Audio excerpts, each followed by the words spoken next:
Welcome to softball season. Today's first game between Minnesota Golden Gophers and the Washington Huskies.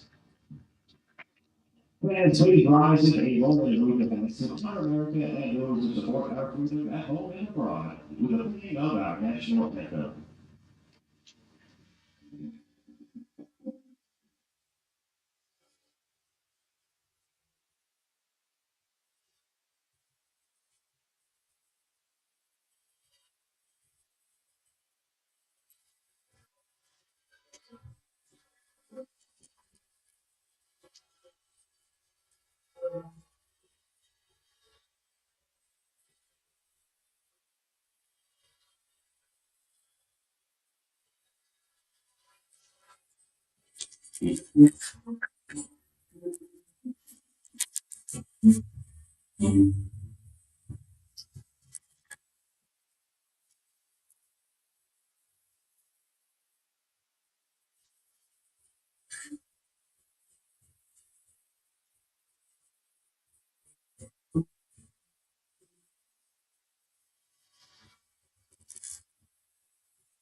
From the Big Ten tournament stage, the postseason is underway, and today's opener brings together two programs who ended the regular season in very different directions. We both see Minnesota Golden Gophers who come into the 7 and 17 conference record, looking to reset after a very difficult April. We'll play the fifth seed, 25th ranked Washington Huskies, riding momentum and confidence into postseason play. Welcome to the broadcast booth, everybody, alongside my partner Andy and Paul. I'm Cam Crossett. And start of the Big Ten softball tournament is underway here at College Park. The Maryland Terrapins are the host. And first off, Andy, I'll turn it over to you. What are you expecting here at game one between the Huskies and the Gophers? Well, Cam, the first thing I want to see is once we get going in this tournament, what's the defense looking like for both these teams? We've already experienced some serious delays due to the rain here in College Park. Rounds 3 in Maryland did a great job cleaning up the field, but I mean, that was extremely rain the first. This is Ireland when we get the intro to see how wet the field is. Yes, he's definitely in.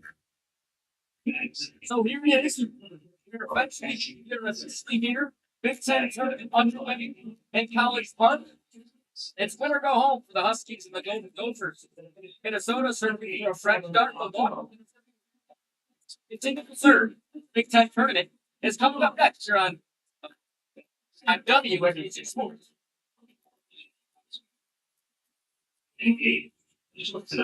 I get to the wind and collect that, but not only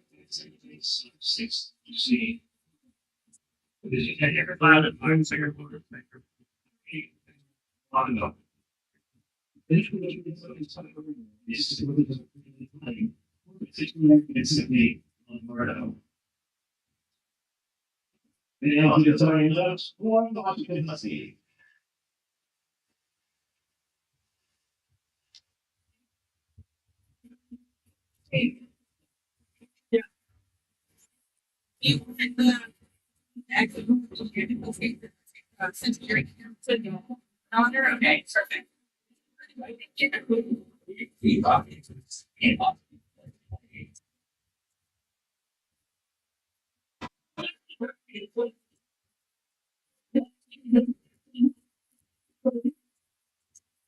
looks.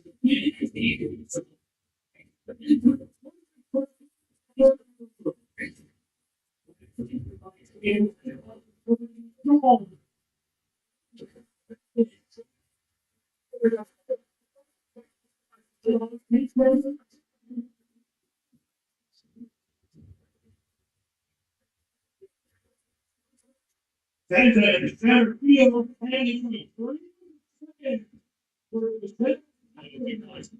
player color for the first couple. I didn't play that play. leading off. Center fielding, center, 60. Center, 16.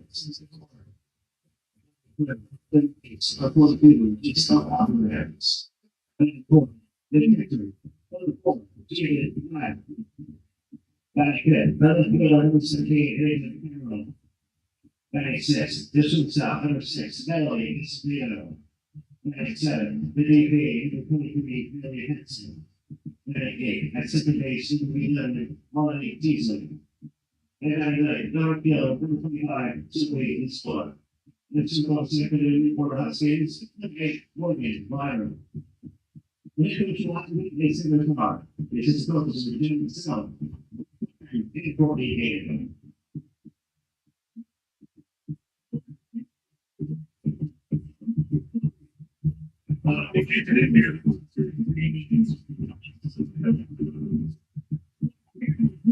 Your presentation.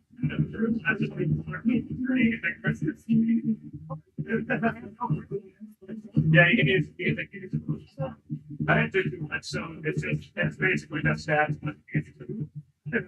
Awesome. You can't think I can back end.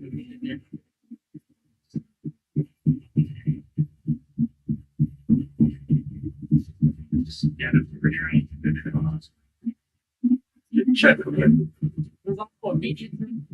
That they could do.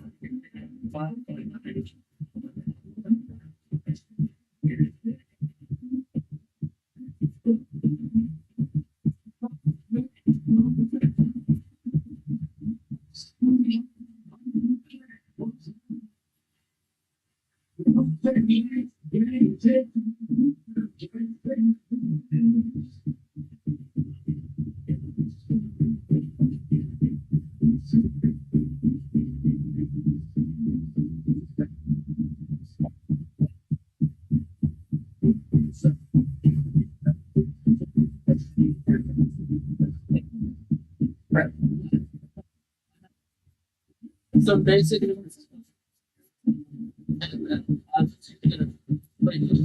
yeah. Okay. Oh, wait, yeah, made it? Yeah, I don't think made it. Well, he asked me if he wanted to game, and I was like, sure, I did.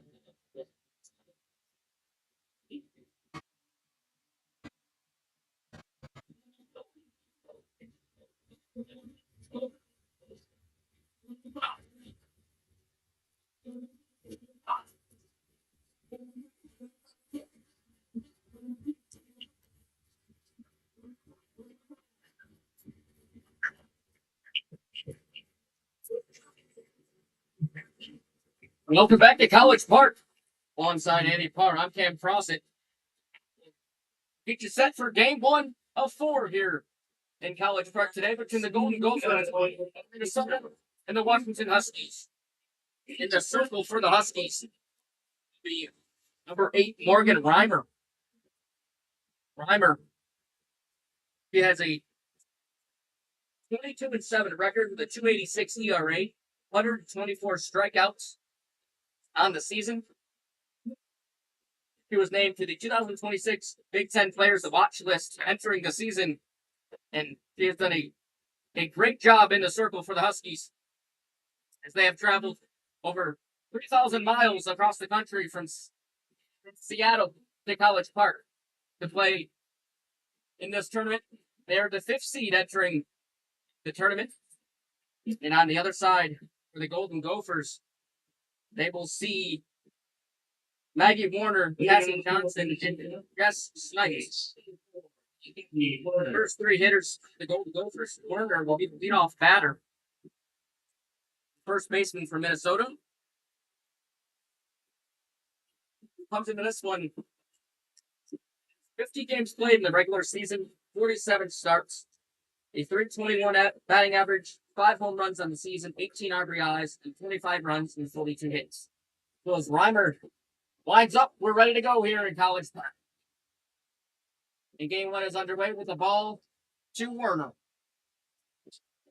Taking ball one right there. 321, high average hitter for this Golden Gopher squad. She's really good at getting on base. Not quite as much power as some of the teammates, but in that leadoff spot, you just want to reach. Exactly right. Just want to reach the game plan for the Gophers as they start here in game 1. They're going to have a tall task today going up against Morgan Reimer, one of the best pitchers of the Big Ten. Absolute workhorse for this Husky squad. She threw almost 160 innings during the regular season this year, Ken. Yes, and the Golden Gophers enter this tournament in the 12th seed, and the Huskies enter the 5th seed.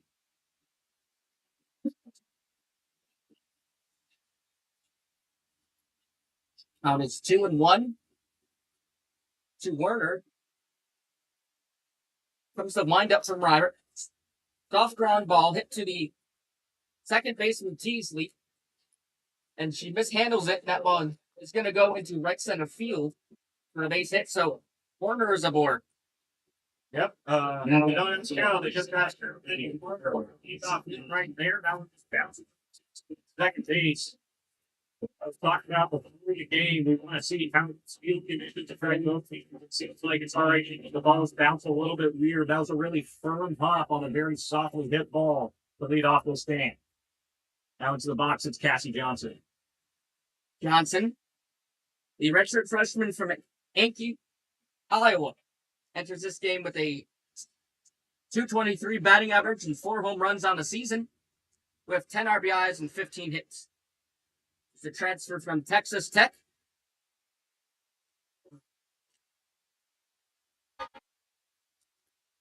So far, both hitters. Reimer's been trying to attack that outside part of the plate. He's going low and away to both of them on these two righties at the top of Minnesota's order.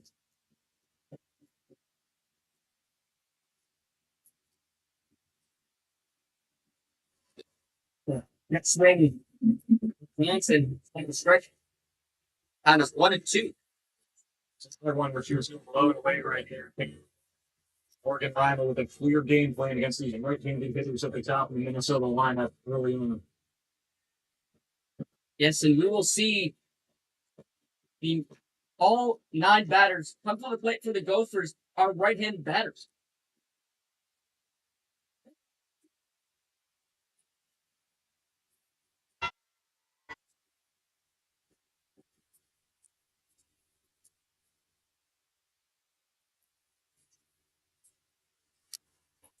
As Johnson skies that one into the outfield, coming over a few steps to her left is Carroll.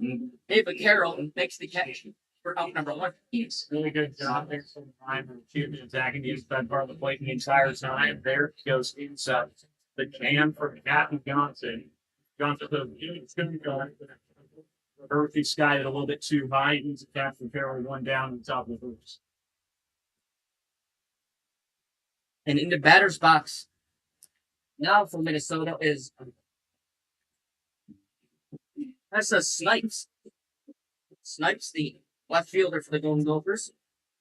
The 252 batting average with 1 home run on the season, 14 RBIs, and 33 hits.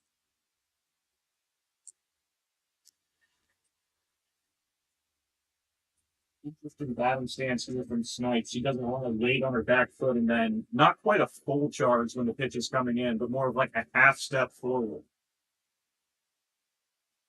Bit of a mix between the contact and the power swings that you see a lot in these softball games. Hit from Niners. Well, going to second is Werner, and she's going to safely the stolen base. Pitch from Reimer right there, just kind of counted one of both plays. Unable to block it cleanly right there with Jaden Glad behind the dish to block and allowed just enough time to slide into second base and go to steal of the game. We start off and running early. Pitch. Well, again. It's a count of 3-1. Now with a runner in scoring position, if you're around here and you really want to attack that zone, force the swing out of Justice Knight's right here. Don't give away first base for 3 when you got another big hitter on deck. That hits. All the strike. Count has worked full 3-2.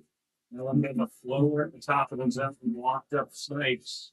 Racing than the rest of the pitchers so far in this at bat.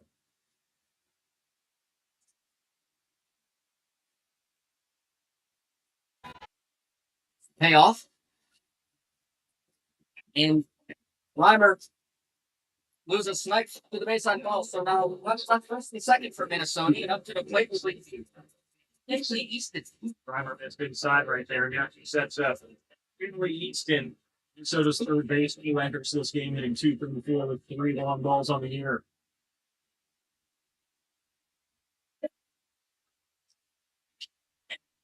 He hits that one into the outfield. Calling everybody off, making the catch in center will be Casey Burdick. As Minnesota will hold on the base paths. Route number 2. First pitch swing right there for Zachary. Catch all the easy.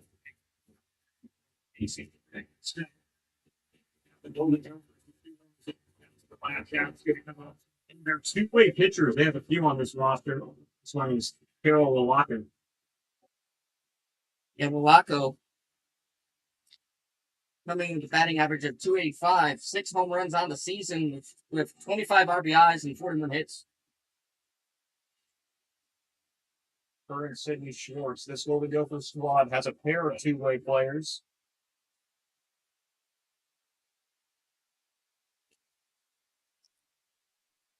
That one out of the ball. Now it's 2-0. Lalaco more of the power hitter between the two of them. Schwartz more of a contact first player. Lalaco had 6 home runs this season for Minnesota. Team leader in that category.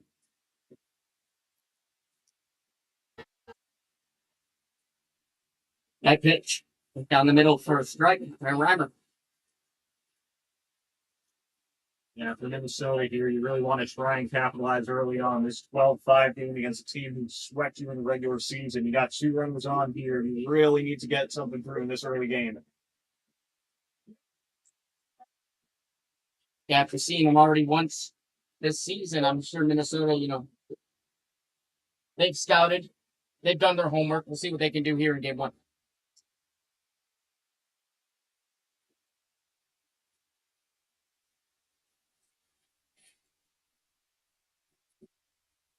As Lalaco thought she had the base on balls, and that was not the case, as the umpire called a strike. She was already starting to walk up the first base line. She was about 4 of the way there when she heard the strike call, now it's full. Lalaco makes contact. Next on the drop for a base hit for the Gophers. Coming home will be Johnson. Sidney Werner makes this a 1-0 game for Minnesota early on. The gap between left and center field, in between the two outfielders.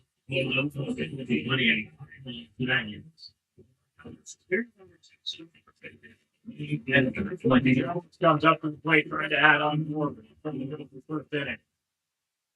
Yeah, Jones, the 5'5" juniors from Ramsey, Minnesota, comes to the plate with 10 RBIs on the season, 14 hits.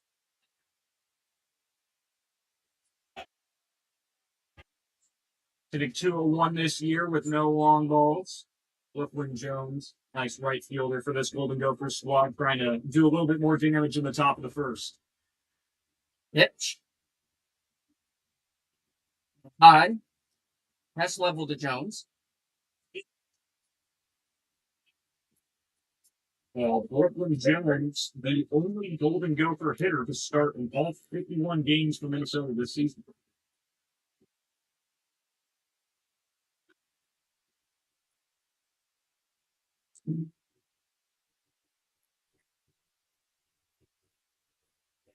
Down to 2 strikes now with 2 runners in scoring position.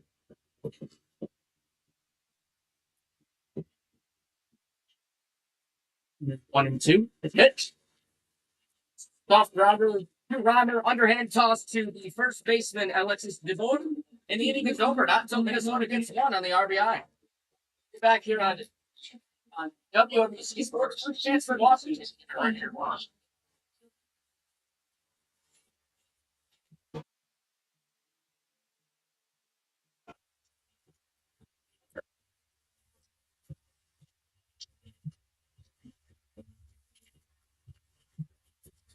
What? Thank you. Yeah, I drank that yesterday.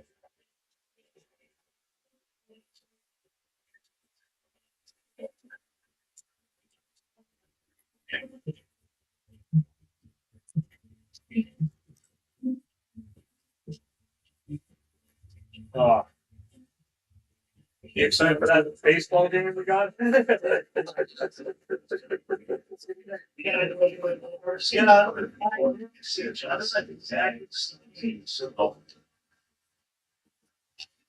Is number infinite. The city shorts.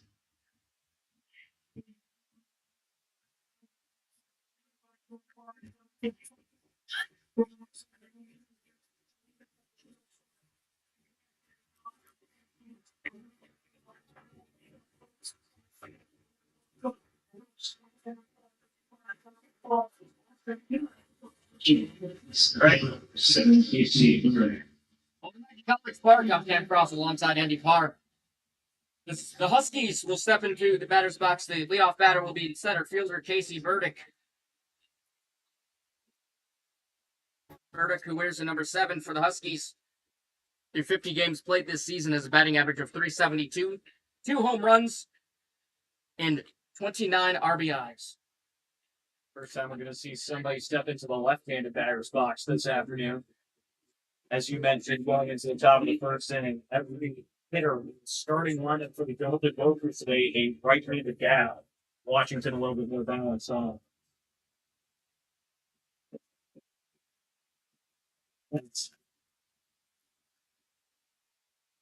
Haro Wawako will be the pitcher for Minnesota.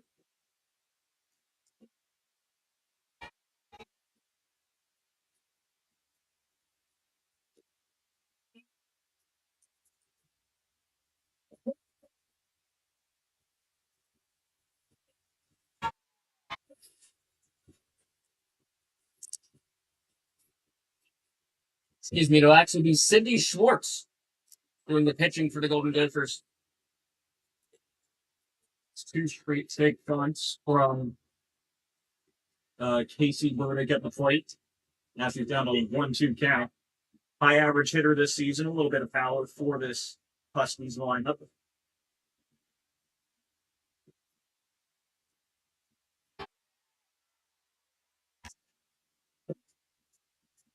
As Schwartz comes into this game, almost 145 innings pitched in the regular season, 11-16 on the season, 3.51 ERA with 138 strikeouts. That one kind of chopped at by Burdick. Goes foul to the right side in front of the Minnesota dugout. Couple of foul balls now for Burdick. That one a weak running on the first base side.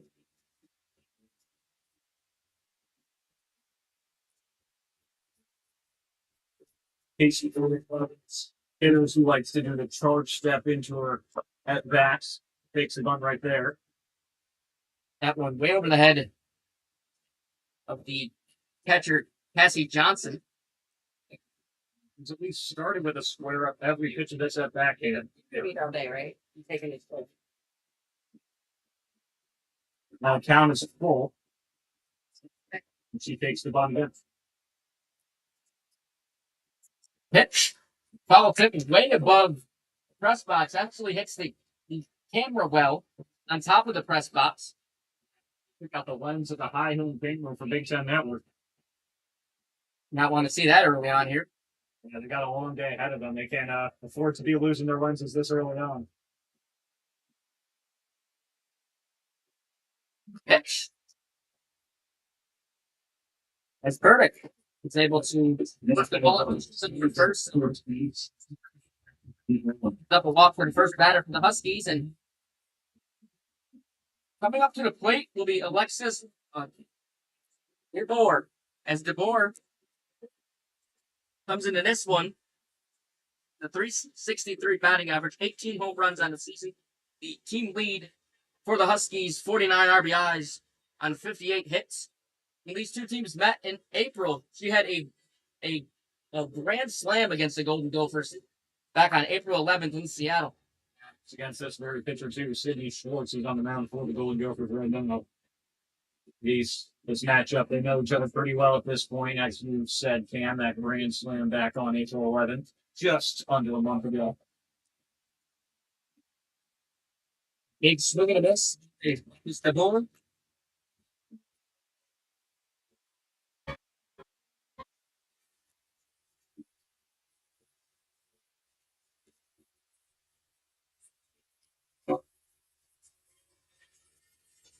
It's a 0-2 count. Comes the pitch from Schwartz. Low. Looks the count to 1-2. It's already a little bit similar to what Schwartz had against Burdick in that first at bat. As soon as she got to 2 strikes, she started going a lot lower with her pitches, not attacking the top of the zone as much. That one skipped over the dirt.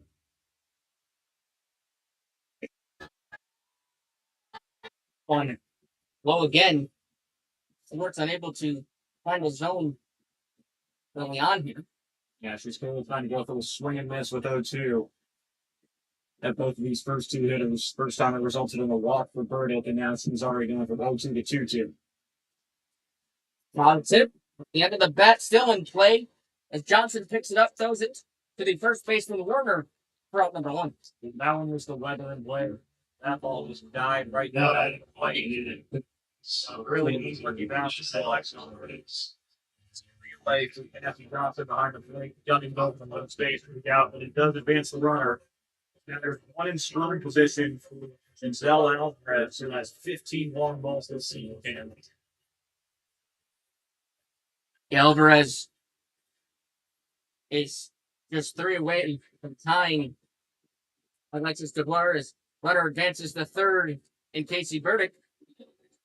The Burdick is just 60 feet away from tying this game up.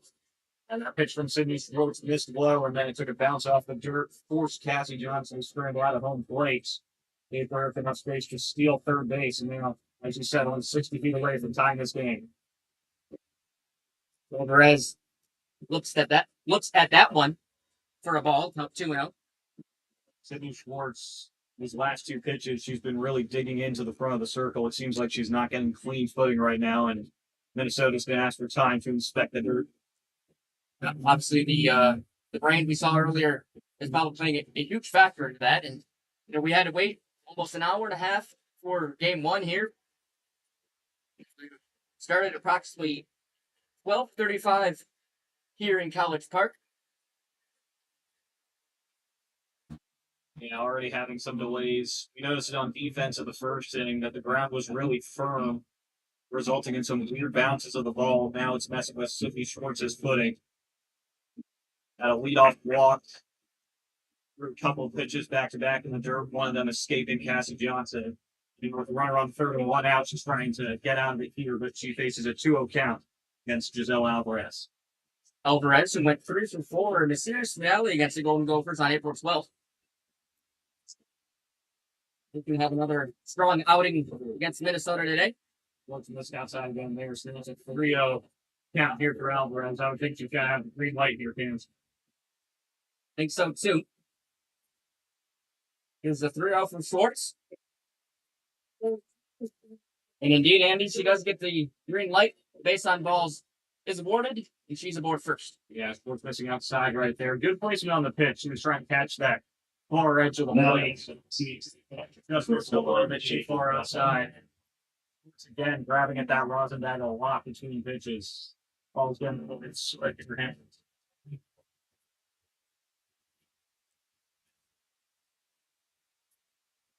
Stepping into the box now, number 4, Brandon Blab, the catcher.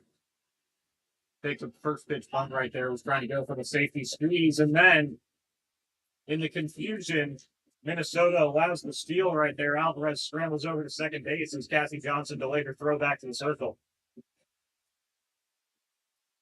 as Lab enters this game. To the pitch here. He hits it right back to the pitcher. High throw to Warner at first, but she does get the out for out number 2. A little bit execution there from the side. Got the very long right side. Look it off, Warner at third base, the whole runner in scoring position, then guns it over to first, and out to 2 outs. Trying to escape this inning. She currently has 2 runners in scoring position. She can force any kind of out of Ava Carroll, so get out on the skating. Ava Carroll, the junior outfielder from Canby, Oregon, steps into the box. They've 351 batting average, 5 home runs on the season, 33 RBIs.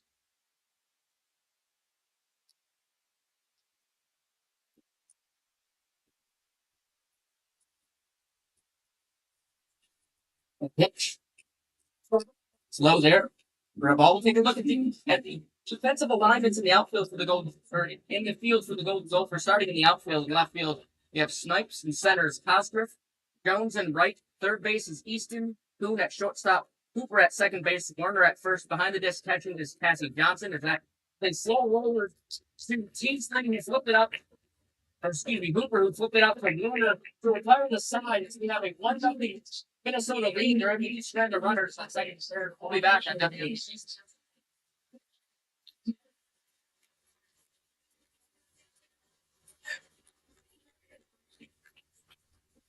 The Big Ten Conference Elected Policy will be the presenting sponsor of the Big Ten Softball Tournament and the Policy Big Ten Women's Championship Series.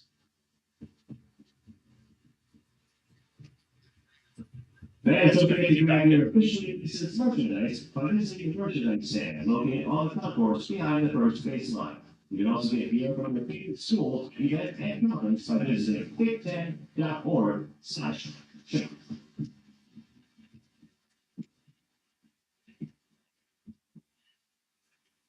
When we come back, you can tee it up to me. I've got some analysis for how that ending ended before we can get through pitch here.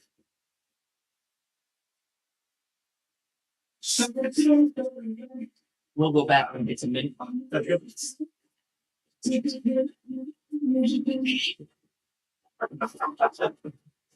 Can't have that on the radio. Can't get that. Right? Welcome back to College Park. I'm Ken Crossett alongside Andy Parr. Andy, what were your thoughts about that inning? Yeah, Cindy Schwartz did a really good job recovering at the end there. So after 2 runners got into scoring position on second and third, she picked up a first out.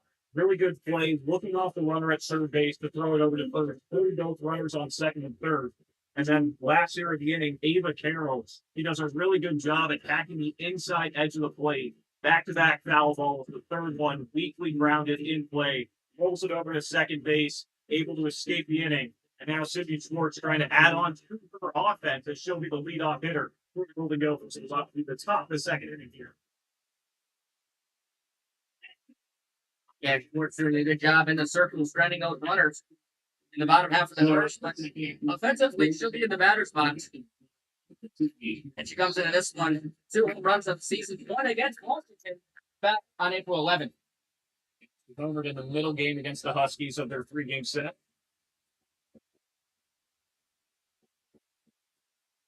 As we were saying earlier, she's one of the 2 two-way players on this Minnesota roster.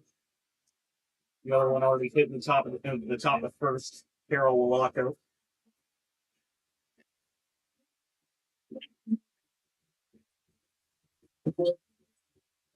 Yes. 6 out of the 9 batters came across the batter's box for Minnesota in the top of the first. The count is 2-0 to Schwartz.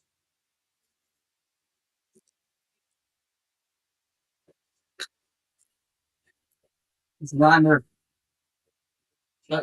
Lose control of the zone, has a 3-0 count to Schwartz. She missed inside on all 3 pitches. Driving at that rosin bag, picking off her fruits in the Benjamin circle right there. As that one throws Schwartz, and she had 1 step out of the box looking to go down to first, but she gets the strike call, so she's back in the box.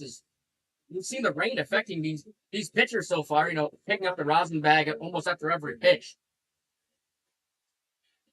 As that one freezes Schwartz again. She did the same thing she did the first time. She was almost out of the box and she had to stop until that strike call was made back in the box. On the 3-0 pitch, it looked like she was taking it away and trying to sell it. That one, she really thought she had ball forward and said, just catches the outside edge and that's a full count.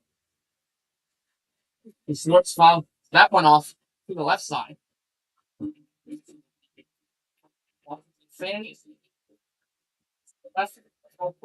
Yeah, some good representation for both teams in the crowd today. Right behind the Minnesota section here in the College Park. It's a lot of in the stands today. As Schwartz strikes out, that is Reimer's first strikeout of the afternoon, and stepping into the batter's box will be Koehler, the center fielder for Minnesota. Pitch there from Reimer ending that and making the ball tail on the inside, facing the early swing from Schwartz, and she wasn't able to recover from the foul tip. It's Koehler swings and misses the first pitch from Reimer. Yeah, exact same pitch right there that she got Sydney Schwartz to strikeout swing on that here next tailing pitch that dives towards the inside part of the plate. Minnesota with all righty hitters. It seems like Reimer's found her spots to try and go against him. That swing from Koehler. Ball to strike 0-2 early on here in the at-bat. As Koehler enters this one with 3 home runs on the season. 48 games played, 45 starts in the regular season. Into this one with 12 RBI. The swing and a miss, and Reimer has found her zone now with back-to-back Ks. He struck out Schwartz and Koehler.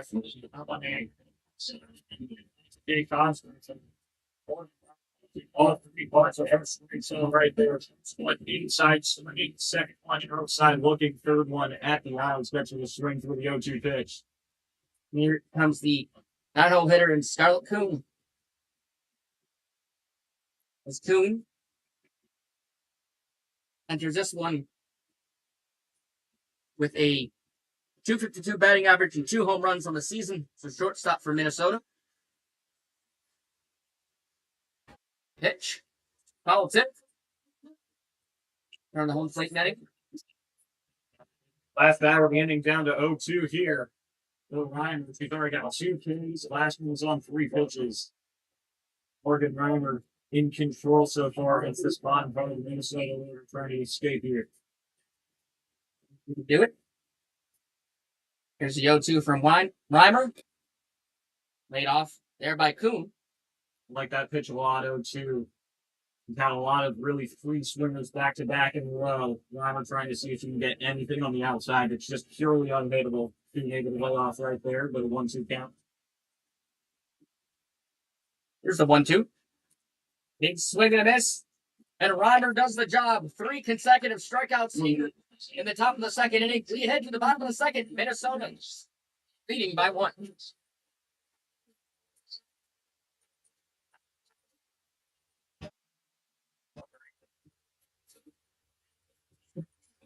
Yeah, it was going to be a nice full game, but it was starting out.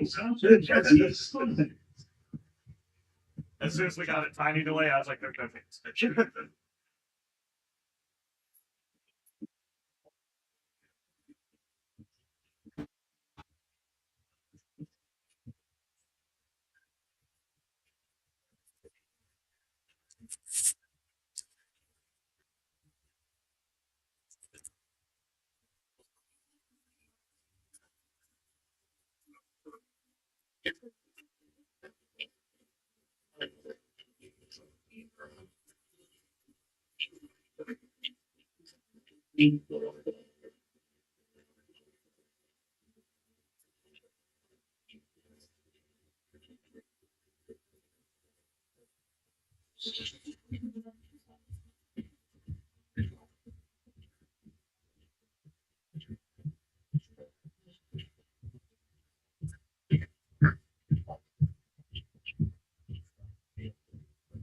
Great.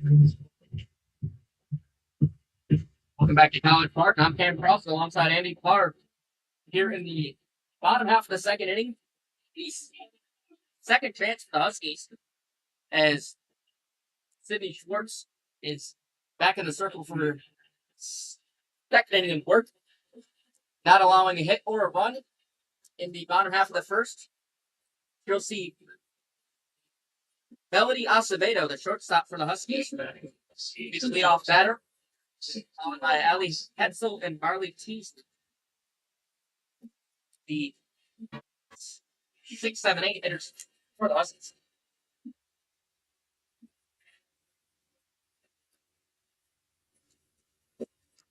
Acevedo swings at the first pitch. He gets one past the shortstop, Scarlett Boone, into left center field for a base hit. So Acevedo was aboard. I have to say, Acevedo, one of these three super high average hitters for Washington. We saw the first two of them in the first inning, and now Larson, this guy, Acevedo, was outside. It bounces right past Scarlett and into left field. So we off runner aboard for Washington here trying to tie the game. That's a good sign for Washington if they want to tie this game up here in the bottom of the second inning. As Ali Hetzel be the batter for the Huskies.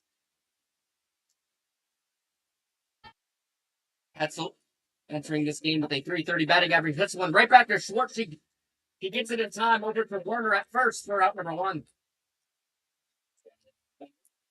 Right play from Shane for Washington. Yeah, if he doesn't run today, he's a run over to second base. So runner back into the Huskies. They scored in the first inning. They run second and third.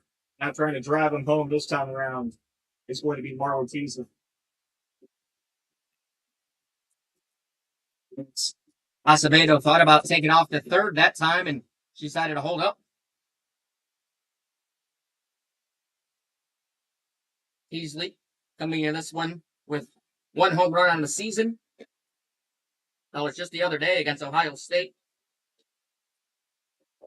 With 7 RBIs on the season as well. He was named to the preseason watch list entering the season.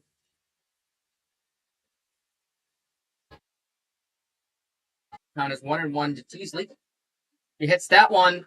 Boone diving for her. She can't get there. That one's going to go into center field. And coming home to score is Acevedo. And we are all tied here in College Park with a 1-1 game. Really good beat to hit in there. That's the high pitch at the top of the flow.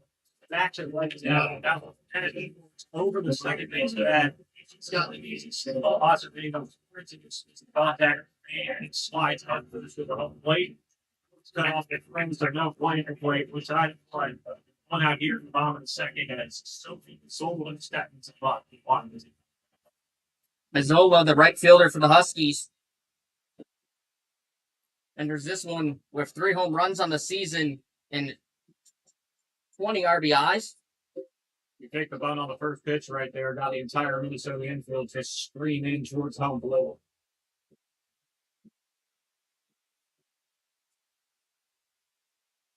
Pitch. Big swing and miss. That was a good pitch there by Schwartz. Schwartz doing a bit of a floater right there. Then the pitch to fall on the outside part of the right-handed batting box. They will left the Mazzola.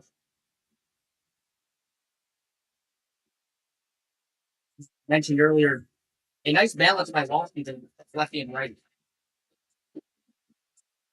Numbers 1 and 2.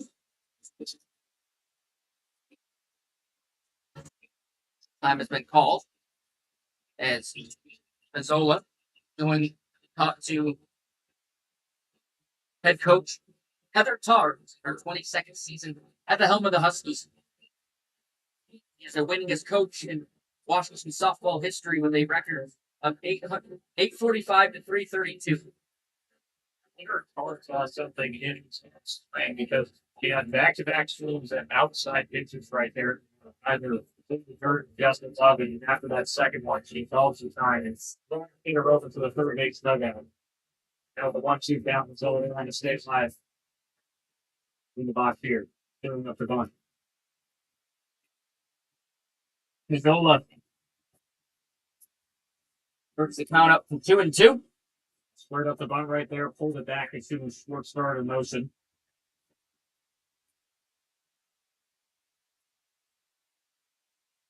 Pitch. Mazzola hits that one just fall. I mean, mere inches from being in play. Yeah, that one was hit really hard down the first base line.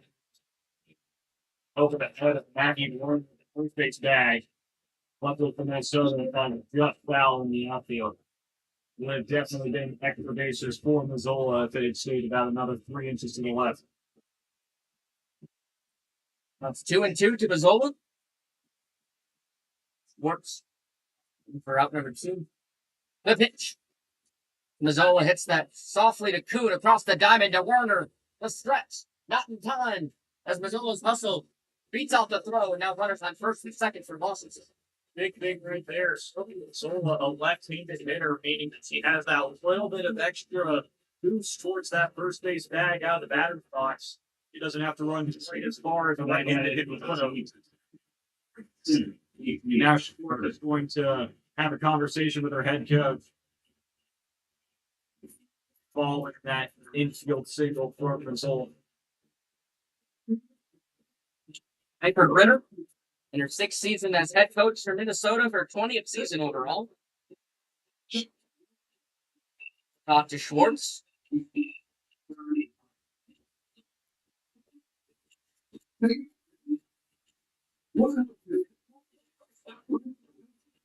Or we'll see this time to talk with her base runners and batter. Lineup turns back over to Katie Burdick. About to go through the order for the second time against the bottom of the second.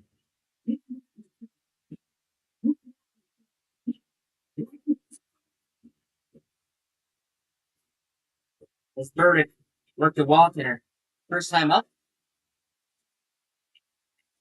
Catch the swing, but stepped out of the box briefly for a strike. Burdick led off with Washington Hens with a walk last inning. 72 hitter on the season, very high on it. Not a lot of power. But she's got a runner in scoring position to work with here. 54 hits on the season, 2 home runs.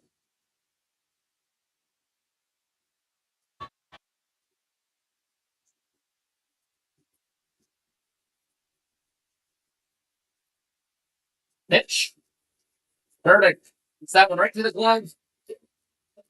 See, a double play is made as Werner gets the ball at first base. And all of a sudden, this inning is over. We head to the top of the 3rd inning. Washington able to tie this game up at 1 apiece via the RBI. We'll be back on WNBC Sports. Washington, 1 run on 3 hits. No errors in 1 up, no base. The period short innings is 1. Washington, 1. It's a play-by-play for this inning, and I'll probably have to dip.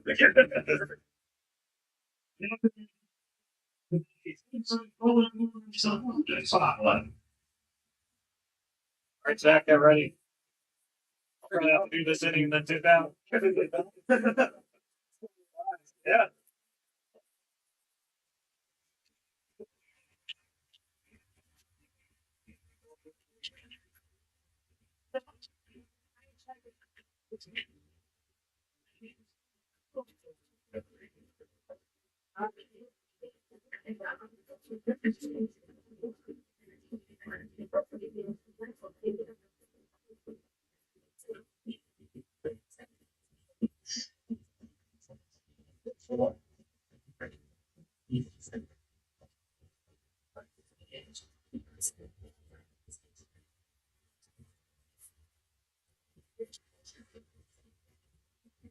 Welcome back to WNBC Sports. My name is Andy Pollard, alongside Keith Crossett for the first game of the 2026 Big Ten tournament here in College Park, Maryland, between number 12 Minnesota and number 5 Washington. And last inning, Huskies timed up the game at 1 apiece, but an excellent defensive play from Sydney Thorns to get a double play to get out of the inning without further damage. Yeah, that ball was just hit right to Schwartz. Underhand toss to Werner. Got out of the inning without, like you said, without any further damage. Keeping the score at bay. What it is, 1-1 as we enter the top of the 3rd inning. Speaking of Werner, she's going to be leading off this top of the 3rd inning for the Golden Gophers as the lineup turns back over to the 1-hole. First pitch from Reiner finds the top of the zone for strike 1. Bagging 0 for 1 today, but she did reach on an error in the top of the first inning and eventually scored the first run of the game for Minnesota. Second pitch here from Weimer. Check swing there, did not go, so the count draws even 1-1. Yeah, Warner, as you mentioned, reached first in the first inning. Held at first, and she could not come across the score. 1-1, fouled off there by Wyndham. Now count draws 1-2. And Cam last inning, Morgan Weimer 3 Ks against the 3 Minnesota hitters she faced. Yeah, he was on fire there last inning. His 3 consecutive Ks got him all via the strikeout. It's Werner to go 1-2 here. Pitch from Ryan, pulled off there, 2-2 net. And that last pitch kind of fell out of her zone as it's made its way to the catcher, Jaden Glab, behind the dish for the Huskies. Ready in the circle with the 2-2. Drops it into Werner, grounded over to short, relay over to first is in time for out number 1. Yeah, that's good placement there by Acevedo. He's picking the ball up on the 1 hop across the diamond for an easy out.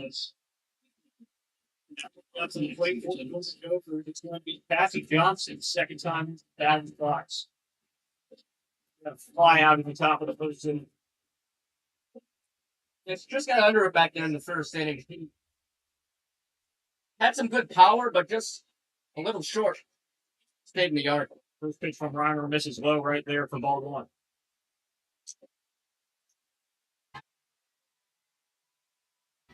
Cassie Johnson adjusts her helmet and steps back into the box. Reimer has her signal on pitch count. Right in the circle, steps and delivers. That one misses just outside to Cassie Johnson for ball 3.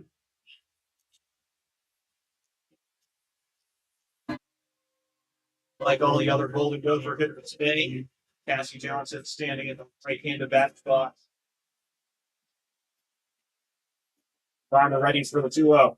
Steps and delivers. That one swung on it, fouled right towards us. Luckily, hit the safety netting placed right over this Minnesota dugout fan. Yeah, if that wasn't there, I don't know who would be standing here. LA rockets off the batter. Johnson right there, right into the safety netting for strike 1 on the foul. The 2-1 from Reimer. Steps from the circle. Another one fouled off the first base side. This is clear for netting and over to the Xfinity turf fields right behind us here in College Park.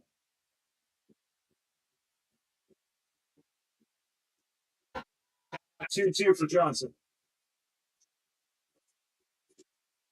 Reimer in the circle. Throws one. That one hit by Johnson in the center field. Towards the wall off the top of the wall. Johnson scrambling to second base. And they're going to say that it hit off the scoreboard for the home run. Johnson held up at second base. The umpire gives the home run signal. And Minnesota has a 2-1 lead here in the top of the third. Yeah, that was a shot there by Cassie Johnson. Is got the top of the wall, mere inches over the wall, and that's all good news for the Golden Gophers as they got a 1-run lead here in the top of the third. Stars already out of the dugout. It seems like she never won a championship. Baseball never left again. See what Tar intends to do. And she will indeed challenge. So Washington fully believes that this one should be a ground rule bubble instead of a home run. And look at me from up here in the booth, Andy, that kind of hit the silver lining of just above the wall, but kind of just hit just the very lower half of that. So not sure what the call will be as the umpires were convening momentarily, and Tar still out to talk to one of the umpires. I think the call's going to stay. The umpires huddle up and going to be the Tar must not against his limits. Not down here. So it is a home run for Cassie Johnson. Now Jessa Snipes trying to keep the momentum going here for Minnesota as Reimer finds his own there for strike 1. Yeah, Cam, that ball just barely leaving the yard. Real time, I thought it stayed in. Instead, it bounces off the top and hits some part of the scoreboard in the outfield and bounces back into play. 0-1 catches his own again. Now it's 0-2 for Jesse Snipes. Yeah, Snipes worked the walk first time up. He's looking to reach again here in the third. As that's for Reimer, she's got to regroup. The 0-2 is swung on by Snipes. That one's going to be well foul as it touches into the outfield grass. Replay the 0-2. Yeah, Reimer, she just has to regroup, after giving up that long ball there to Johnson, wasn't really a bad pitch, but, Cassie Johnson just was all over it. It's the first thing she saw, and she just took it straight away center field. As you mentioned, is off the top of the wall there, bounce off the scoreboard, back in play. The 0-2 again from Reimer. Reimer delivers. That one just misses inside. Keeps Snipes alive. Count now 1-2 for Jessa Snipes at the plate. Reimer with one out here for her defense in the top of the third. The 1-2 in the dirt there. Count draws the. And that pitch just low for Reimer. Actually, would bounce off the mask of Jaden Gleb after it hit the dirt. Minnesota leading 2-1 here. Jessa Snipes with a 2-2 count at the plate. Reimer ready in the circle. Reimer step delivers. Snipes grounds it right back over to Reimer. Reimer over to first base in time. Out number 2. Yeah, Reimer, right place, right time. Gets the one hop off the dirt.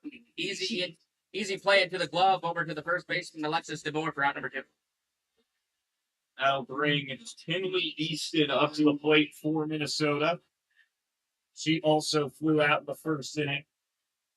With no runs on, trying to extend the inning here for the Golden Gophers. That first pitch from Reimer low and away for ball 1.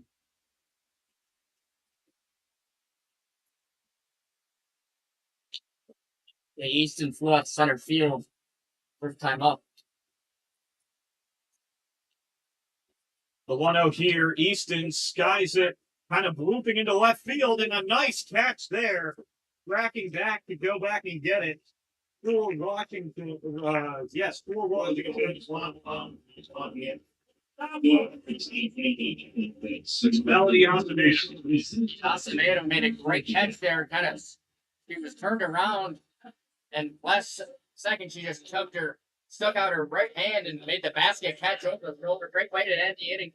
As we will head to the bottom of the third inning, this game is Minnesota leads this one by a score of 2-1. We'll be back in WNBC Sports.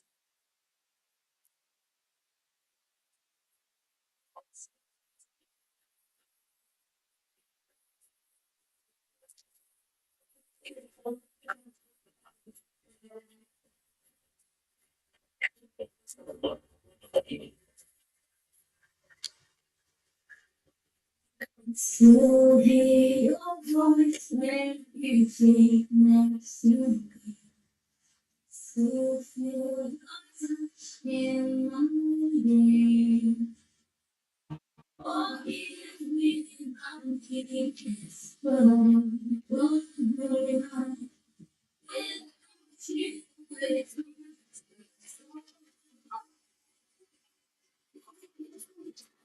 Welcome back to WNBC Sports. My name is Andy Barr, joined alongside Cam Crossett here from the Big Ten tournament in College Park. As we enter the bottom of the third inning, the 12th Minnesota looking for the upset of number 5 Washington. Currently up 2-1 with the Huskies coming up to the plate. Leading off with Washington, it's going to be Alexis DeBoer. Ground out back in the first inning. Yeah, Alexis DeBoer.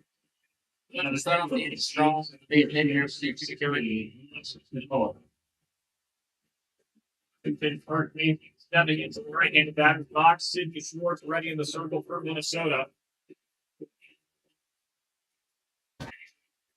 Schwartz with 3 hits allowed and 1 run through 2 innings so far.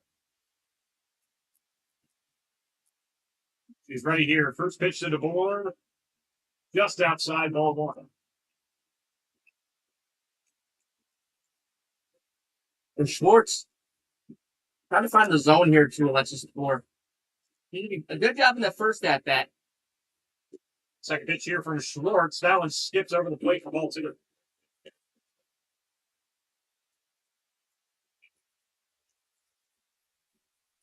That one forcing passing Johnson onto the backstop right there. Johnson, who took Minnesota up 2-1 in the top half of this inning with her solo home run to straightaway center. The 2-0 to DeBoer. Swing and a miss there, and that's strike number 1. With a nasty pitch there by Schwartz, and she got Alexis DeBoer to swing and miss on that one. It went under the bat, and DeBoer kind of just thought she had it out in front there, and she just missed it entirely. The 2-1 here from Schwartz. That one catches the inside edge of the plate. Count draws even 2-2. Cam, these two teams faced off a little under a month ago. And Washington swept Minnesota out in Seattle. But right now, the Golden Gophers really holding their own against this Husky squad.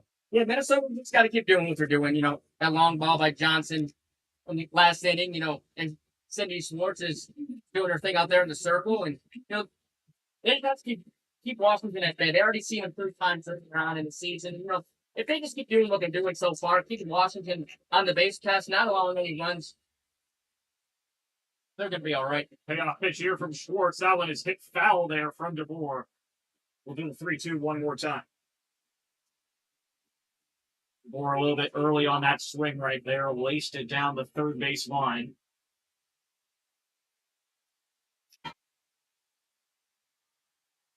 Winner of this game will face Indiana tomorrow at 11 a.m. The 3-2 from Schwartz is swung fouled by DeBoer well behind her place over towards the Xfinity Center. We're going to see the payoff pitch for the third time this at bat.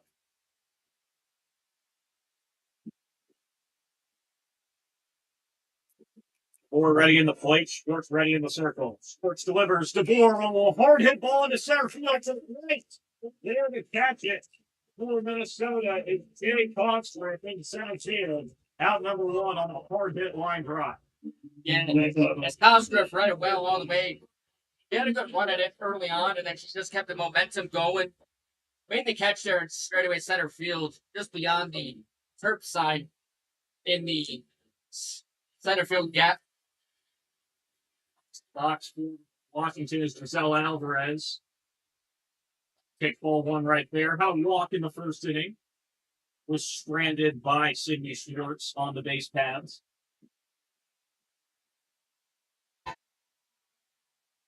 The 1-0 from Schwartz. Steps and delivers. Alvarez swings through that one. There. A good pitch there by Schwartz, getting Alvarez a swing and miss on that one. All ones on the scoreboard. 1 ball, 1 strike, and 1 out here for Alvarez. Nobody on base. Schwartz steps and delivers. Alvarez grounds it to first base. It is snagged favored by Werner. Or maybe it's not. Delayed call there. They go with foul ball. Yeah, Werner, she kind of had to make a high grab there. You know, 1 hop in front of the base and then kind of just a backward bounce right to the arms of Werner, but it was foul nonetheless. Let's try it again. Just going foul at the end. Would have been a ground out for Alvarez. Instead, she stays alive. It's 1-2. Schwartz misses low there. 2-2 now.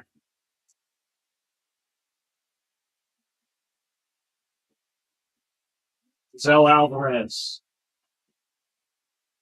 Left-handed hitter here for this Huskies team. Trying to get some momentum for the Washington offense, trailing 2-1. That one grounded down the second base side, and it's through the infield for a base hit. Now rolling all the way to the wall. Alvarez going to scramble into second base with a stand-up double. That one's just rolling over the second base side, bouncing past Lucy Hopper, and then split the defense in right center field, allowing Alvarez to turn a 2-minute single into a hustle double. Yeah, that was good. That was a good piece of hitting there by Alvarez. Saw it well all the way, just took it straight away center field under the glove there, Hooper. And she's aboard second with a double. Bring Jaden Glab up to the plate. Washington's catcher 0 for 1 with a ground out as Schwartz misses inside for ball 1.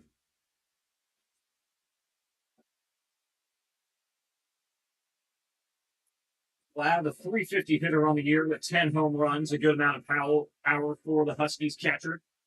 We've got a runner in scoring position to work with here. The 1-0, check swing. Doesn't matter, it was a called strike anyways.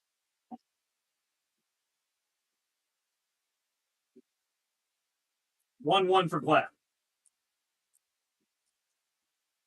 Schwartz ready in the circle.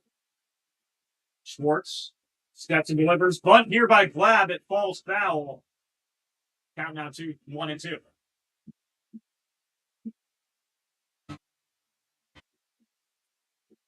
Yeah, Schwartz will see get out of this one. They're giving up that double to center field to Alvarez. Glad squares up to bunt, now draws the bat back. Pitch in the dirt for ball number 2. Alvarez thought about going for a minute there and then came back to second base. 2-2 between Glab and Schwartz here. Schwartz ready in the circle. Glab squaring up to bunt at the plate. Now she pulls the bat back, takes the pitch inside, ball 3.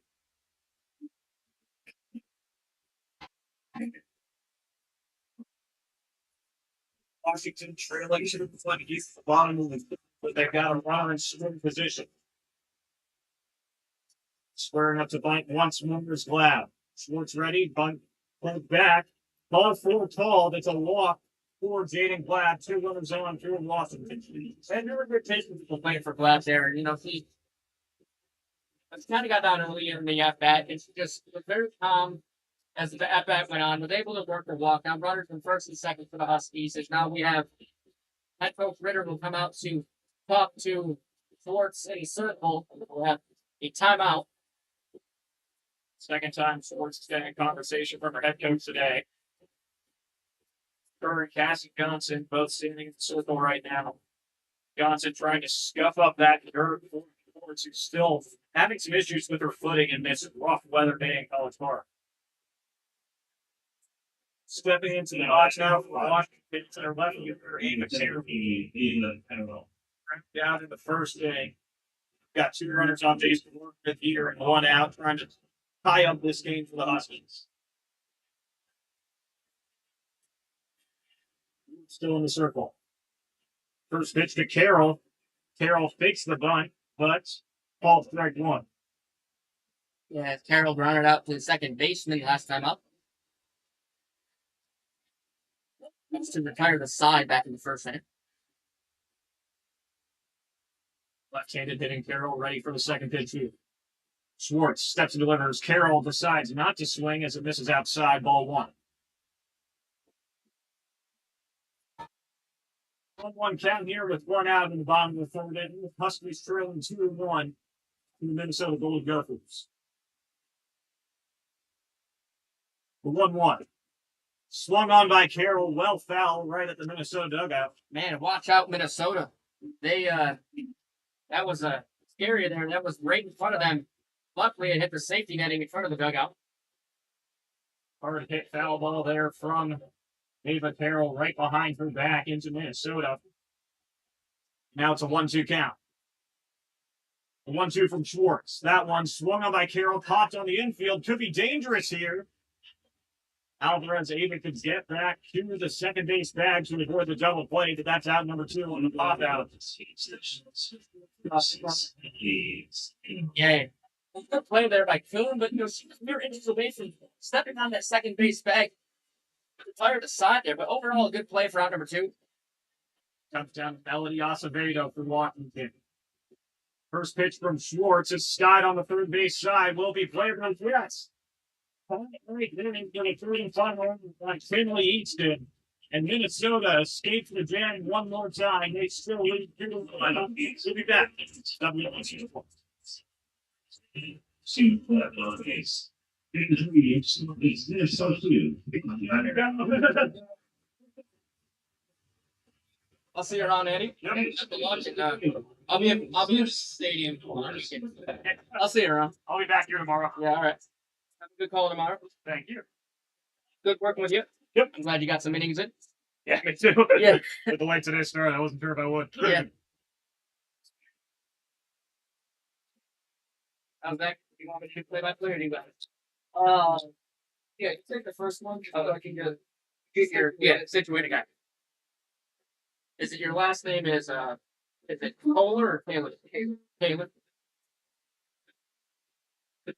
All right, I'll let you keep my Minnesota and Washington teams.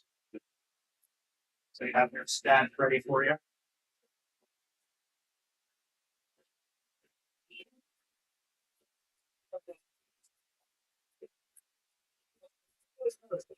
Yeah. All right, zero.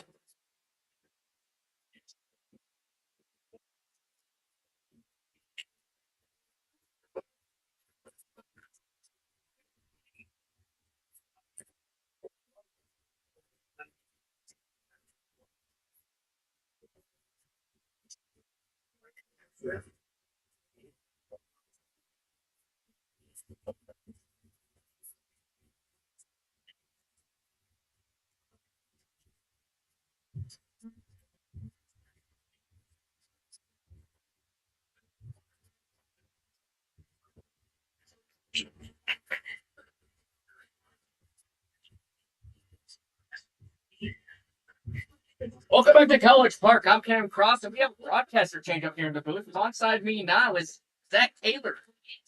Happy to be here. It's a Big Ten softball. Actually, had to step in for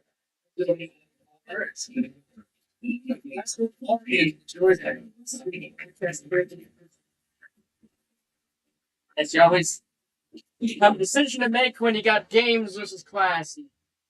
Andy making the right decision to head into the classroom, and Zach filling in for him the remainder of this game as Minnesota still out in front, 2-1 here in the now top of the fourth inning.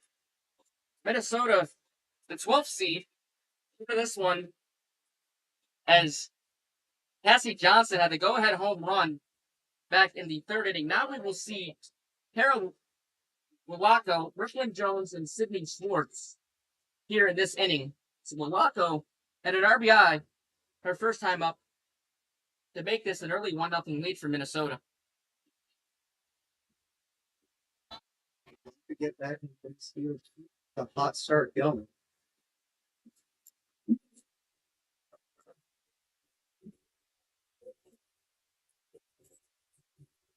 Yes, Reimer done a decent job so far here in the game, just giving up that long ball to Johnson last inning, but overall has 3 strikeouts, all consecutive back in the second inning,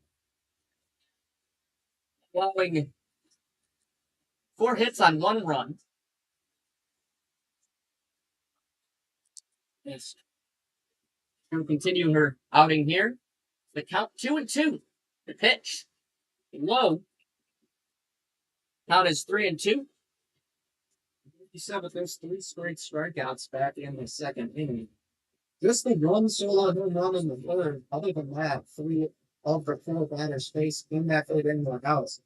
So it's been a mostly successful outing. Yes, as Wallako fouls it off to the left side in front of the Washington dugout.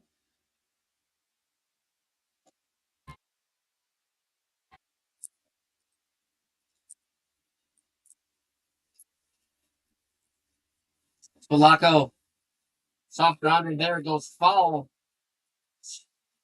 Stretching out to make the catch was Alvarez. She couldn't get there in time before it went foul to the left side. It's not more to make anyway, so it's probably lucky that it bounced foul there for the best reason.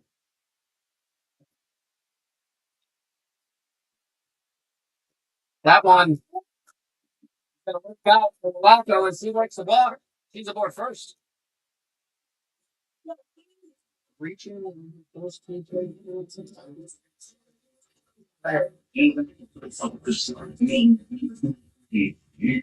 Jones.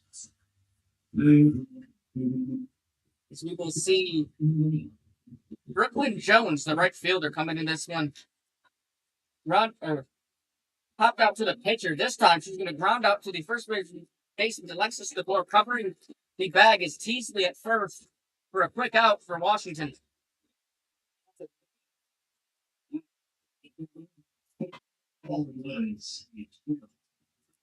In the 12th, or That will bring up the pitcher of this game, Sydney Schwartz. She went down via the strikeout. One of 3 consecutive for Reimer back in the second. She skies this one high to the right side. Coming over to make that catch in right field is Mazzola for out number 2. Man, she covered a lot of ground there, making that catch for the second out. fantastic job tracking that one all the way from right field, running into foul territory, able to get the glove out of the and emergency runner advance the infield quickly. That will bring up Jay Cosgrove. Cosgrove skies it foul well behind the press box, actually hits the concession stand, the top of the concession stand, goes on a play onto the smoothie turf behind us here. There's some people over there by the concession stand not too fazed by that foul ball. Frequent spot for foul balls is the concession stand. It's positioned just to the right of the press box here at the softball field in College Park. And Cosgrove will work the walk. And they're following off consecutive pitches. They're able to work the count full, eventually working.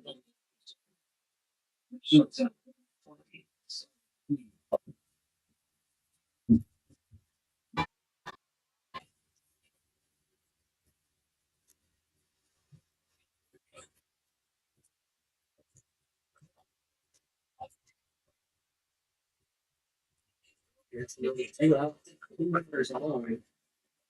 All about staying alive in this inning, so that they've got runners in scoring positions here. Trying to bring home. It's a shortstop clean, about to be grounded straight to the first baseman, and that's the 3rd out of the inning. So a clean 4th inning for Morgan Rudman. Gave up 2 base runners, but no runs scored. And we'll be back. You're listening to WNBC Sports.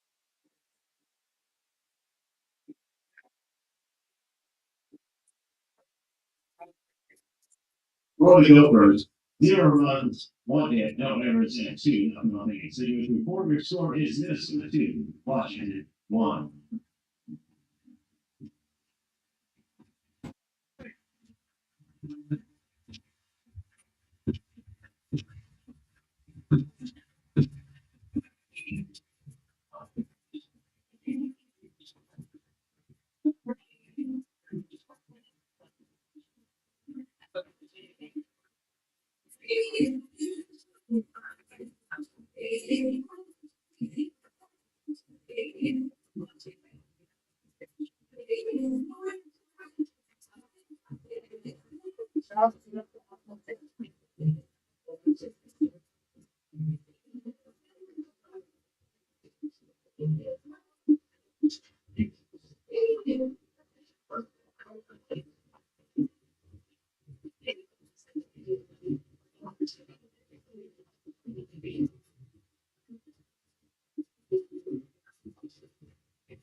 Welcome back to College Park. I'm Cam Crossett alongside Zach Koehler here in the bottom half of the 4th inning. Washington will step up to the batter's box, and Allie Hetzel, who hopped out to the pitcher, Schwartz, in her first at bat. That was in the 2nd inning.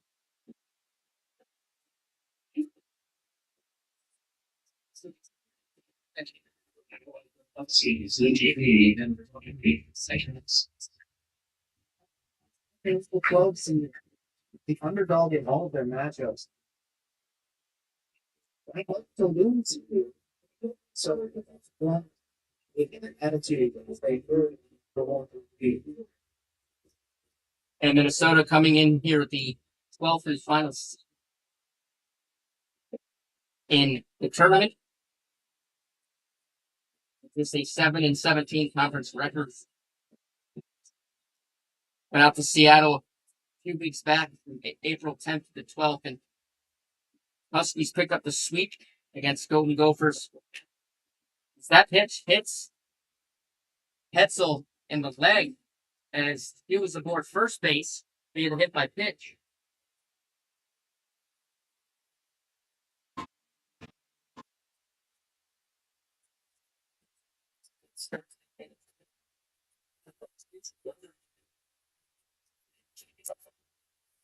For the Huskies. Yeah, he's going to go ahead and see the second time. The, ready. Ready. Yeah, let me go to the series. The batter will be Marlin. Left into the box. Had a single to center field last time up. Looking to do it again. Shows bunt, pulls back for the strike. We start off the at bat. 0-1. It's be a triple moment here. No outs. Washington down by 1. But these next 2 hitters for the Huskies both singled in the first on plate appearances.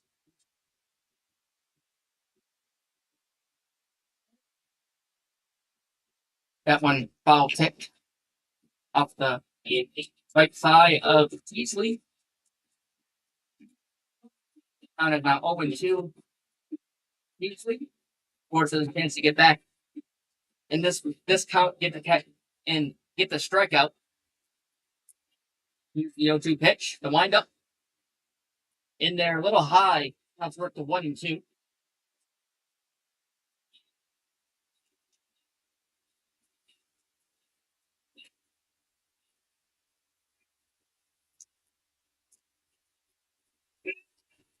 Pitch.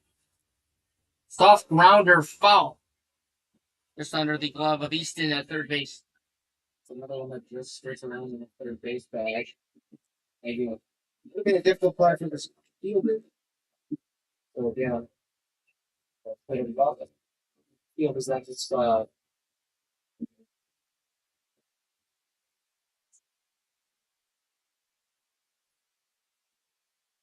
Pitch. Soft grounder. Tuned at shortstop, but she does not get there in time. That one's going to go into the left center field gap for a base hit. So Teasley aboard with back-to-back singles. As now runners on first and second for the Huskies. Stepping into the box will be Sophie Mazzola.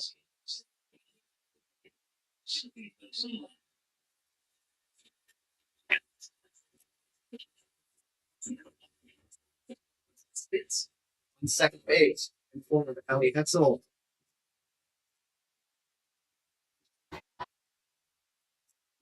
As Mazzola had an infield single last time up. That one was a single off the one hop of second baseman Hooper. So that one got off the in and out of the glove quickly. But Hooper was able to save it before it went to center field. As this one in there for a ball once more. Count 2-0. The second appearance in the box for Mazzola. She made a great catch there in the last inning, ranging to her left and fouled round. He's a high catch to get out number 2 is Schwartz. All time as catcher Johnson and the infielder will come in and have a conversation in the circle. We'll be back to playing momentarily. And fly off the bat. In the bottom of the third. So then the Minnesota Patriots here looking to get a crucial first out. They'll see as he lays on the bunt right to Schwartz over to Hooper covering first base, and she does get that revenge there after picking up the soft grounder, getting over to first base for out of the line.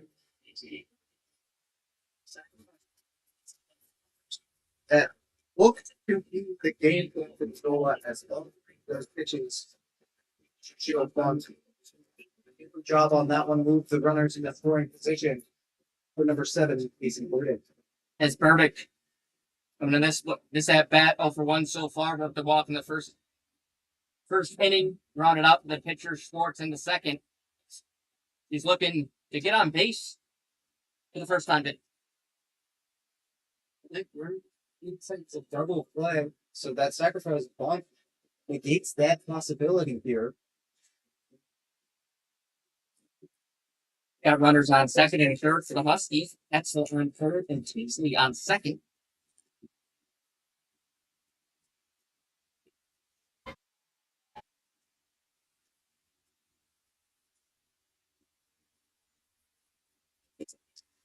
That pitch there, a little low. Counts 3-0. All the way for the this is Schwartz jam here. Schwartz has to execute a perfect pitch here. There's not a lot to allow the bases loaded. Pitch does get the strike. Comes up to 3-1.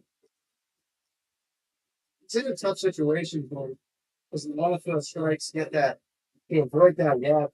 He allowed that much contact with that runner on third. Yeah, and she fouls that one off to the right side near the Minnesota dugout. You're definitely right there, Zach. You want to keep the runners at bay. If you're Schwartz, you got one out here. You want to keep this in the infield approach. You don't want the ball to go into the outfield to get it a sacrifice fly for Washington to tie this up if they're able to do so. But for Schwartz, you just want to have a soft grounder hit to either you or somebody in the infield. We'll see here. It's fouled off way beyond the stands to the left. This goes into the foul ground out the left side. Able to work the counter full. Great job of battling back into that bat from pitcher City Schwartz. Look out. Skies it. Going over there is Easton. And it goes off the fence in the bullpen. He remain 3-2. You see some of the Ohio State players congregating in the bullpen. What are, of course, the next matchup is about to take on Michigan in this second game of the Big Ten tournament. Washington played Ohio State for their last series. They ended up losing that one. Well, that one's going to work for Casey Burdick in the left field, excuse me. That one's going to bring home Hetzel on third base.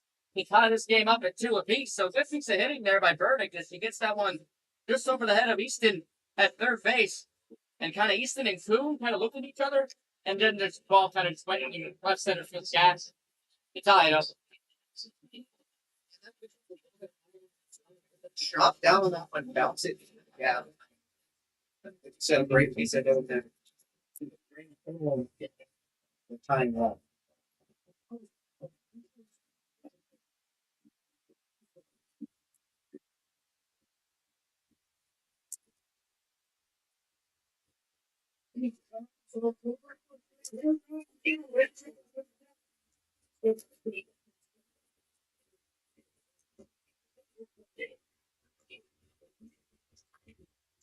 Pitch.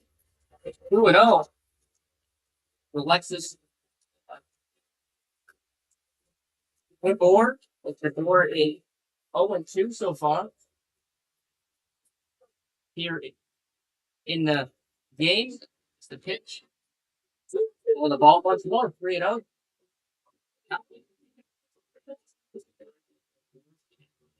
Runners on second and third. 3-0 now. Still only the run out on the board. Senior Schwartz in trouble here. Yes, as Alexis the board to get the go ahead and run. Let's see.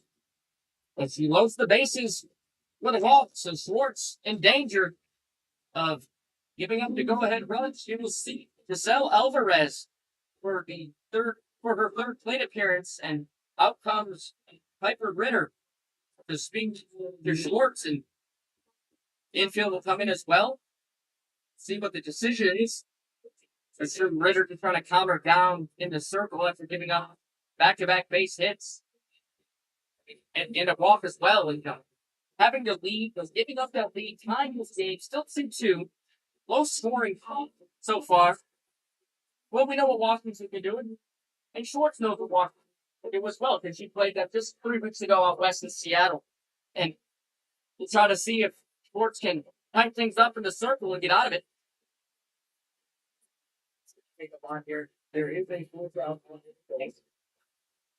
So maybe not the most. Yeah,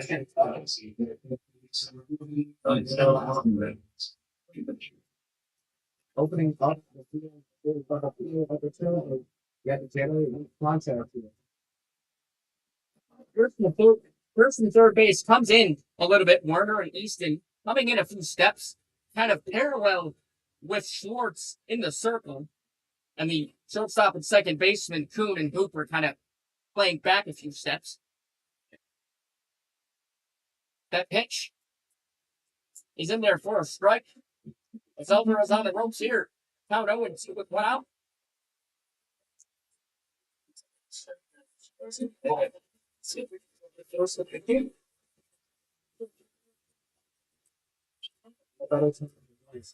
Young 2.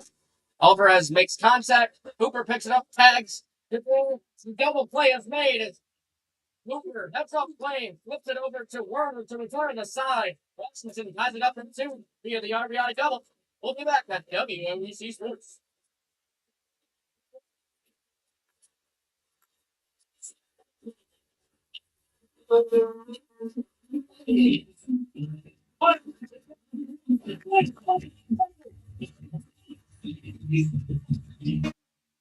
I mean, you won't already pull that play.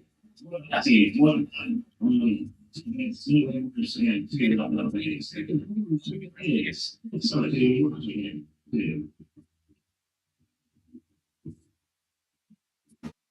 man, just it's watching it. Not seeing the blind spot. Like,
Welcome back to Koehler Park. I'm Ken Cross alongside Zach Koehler.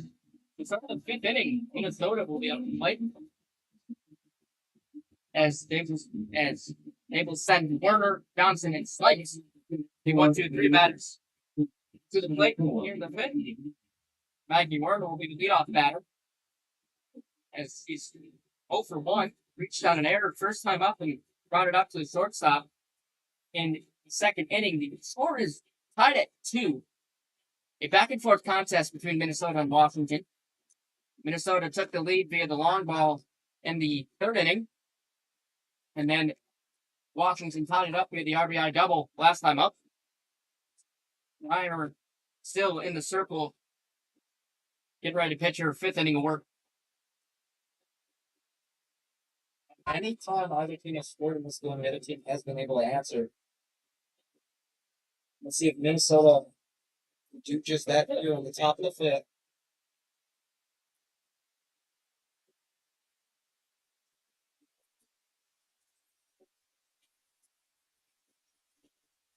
It's 1-1 to Werner. Hits that one right into the glove of the second baseman Teasley for out number 4.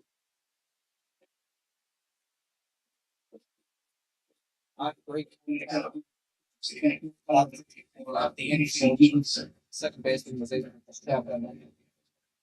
Catch, and an early now it's the winner. Up to the plate is the home run hitter and Cassie Johnson. The last time up hit a straightaway center field home run, hit the top of the wall and bounced back in play. There was a little confusion from the umpires as head coach Heather Tarr had to come out and get an explanation as whether that ball was gone or in play. Nonetheless, it was a long ball for Johnson to take this game to 2-1 at that point. Now it is a 2-2 contest. I'm knotted up here in College Park. And just barely pulled the ball, as you said, but it hit that white line, and if anything hits that white line or above, it is considered a home run.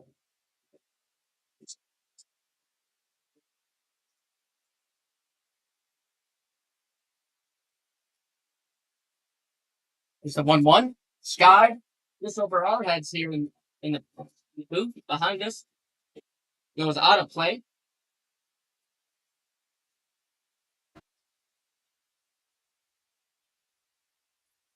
That goal was Johnson's 5th of the season. She is now tied for 2nd on the team with 91. Pitch. Big swing and a miss from Johnson.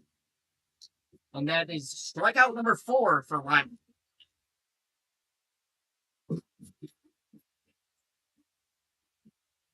For the first on the field, number 80 on the Stevens.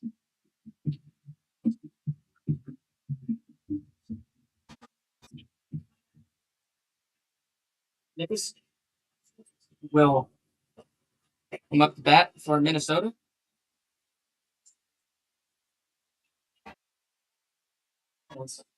He is 0 for 1 today. 2 clean outs so far in this inning. So that early fly out and the strikeout.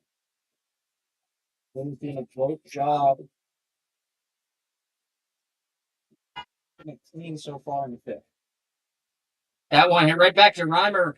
Underhand toss to Alexis DeBoer at first base, and the side is retired. So Minnesota goes 1-2-3 here in the top of the 5th. We head to the bottom of the 5th, score of 8, tied at 2. Keep right here. I mean, 6 years.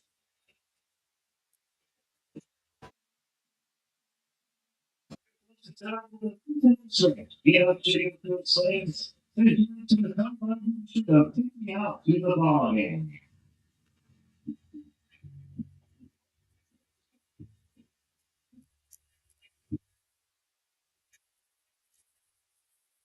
I don't know where the TV broadcasters are.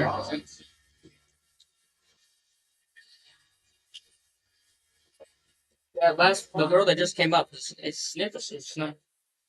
I don't know. I think I she's from Minnesota. Hello, I have a question. So yeah, the girl that just went up is her last name's Snippets. Snippets. Snippets. Thank you. Snippets. Okay.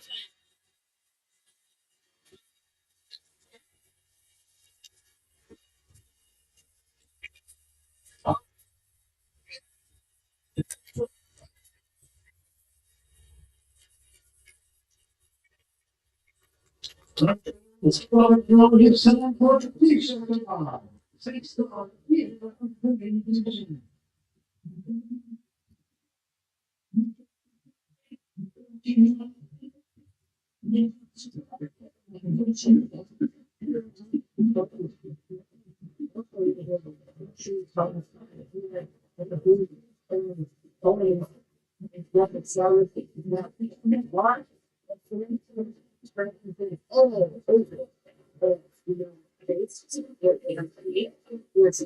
Minnesota, which is a Western team, the 5 versus the 12. Next year, piece at the bottom of the script. Schwartz chapter 2. Well, if you gotta get the strikeout, then she doesn't get that. You gotta keep that big. You gotta keep the Huskies in the infield. You cannot give up any deep balls, especially the long ball, but just keep the ball in the infield, keep the runners at bay, and keep it tied.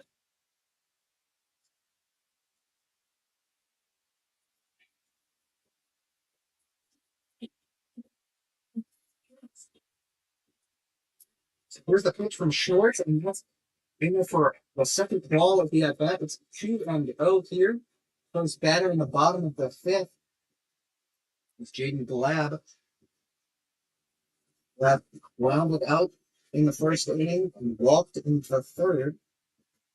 Still looking for that first hit as she hits that one foul past the 3rd base line to make the count single going. Schwartz is still looking for the first strikeout. He's giving up 2 runs, 4 walks, 6 hits, 4 innings pitched. That one's in there and below for the 3rd ball. 3-1 count here for Glad.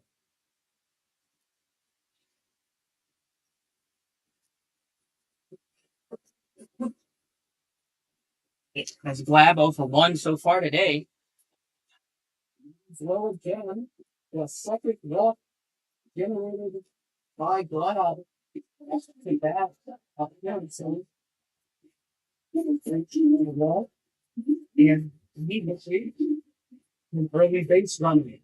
It's what we saw in the last game for Washington. And that appears to be the end of the day for Sydney Shirts getting in after 4 innings of work and runs and strikeouts, 5 walks. The first 7 taking over. For Minnesota, it's Natalie Souza, a 6.58 ERA on the season, 1-9 overall record in 28 appearances. 16.2 hit here. A big spot. This game tied in the bottom of the fifth. We'll see if she can get it done for the Gophers here. We'll be out at it.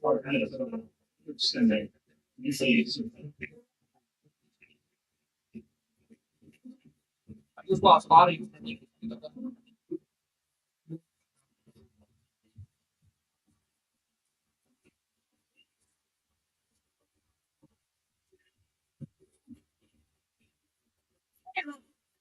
Yeah, the subs that just happened.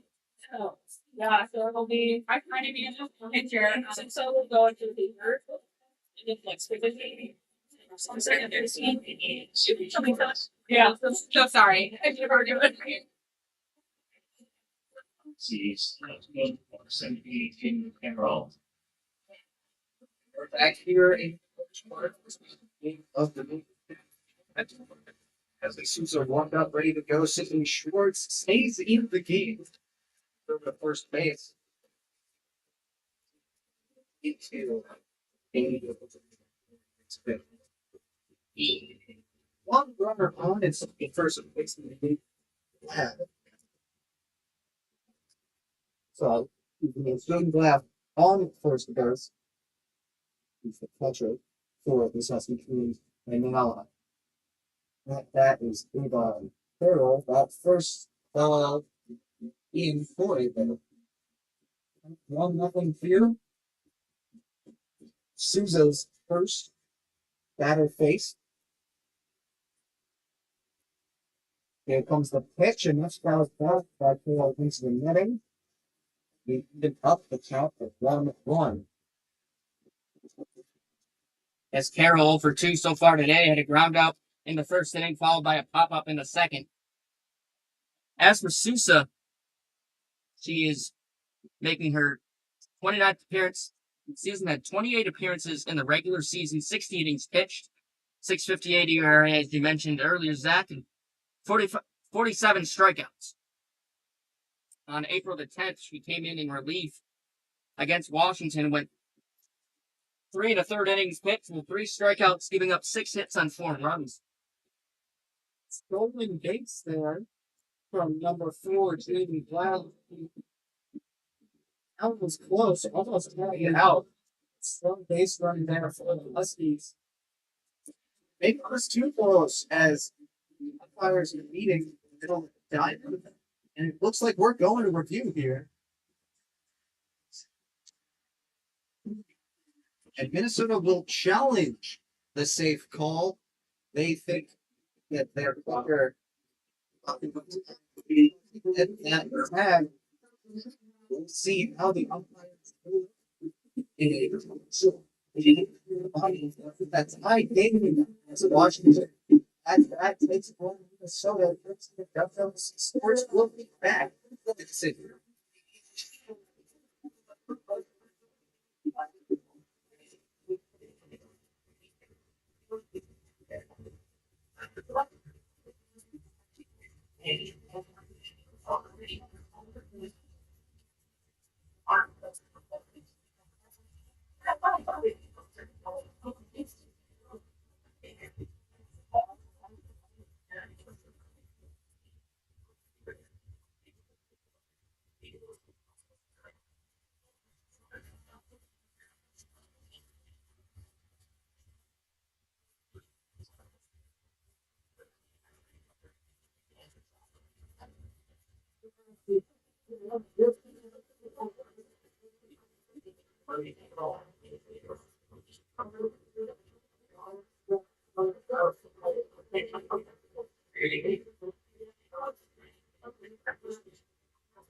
Coming back here to work with the Stones.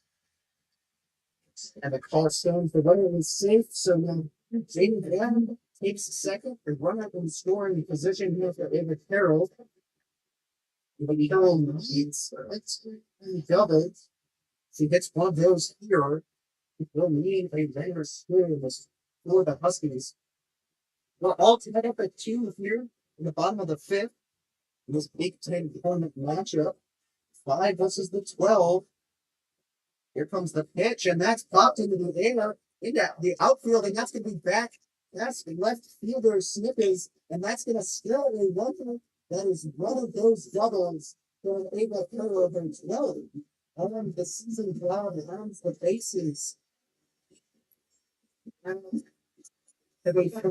Ball game with the Huskies hyping the lead.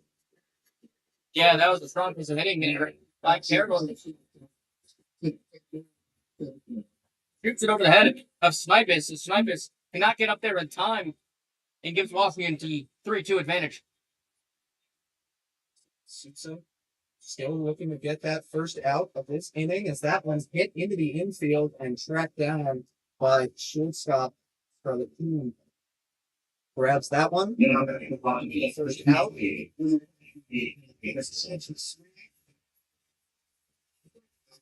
Exactly. As now they're back with what they can get out of this. Giving up anything else if we are down to the last few here. And bottom of the 5th. Leading for the Huskies. And coming up to bat, Etzel hit by pitch and for last at bat. Rounded out in the second. So still let's have a hit of the day. With Carroll on second here.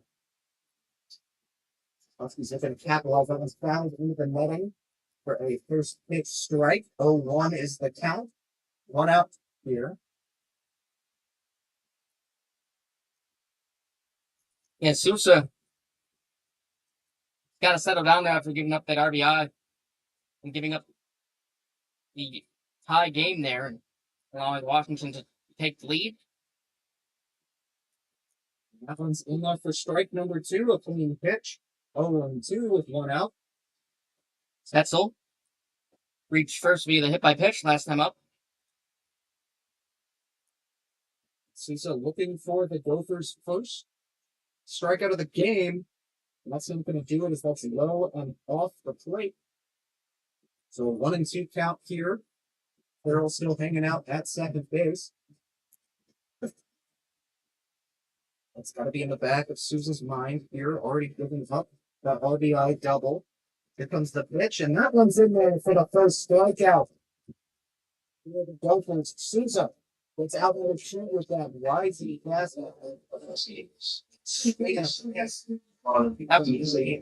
That one was high and tight to Hetzel, and Hetzel just swung right through it. That one, as you mentioned, was high and just Hetzel just couldn't get it contact on it for out number 2.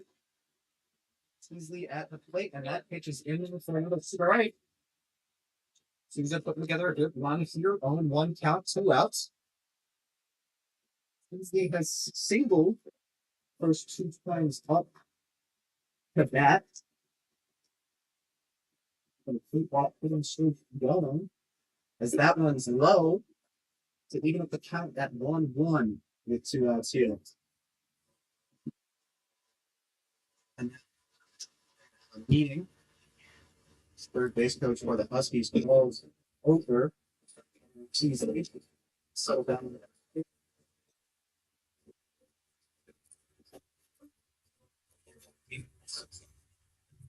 Great job after giving up an RBI double generated at flyer and the first strike of the game for so. So now coming back into the box. 1 count. Get ready. That's correct. Still leaning back, the wind up and the pitch, and that one's through. Swing and a miss for strike number 2. That's 1-2 count here. That one's center just beat Teasley. Yeah, Sousa finding her zone here. We'll see if she can do the 1-2 count. There's the pitch, and that one is just high. Teasley thought about swinging, pulled that back before she went around. So it's a 2-2 count.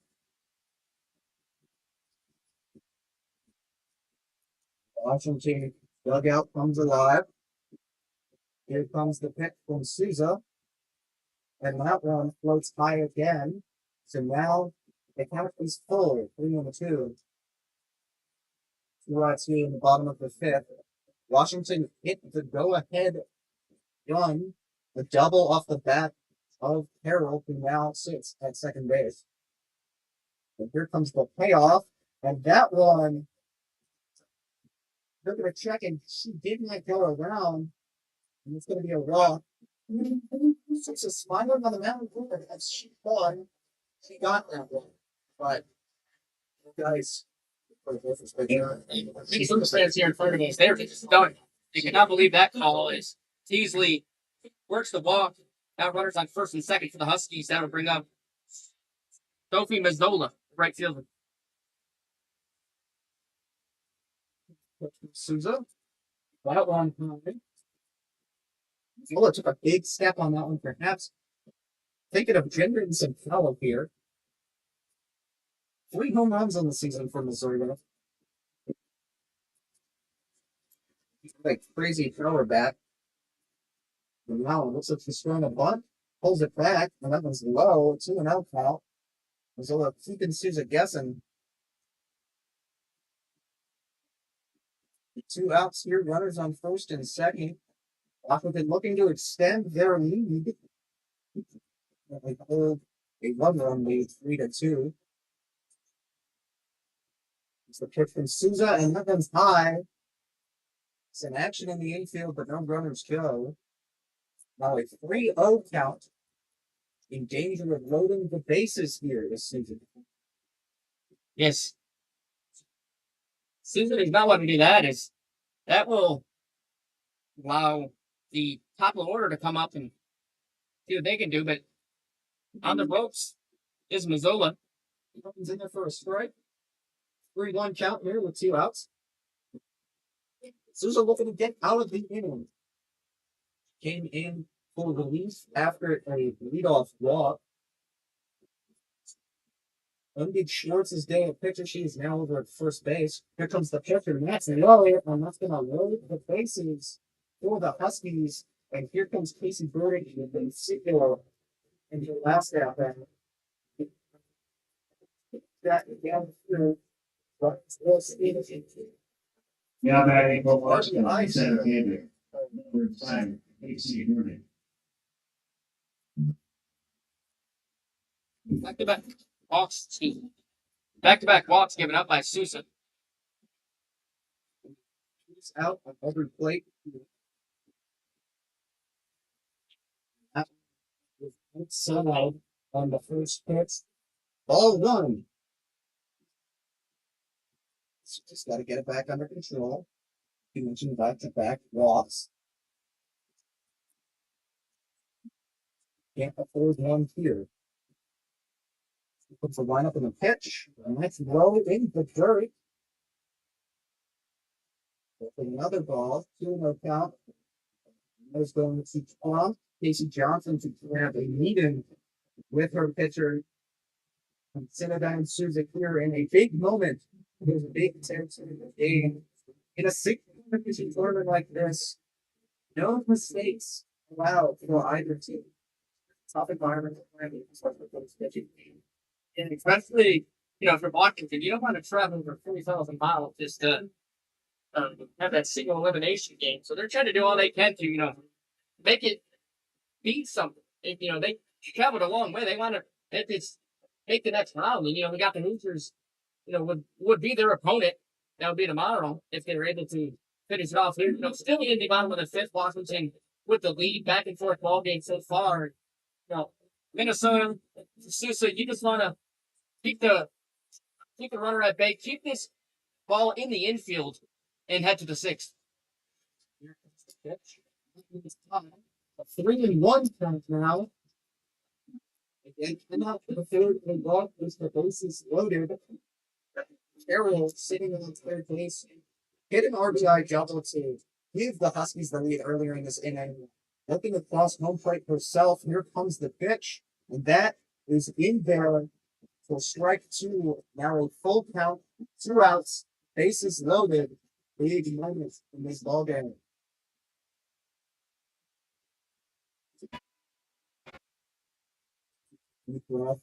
Finding a grip on the ball. Leans back, lined up. Here comes the payoff. And it's good moment for getting out of the inning. Then giving up.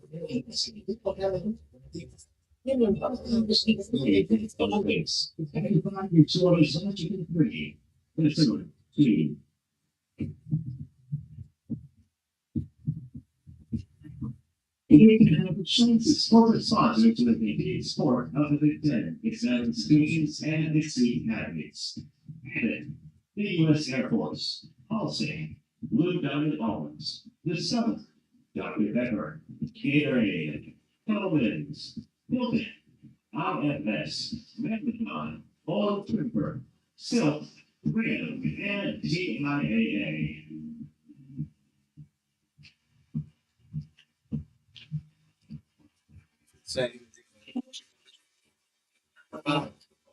Right.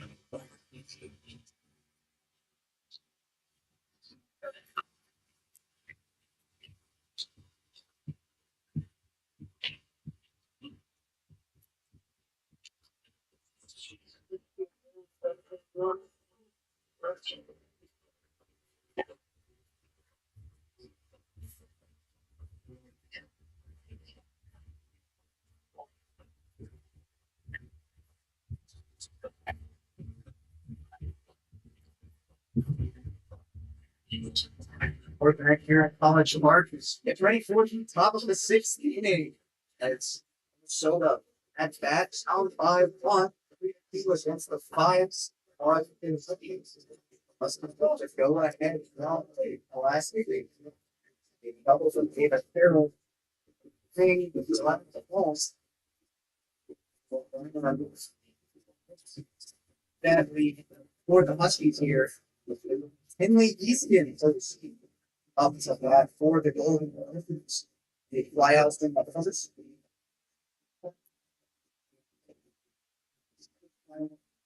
Over 2 of the heads.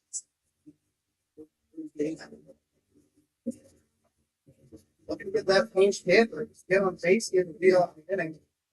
You know, Finley Beason.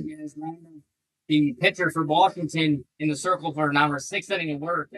Done a decent job so far. 4 strikeouts, giving up 2 hits and 2 runs. The first pitch is in there for a ball. Here comes the second. That's just on the inside corner of the plate for striking again. Tied up 1-1 in the count. Off hitter at bat.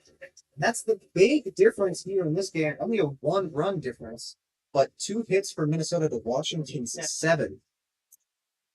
So Reimer's done a good job not giving up base hits, not giving up good contact. 4 strikeouts.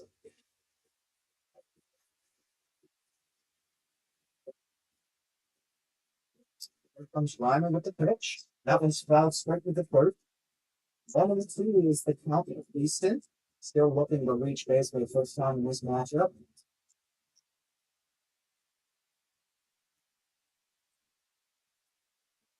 As you mentioned, so looking to reach first time here this afternoon as count is 1-2. As Reimer is looking to shut the door. Happens right in the third. 2-2 is the count. Here in the 6th. Washington still with the 1-1 lead. The 12 seed. The Gophers. The Gophers dugout coming alive. And that one's hit into the outfield, and that's tracked down and caught by Schaefer. It was so lucky. Right field.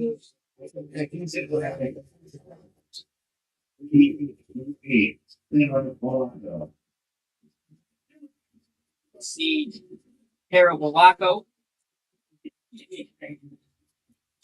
A double, an RBI double in the first inning in the first plate appearance. The walk in the fourth. Here comes that first pitch, and that's low for ball number 1. So looking to get things started for Minnesota.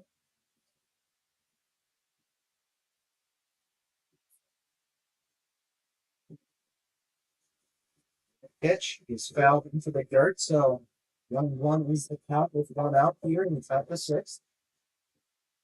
Ronald will be projected 1-1 lead for the Huskies.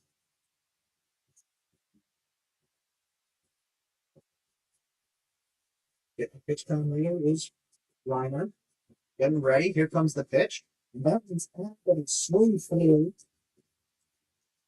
by Wallako. It's a 1-2 count.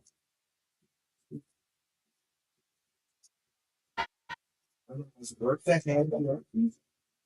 Looking for her 5th strikeout of the game. Here comes the pitch. And that one fouled off a check swing. Wallako stays alive. Another high pitch there, generating at least the thought of a swing for Wallako. Fighting at some of those high pitches, the designated player. Comes the pitch from Reimer. That one's low. Still in the zone is Reimer, but just a little too low on that one. Got the 2-2 count. No runners on for Minnesota. Wallako looking to get things started.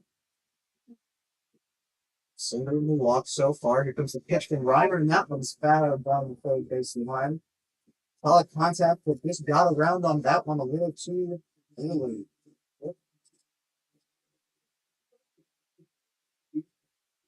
Yeah, Wallako about to get on base. He's going to have to hit one out of the infield.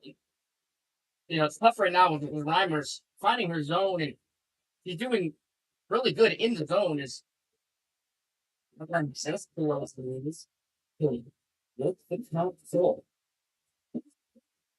got Easton's fly out last time. She's looking for the same situation here with Wallako.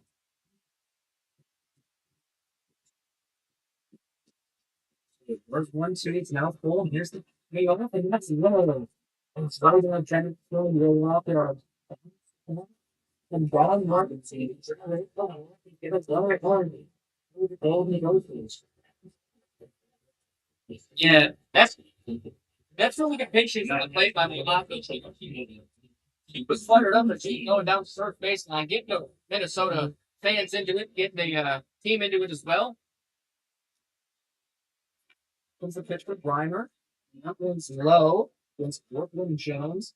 The last on the flat. So sacrifice plus. That's the runner. One out here, we may see something similar, or it will be swing away. For the right fielder wearing number 33. That one swinging on that breaking ball with the ball goes with it. One running on. So I'm going to Calvin up here. Up the sixth. There's the pitch from Reiner and lobbed that one out. It's back to center field, tracked down and caught by Casey Burdick. Unable to bounce.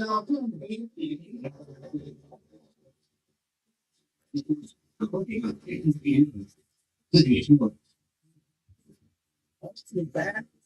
Making Schwartz start this game. Over to first base. Looking to tie it back up. There comes the pitch from Ryan and in that for a strike. It's 0-1 with 2 outs.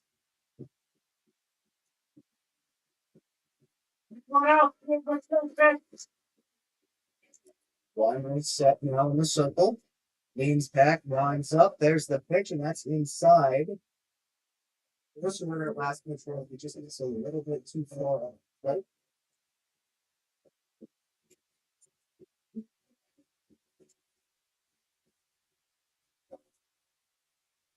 Blanco on first. It's a 1-run count. Schwartz looking to advance the runner, stay alive, but in foul. Just over our team here on his first base line. It's a 1-2 count now. 1 strike away from ending the inning. It's Weiner. And for her 5th day of the day is to wind up the pitch, and that one just low. Good patience there from Schwartz to take the ball. 2-2 count with 2 outs. Who's across the board?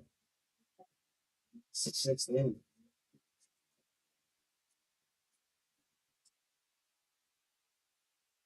Rhino gets set.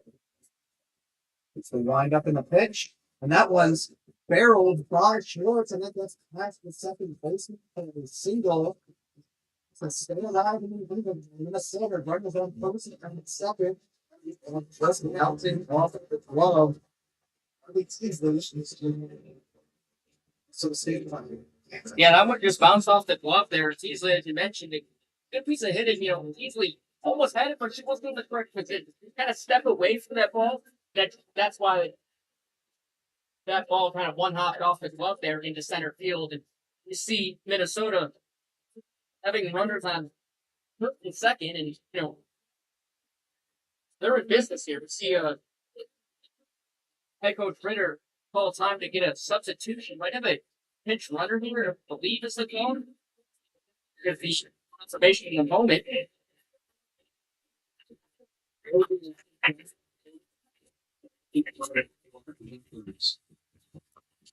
Number 15, Cooper. Base bad. Sort of rebounds. 6. So the rally to here. That's a vote. He's in the first strike in the first pitch. It's just hit by pitch. Struck out in the second. Couldn't get a hit here and keep this inning alive. And so does that pitch. He's held off down the third base line, falling behind the over center fielder.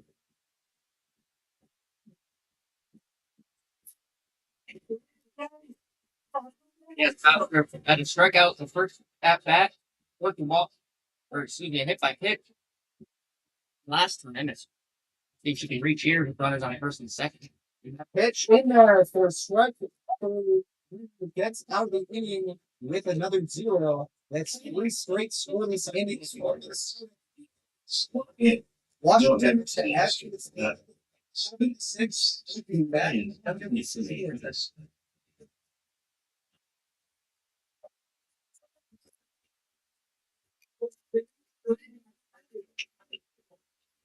And so it's very also it's not money. And the game.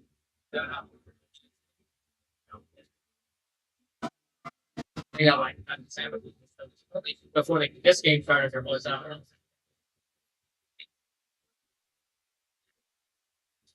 yeah, I'm just doing the first round and then I'm done with these. Do all of the all the day, then that's it. It's working hard. I know. I'm glad that's it. They see what you said.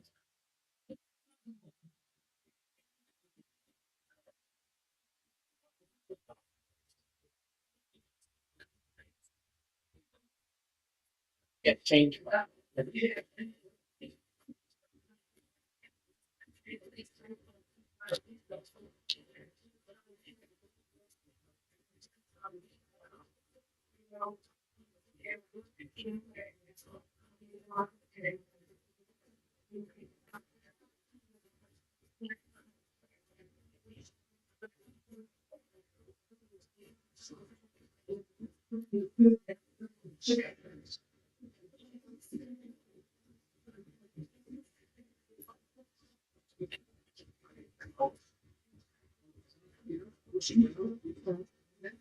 Senior Washington Huskies take on the so the Golden Rookie. They could be Minnesota. Richardson. 32nd appearance of the season, 3-10 record overall, 3rd innings pitched, and the second pitcher for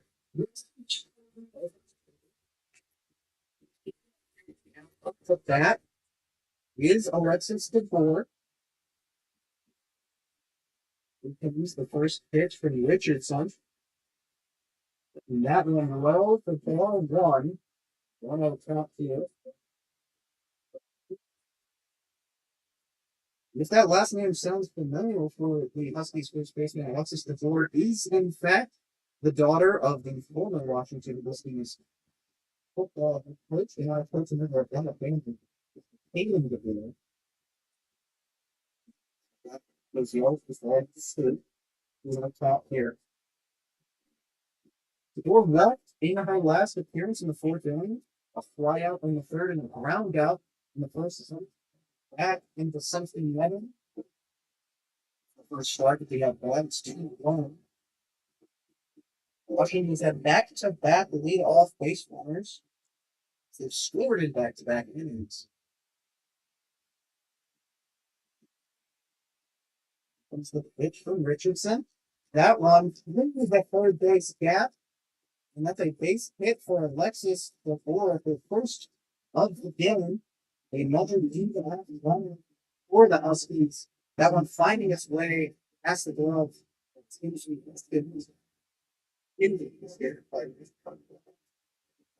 Yes, Easton just had a glove out there, but just one hop over the glove and into left field. That's a good piece of hitting there by Alexis DeBoer.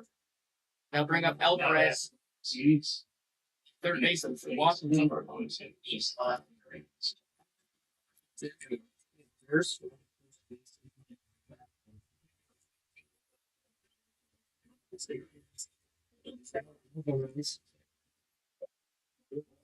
Looking to advance that runner again is that one. First pitch is in there low for ball. 1-0. Alvarez grounded into a double play in the 4th. It's that bad. Certainly looking to avoid that one here, as that one is hit off the glove of the shortstop, and that's going to be back-to-back base hits for the Huskies. So if you can knock them off with that, that's 2 runners on with no outs. Yeah, Washington making good contact in back-to-back hits, off the glove and Easton. That's shortstop and third base, respectively. If you're Washington, you want to see more of that. You want hard contact, not high contact, just hard contact, and putting the ball in play, and it's working out for them. They got runners on first and second with no outs. Richardson, another case pitch ball. It's on the outs, just a 1-1 lead for the Washington today. Would sure love to extend here in the bottom of the sixth. With the pitch from Richardson, nothing.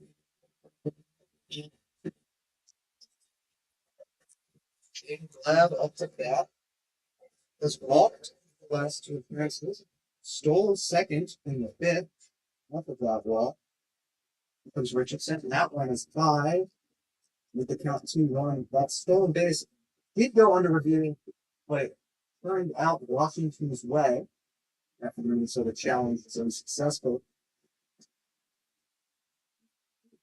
Comes Richardson.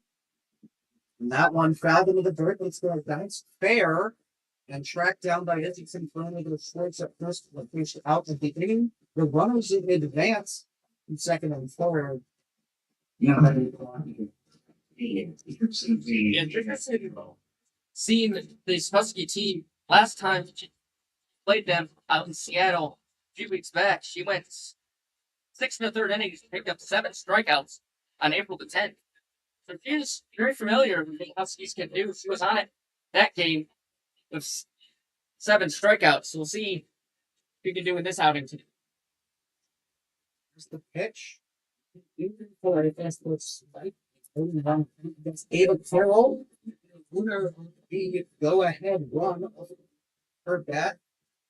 RBI double in the 5th inning. On second and third, she's got a chance to add more RBIs here. As that one's barreled towards short, and the play at the plate.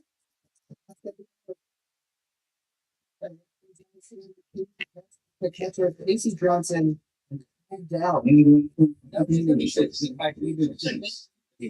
Yeah.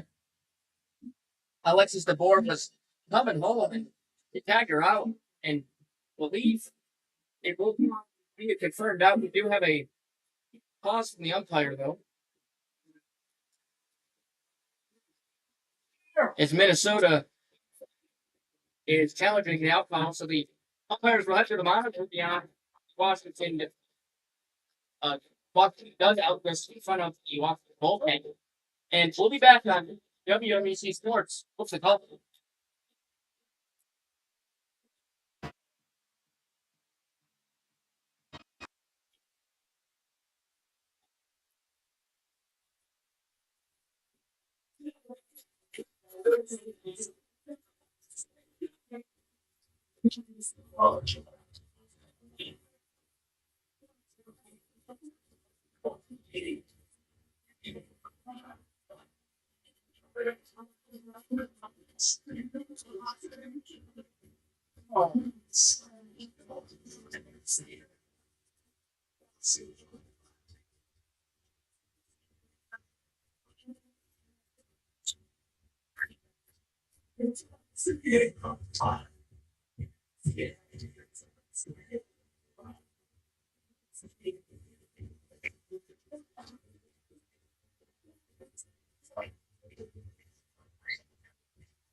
Ball here.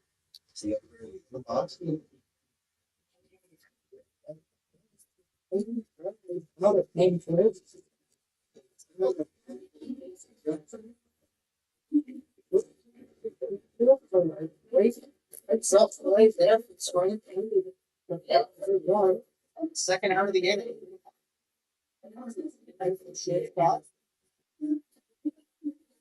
The corners of the Huskies. Just the 2 lead at the bottom of the 6th. 2 outs here. Richardson looking to get out of the inning without any damage. She faces off with Melody Acevedo. And that one wide pitch, and that's going to set the runner of time and six. 42 is all out of there. Scoring up a wild pitch. And now the Braves still off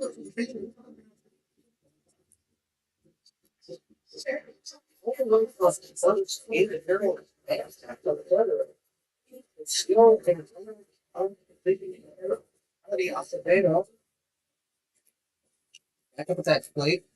The 1-0 count with 2 outs here. Richardson with the pitch, and that's low. Yeah. And just going to the last play there, that wild pitch, it was good. It was, excuse me, a miscommunication from Minnesota as the catcher, excuse me, Johnson picked up the ball and then kind of didn't see Ava Carroll running past second, I don't think, and then she was able to throw it to third, but not in time as Carroll Speed beats out the throw. And then on that wild pitch, Richardson just couldn't find the zone there. It was a little low, and then all of a sudden it dipped in between the legs of Johnson. He fired off the third baseman before the leading time. Let's see the insurance from just a running big of that. That's 3 straight innings with 1 storm for Washington, Minnesota. Now into the 7th, their last chance, down to their last batters, as they are behind by 2. Well, at the top of the 7th,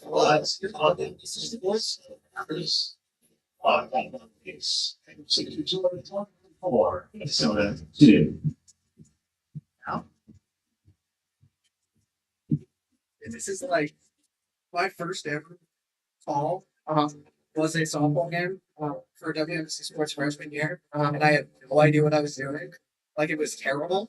So it's kind of fun to, like, at the end of my sophomore year, to Get back. call one year Yeah. and actually know what I'm doing. No, that's cool. Yeah, my first ever game, I believe, was for somebody volleyball. I remember doing it with you, and at that point, I was like not knowing what's going on, and then I went on the call for almost every single softball game during the season, and like besides maybe 2, and I've done a lot of games by myself, to be honest, which has been kind of cool, but like I love the extra help, so like it's especially during this, but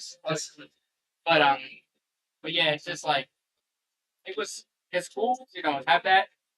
Like I'm doing everything under the sun now. Like mine just got me everywhere.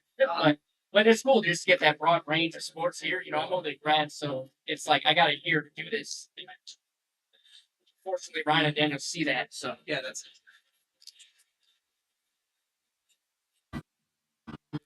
Back to College Park, top of the 7th inning, Minnesota against Washington. Minnesota down to the last 3 outs. They down 4 against the 5th. It will.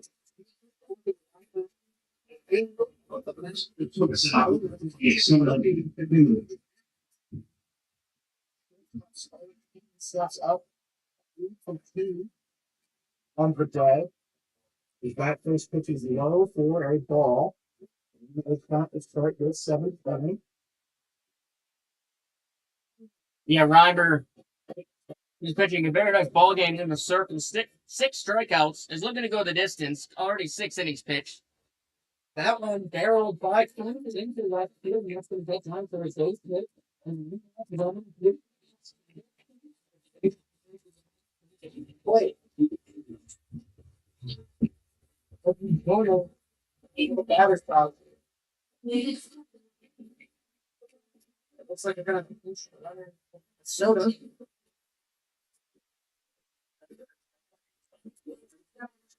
Raymond. 18 that runs sports. Here. That in the 7th.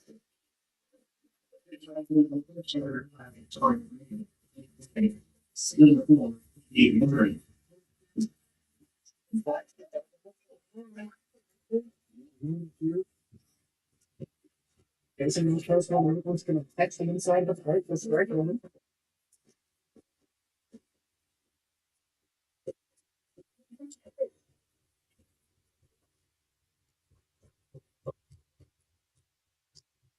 Here comes the second pitch, that's low into the corner. The count has 1 for Mountain. And reached the first one, error.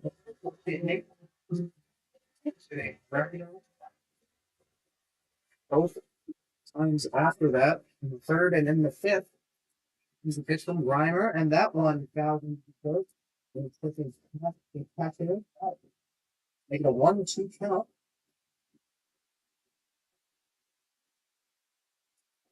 Get the first out in this section. To get a second time around. By two of the Golden Gophers. Here comes the pitch. That one fouled. It's gonna bounce. Play. Staying alive. Still a 1-2.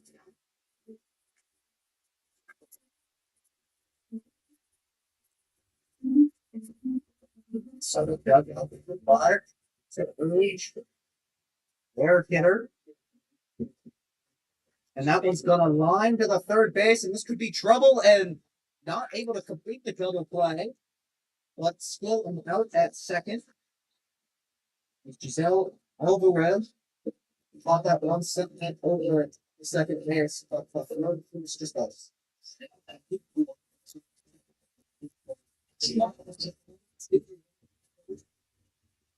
Double play for the Huskies.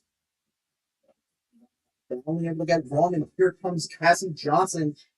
Made the tag on that play, but play to prevent a run from scoring the last game.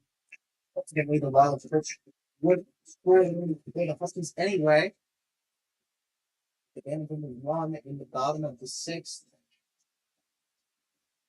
That pitch is skied up, tracking it from left field, and it's caught. Is Ava Carroll, and now down to that last building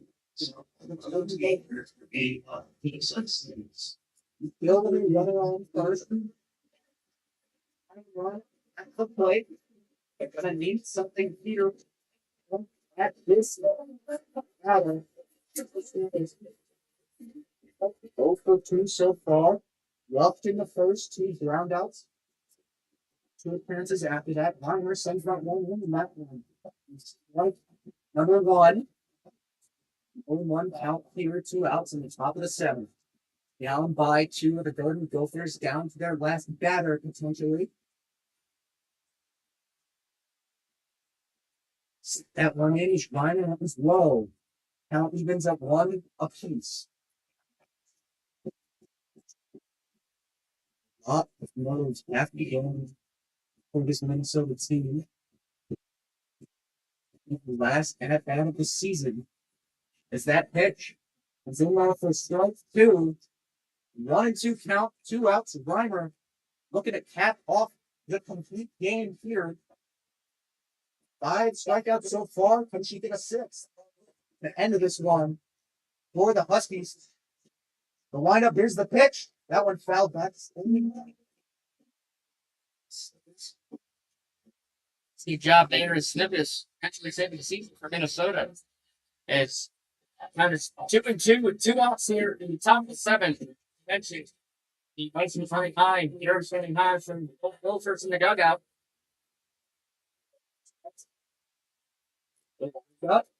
Here's the pitch. And that one is strike 3. That'll end the game. Huskies beat this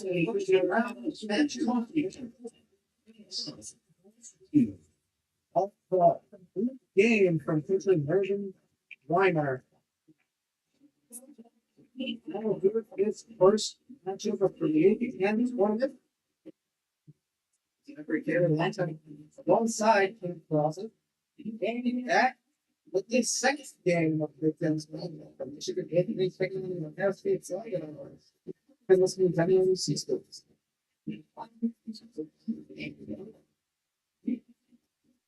Grab something to eat. I'll be right back. Are we switching anything, or are we just going to keep it on the same? I have to switch the graph. I have to switch the graphics. So if you want to do that for me, it's in my computer. My computer's running OBS. If you want to switch the graphics for me, just go from Minnesota, Washington to Ohio State, Michigan. It's in the graphic folder in Google Drive. You know how to look that up. I'll go get something and I'll.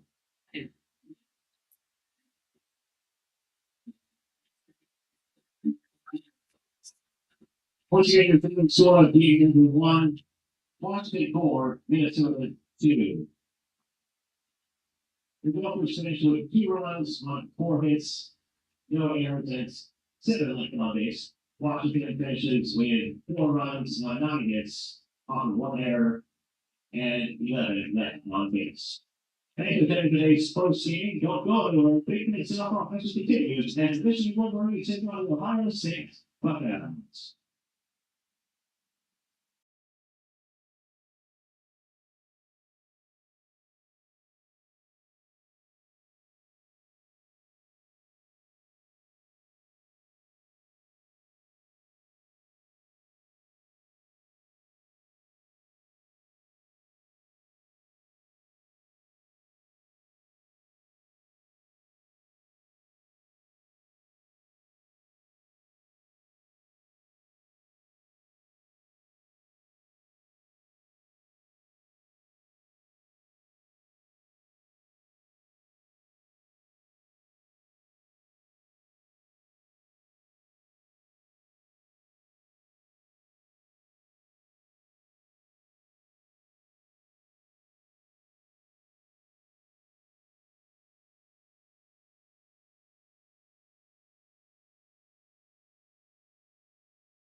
Yeah.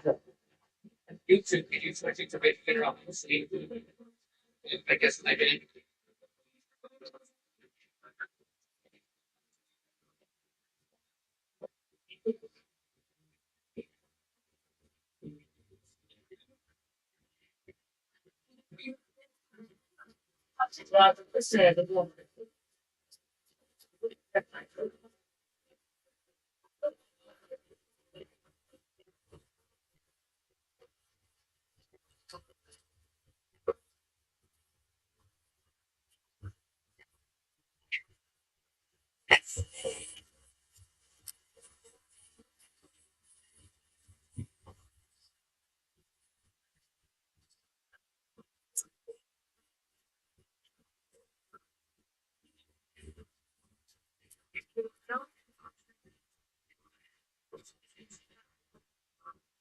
So I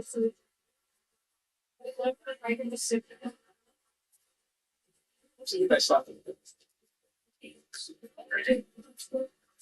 Say it now. Say my friends again.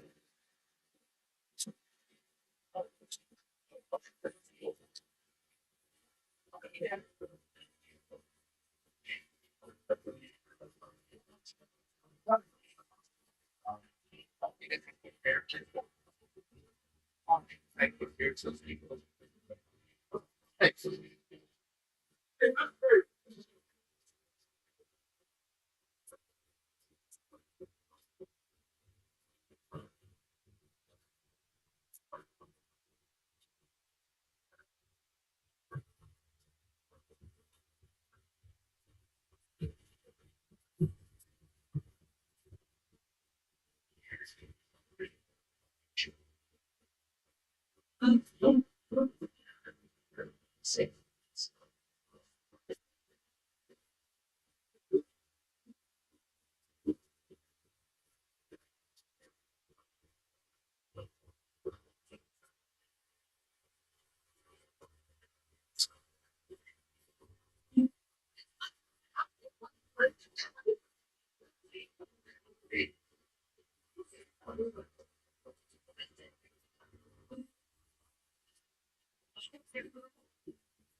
Hold up.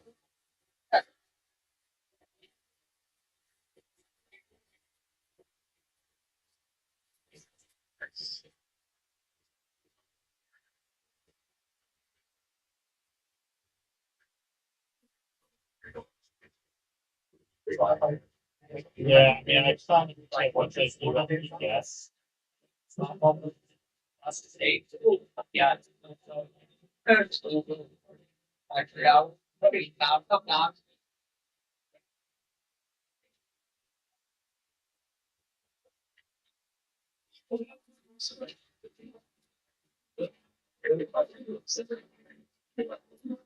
There you have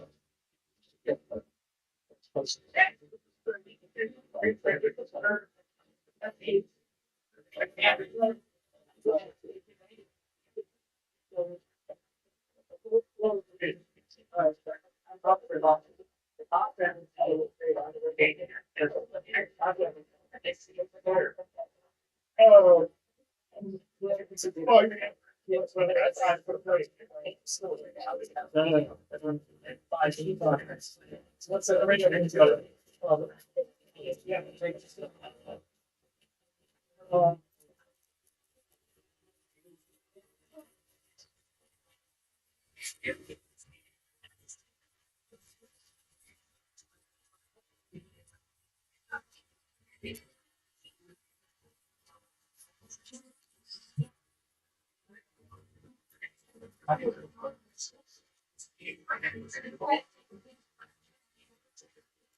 Yeah.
Make sure you get out the field for your 5 minute warm-up period. I want to take please clear the field. Thank you.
It's okay.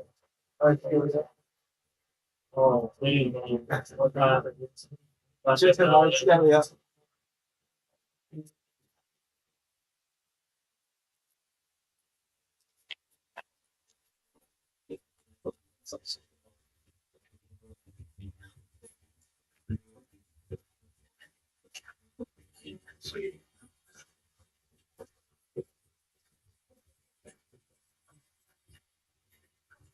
Yeah. Down.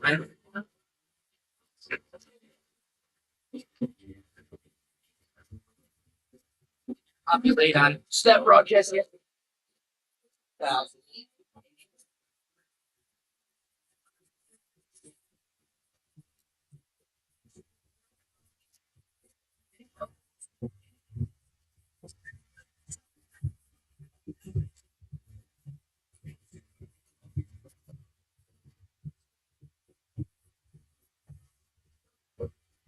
When you're totally done, take it. When you're totally done writing, take it.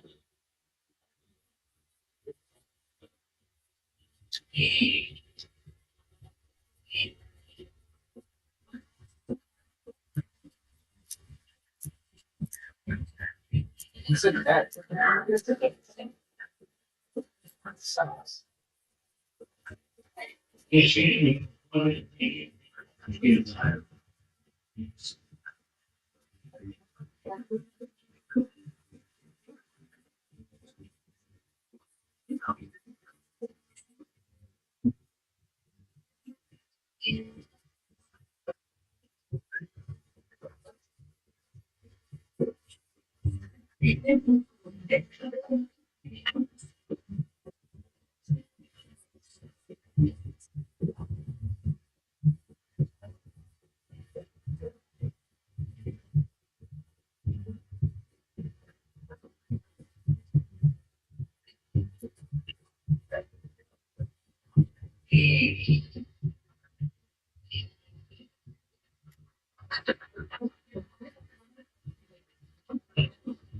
Take it.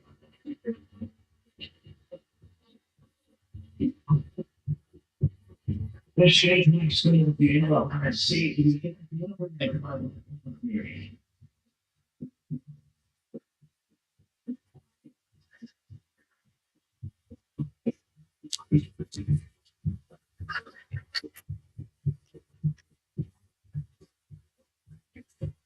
This is so good. So this song is like a drama. it's like a music. It's a music.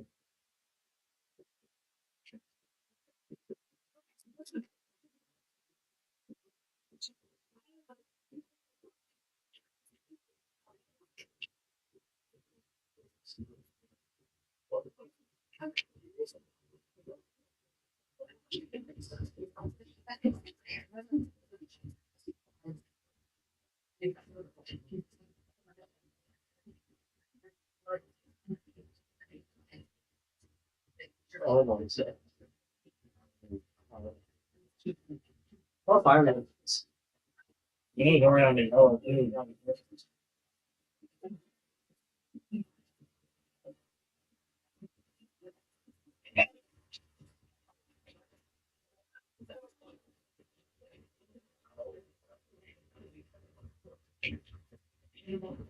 Does it say Velma? Velma. Velma. Right. You good? Next one is not easy either. Maddie. Rainy.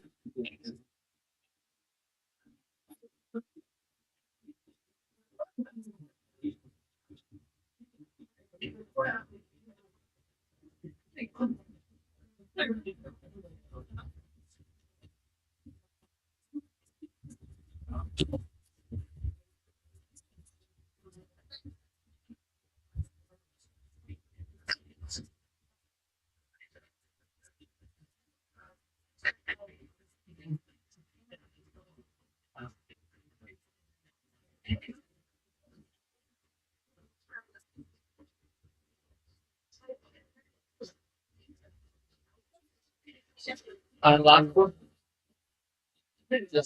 I guess we're gonna go with unlocked one. Yeah. You guys are mixing. You guys are mixing. Yeah. Oh, and you help us with the last name of the turkey. Is it Yavakas? A lot.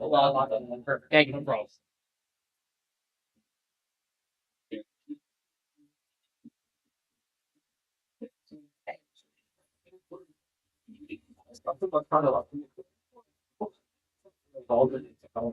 Oh no.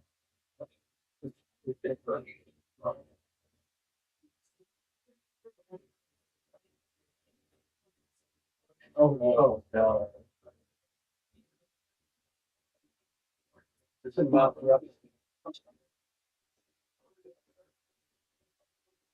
so anyway, well, breakfast like it's so much out.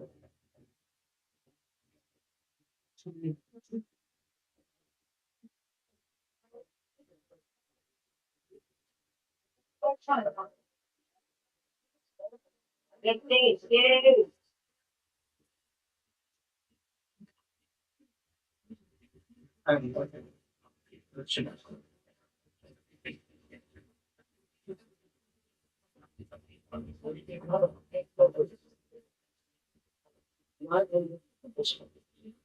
You're not. You're not. Oh, it's the same. I feel like we're they could hardly check it.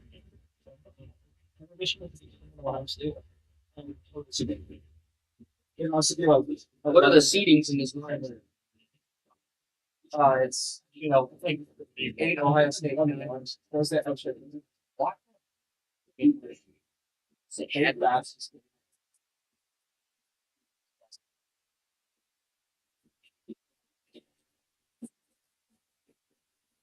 Similar argument.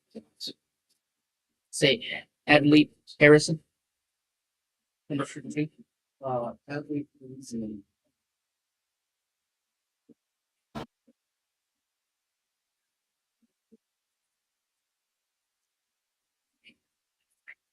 I'm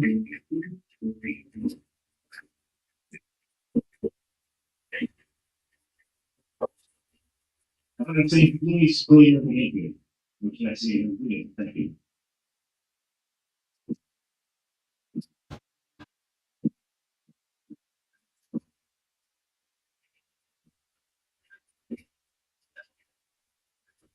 Good afternoon, welcome to the Maryland Softball Team at the University of Maryland. Your host for the 2026 Big Ten Softball Tournament. Today's second game of the day features a Michigan Wolverines and a 5-6 Commons. We can safely have our student athletes and use in our division not permitted. Thank you for your attendance. We hope you enjoy the game. In spirit of censorship, the Big Ten consensus to responsibly encourage the those who are here. The use of language or disorderly conduct is unacceptable. Say, this is what is the athletes talking as a question is having some of the factors of exchange language. Medical has a Big Ten conference associated from the point. I hope you enjoy today's meeting. Follow the Big Ten is part of the Secretariat plan. Follow B1G. Subscribe button. Yes. Big Ten about the conference on Facebook. You can also use the B1G support. The outfit scans the QR code for the video. Yes, it's here something. Land mixer. Base.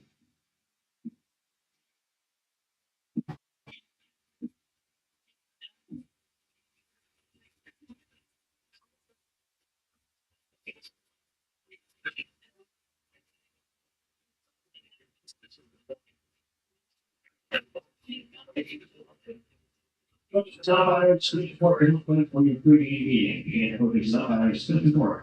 Don't put it. Thank you. It's style of 11 or It's I already have. Guessing Lamar.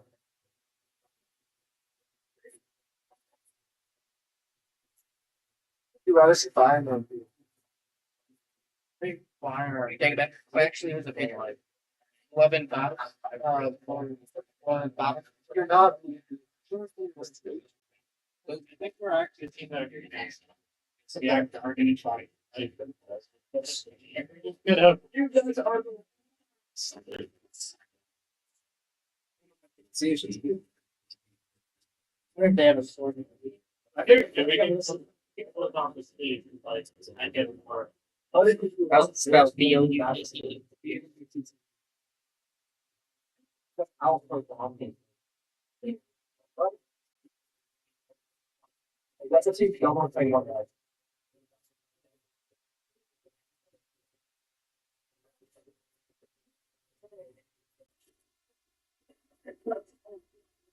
So you should play someone fun last night. Which do you guys inspire me? Just very epic. Second one, this is kind of bored though. Only one goal in the first 20 minutes. There was one goal in 90 minutes yesterday, bro.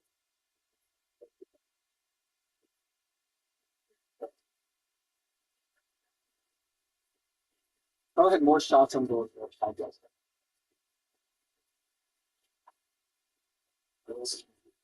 Six by the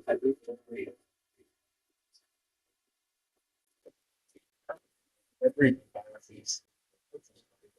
so bad.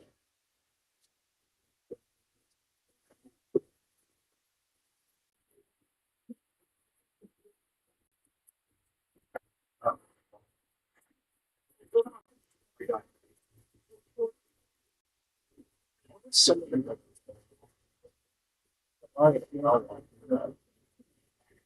got yourself on for it. It's not a pro. Good. I'm going to doing now. It's better out. I think Tito is also not here. Let's give Tito a second. Good. Don't put him in the ball like a week signal. You go down there with soccer clothing. What? You go down with soccer clothing. Oh, I can see. Right? About Tito. Right? Oh my goodness. See that? Smart for a while. One will be it. Like 40 minutes ago. It was punched it up.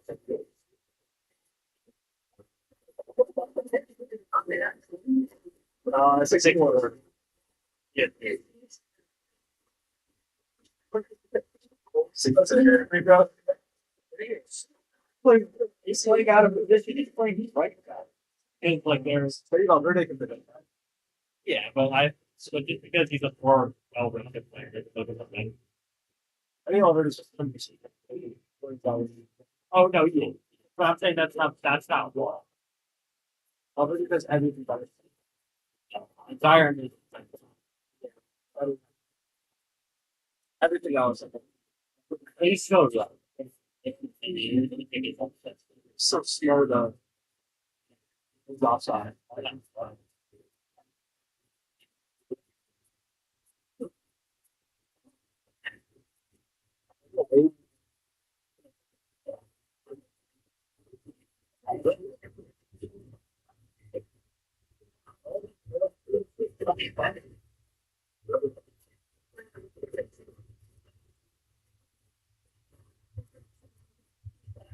I can grab a scorecard that might have pronunciation. You know what this is? I think at the front beat. All right, go try that. Videographer versus song. Yeah, the guy who did one. They're all the time. It's sort of. Yeah, I think it's good. I think definitely. I also want to press this videographer to get the balls and Welcome to the Maryland softball team. Today's game between the Michigan Wolverines and the Ohio State Buckeyes. Now let's take the starting lineups for today's game. First for the Wolverines.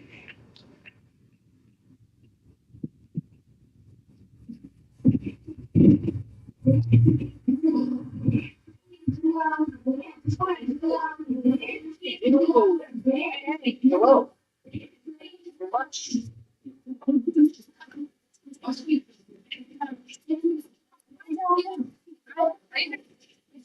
Yeah.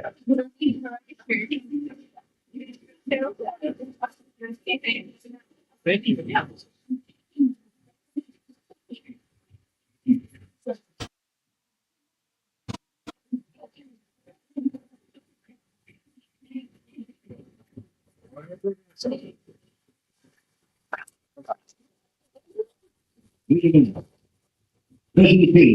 The fourth quarter, Indiana Redford. We had second, in the fielder. Number 2, Lauren Puss. We had third, the left fielder, number 45, Ella Stevenson. Then fourth, the center fielder, number 15, Jessica Koehler. The Mexican number. The kicker, then sixth, the first base, number 8, Maddie Grenier. 97. The shortstop, number 1, Maddie Carr. Batting 8. At third base, number 7, Maddie Erickson. And batting 9 at second base, number 13, Janelle and Oscar. Interceptor this afternoon for the Wolverines. Number 22, Danny Ellis. The head coach of Michigan is Bonnie Knoll. The assistant head coach is Jennifer Rodgers. The assistant coaches are Janet Pitzer and Cameron Greenwood.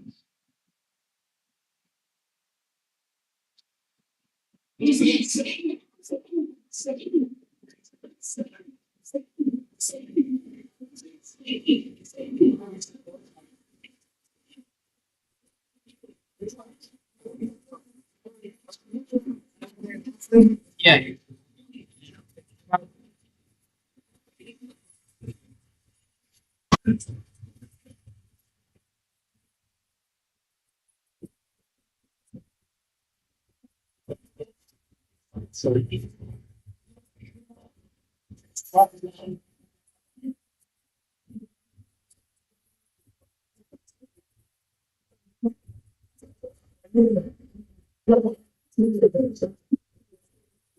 It's gonna be a kind of long open, but I will get to like ID and everything after it. Perfect. No, you're good. Take your time. I have a long open.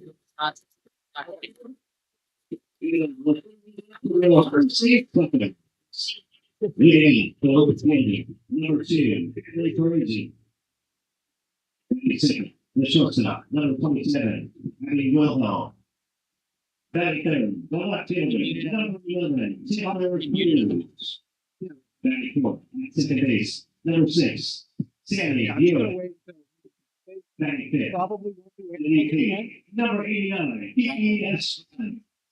Batting sixth, the catcher, number 7, Reese Cullen. 97, at third base, number 1, Lottie Lenison. Batting 8, at first base, number 10, A.Z. Dean. 99, the center fielder. This is the Ohio State. Number 23, Lauren Koehler. The next for Ohio State was Dan Fuller. And this is for this team. Pearson and finally State. You off in the first round of the Big Ten tournament. I'm Zachary Koehler alongside King Crossett. You're listening to WMC Sports. We've got the second game of the first round of the Big Ten tournament here.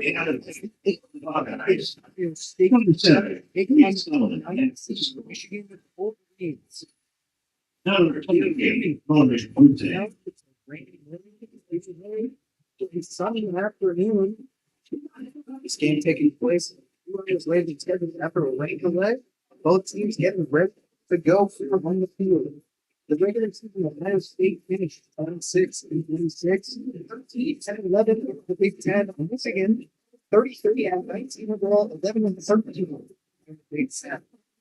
Both of these teams coming off of series wins. It was a series sweep for the Michigan Marines against their new state and rival Michigan State. Their only state of the season. So Ohio State is a one series of against Washington. Just advanced in the previous number 12 seeded Minnesota Golden Gophers. course, the is rivalry means big round of the Big Ten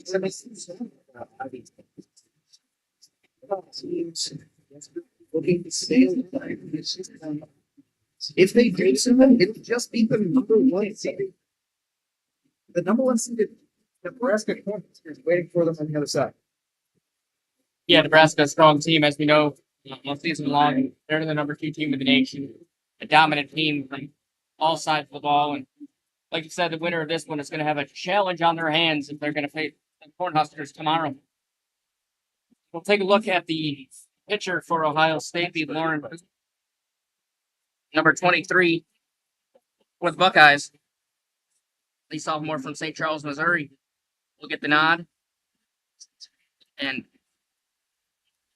through 92 innings pitched, 89 strikeouts on the season, she will see Indiana Langford, Lauren Putz, and Ella Stevenson, the 1-2-3 leadoff batters for the Wolverines. Let's go with the starting lineup.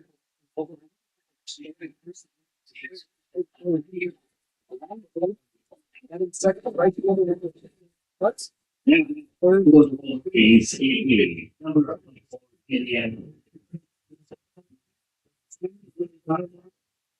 8, 90, and 1, 4, 1, 7, 1, Erickson, 1, 15, Janelle, Ariana, and this is an opening spot. It's the thing.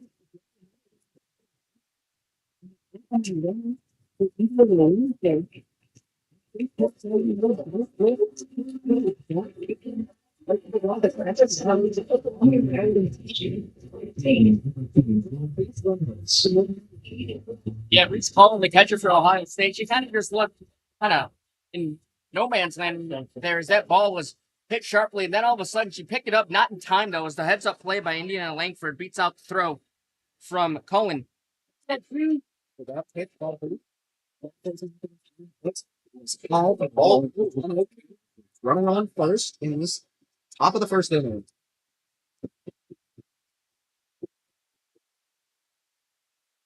Set now. Here comes the pitch, and it's one miss. I was running our defense has been the best team this season. A course average out of a tremendous hitter. A 1.594 OPS. And that's another swing on this as that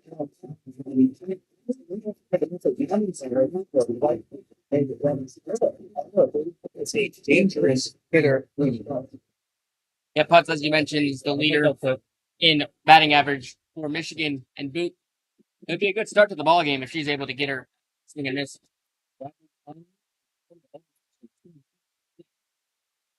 So let's run on first at the top of this first inning.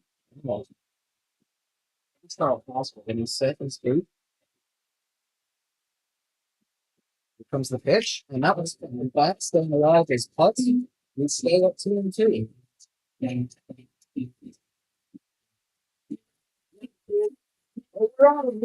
Putz been 7 RBIs on the season. No stranger to knocking runners in their play. He takes one. A long ball here with a wonderful four. Personal off stops the pitch. That one, yes, that's the plate. Spots it's 2 here. Right, that's the first.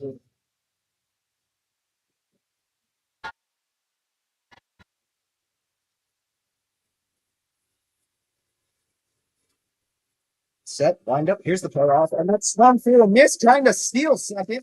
Successfully stealing second. Is Indiana Green. The strikeout registered by Boot. It's 1 out on the board. So now a runner on second. And here comes Ella Stevenson. Yeah, that's a good strikeout there by Boot. That's what she wants. She wants to get ahead early. So getting that strikeout to Putz is a great confidence booster in this game and heading down the stretch, especially at the first out of the game for Boot. That first pitch on the ball runs 1-0 count. 1 out here in the top of the first. A runner on second for Michigan. Boot squares. Sets. Winds up and fires. That one's deflected right over near us, just behind our tent. Foul ball over the safety net on the first base side. 1-1 count for Michigan, wearing the blue with yellow numerals. Ohio State in gray with red. That fits well for their two. In front of us here is the Michigan fans. A lot of fans from Michigan in front of us here. They have a strong showing, taking a drive from Ann Arbor down to College Park. That one.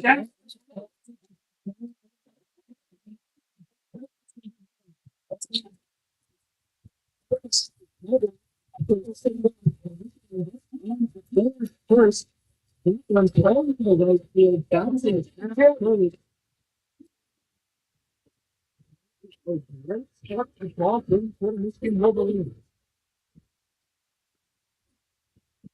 Yeah, that's exactly what you wanted for Michigan there. You know, Ellis Stevenson, base hit their RBI double. They have to bring home Wayne for to make this a 1-0 early Michigan lead.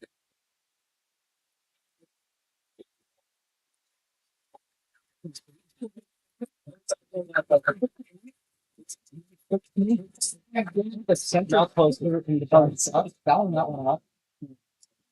And the start. They're at that. I'll be able to see over something. Yeah, no. Stevenson on second here. Still just the one out in the top of the first. That one low and outside. All pressed forward and standing.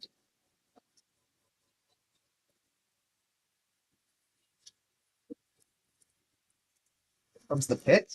That one just barely finds the zone. The 1 and 2 pitches down, Joseph Conway. A 44 RBIs.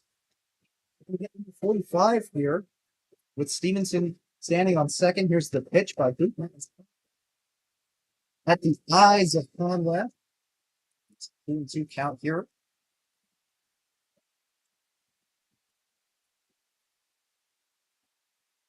For Stevenson, that was her 39th RBI of the season on that double in the first inning. Boot delivers a pitch.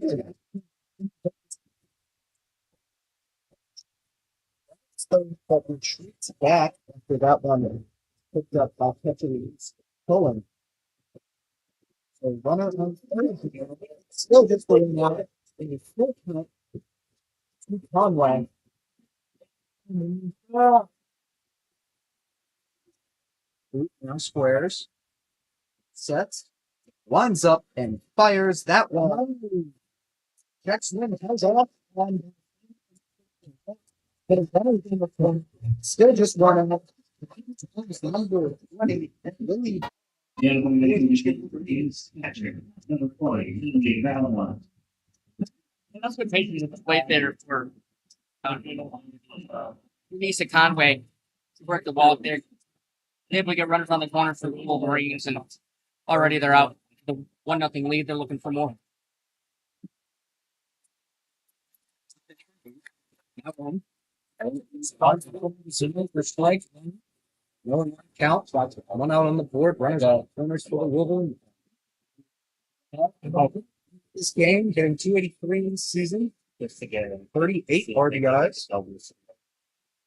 Comes the pitch. And now taking off Conway.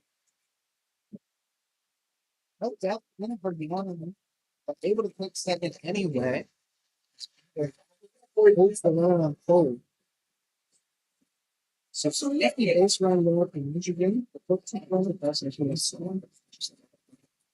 Had a chance to maybe tag out. Conway different. Didn't let the one again from the third. Heads up play by the second baseman. That pitch is in there for sure.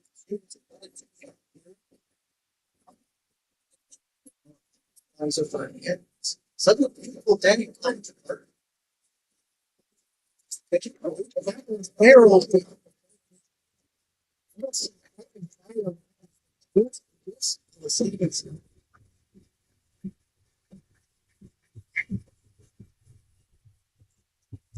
All for they look like they're about to get flags and get her on, but they look like they just stop that from happening still.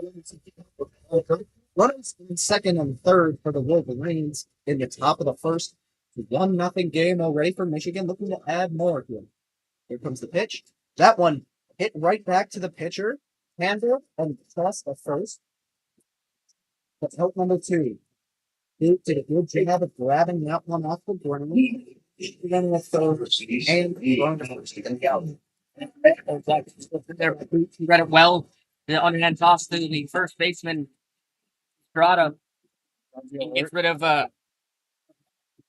Valamont for out number 2. At the plate, he sends that one taken over. Probably the long of the arms. Say or something of their big time career.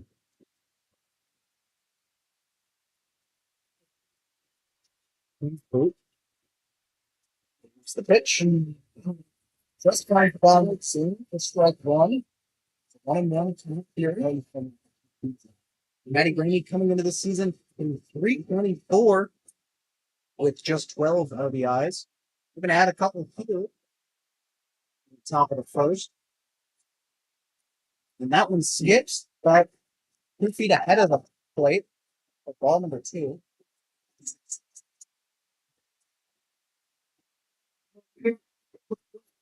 Ellis Stephenson standing on third base.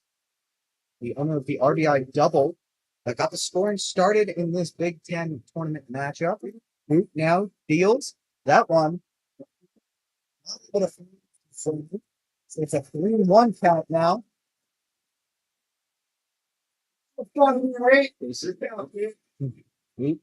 Looking to battle back down 3-1 in the count.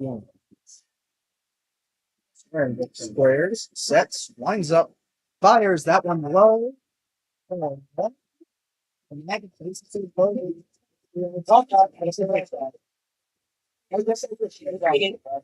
In control here with bases loaded. See what they can do up to the plate now. Maybe kind of far. Like we're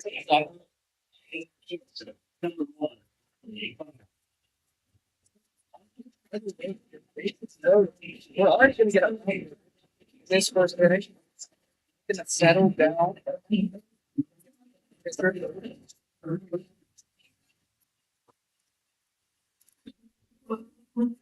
Like I was saying, either direction. You got to send them out of the park. Really just a base hit to score. But for Ohio State, on grounder, and they could be out of this field. Just give them I believe this matchup. Certainly plenty of game left to play. Don't want to give up too many in this first inning. Luke fires the first pitch.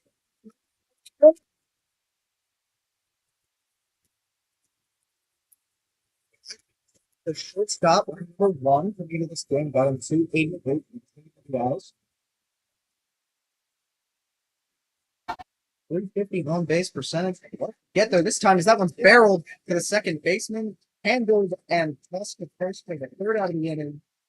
So just 1 run for Michigan in the top of the first. They lead out of the base.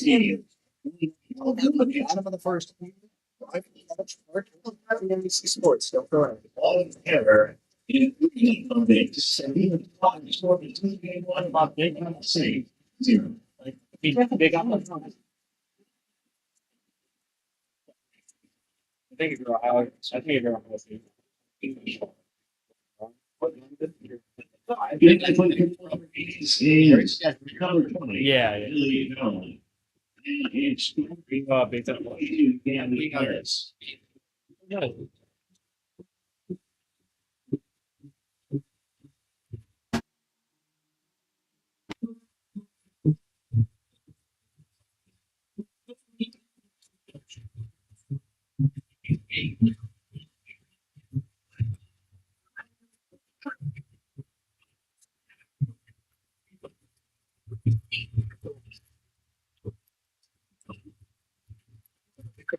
So I can do lineups and stuff. I can take a look at the alignments in the field. What? I can take a look at the defense. Yeah, I can do defense.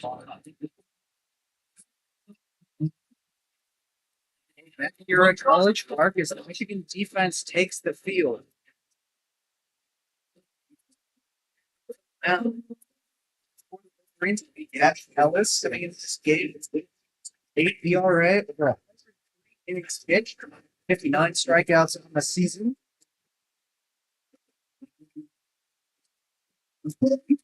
Adding more skate and the area starting off.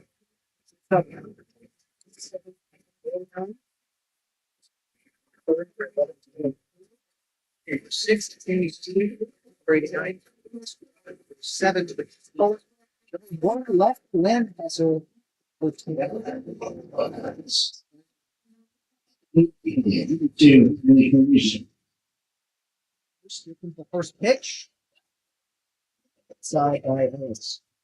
And defensively, for the Wolverines, they'll have Stevenson in left field, Conway in center, Putz in right, third base, Erickson, shortstop is Kylie Carr, second base is Janelle Ilaqua Ramey.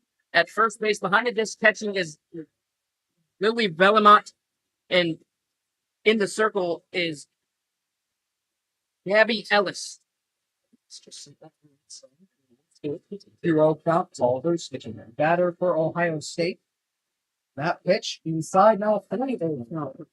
Coming into this game, hitting 370.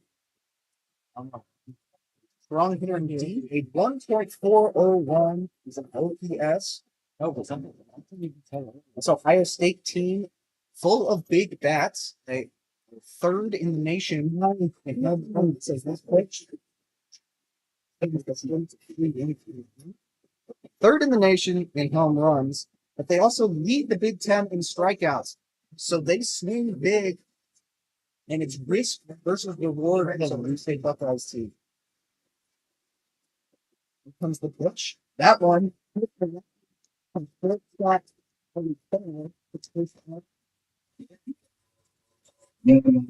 Buckeyes at shortstop, number 27. Right place, right time. If you set her feet correctly and just right with the glove there for out number one.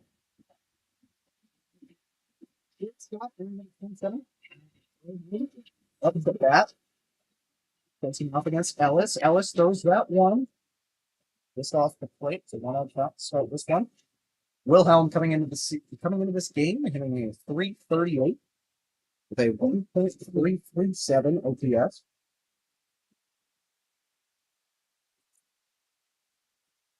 Here's the pitch. 1-1. Ellis had an impressive last outing against the Michigan State Spartans, pitching a full game shutout in the season finale for the Wolverines. That pitch travels low. Now 2-1 count to run out in the bottom of the first. And you look at the records for Michigan, 33-19. I mean, they come into this at the 9 seed. They just haven't had the same success in the Big Ten as that one's barreled down with a foul on base. 2-2. Obviously, this team can get it done when it matters most. Back-to-back Big Ten champions. They won it from the 8 seed last year. The 9 seed now, but the path remains more or less the same if they want to do it. Comes Ellis throwing that one, and that one's hit in the center field, gets down for a base hit, and Wilhelm gets on to give Ohio State their first base runner of the game. Went out on the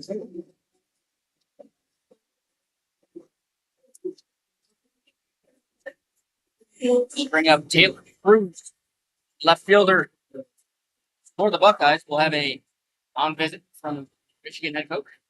Checking out Ellis there in the circle. Trying to calm her down a bit after giving up that base hit to Wilhelm.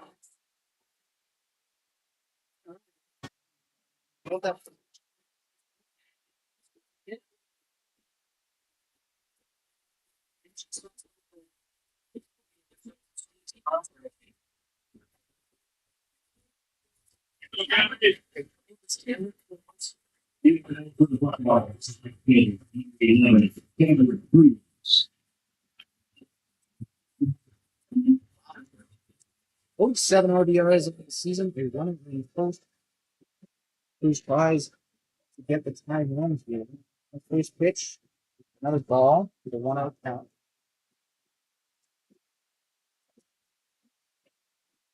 The second run. Has Cruz with 349 batting average, 53 hits on the season. That one hit back towards Ellis, bobbled up, scared able to get the throw to first in time to get the second out of the inning. Wilson advances to second base. Yeah, I've skated that second piece. 6, 7, you know. But it's not to get back or look the force. Opposite feet to the front of her. Is able to get it back. Get that check out.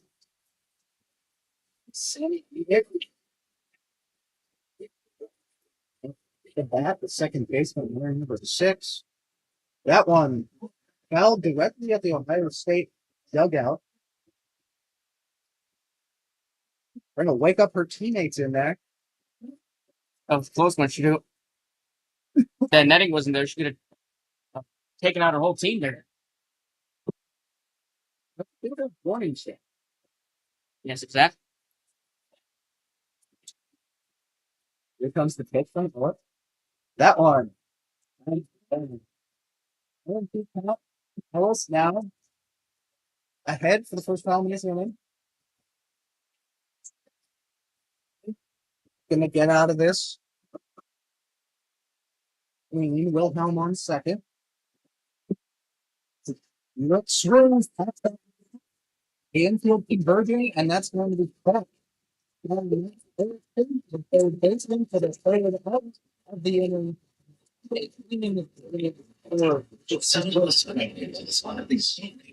Stop the second. I'm just saying, 0.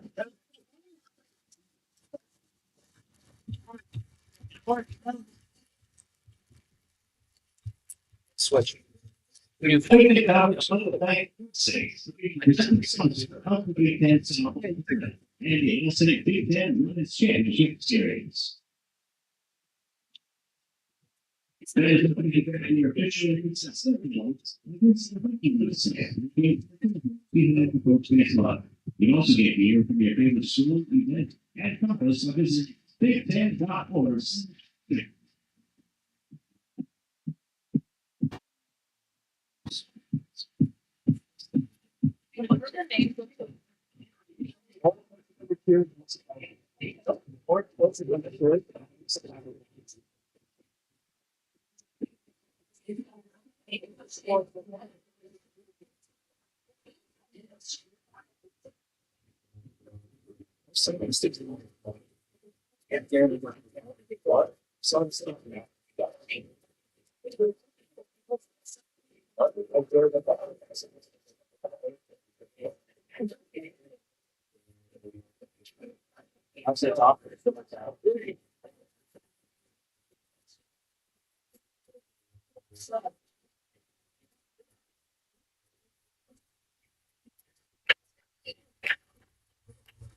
Coming back to the top of the second inning.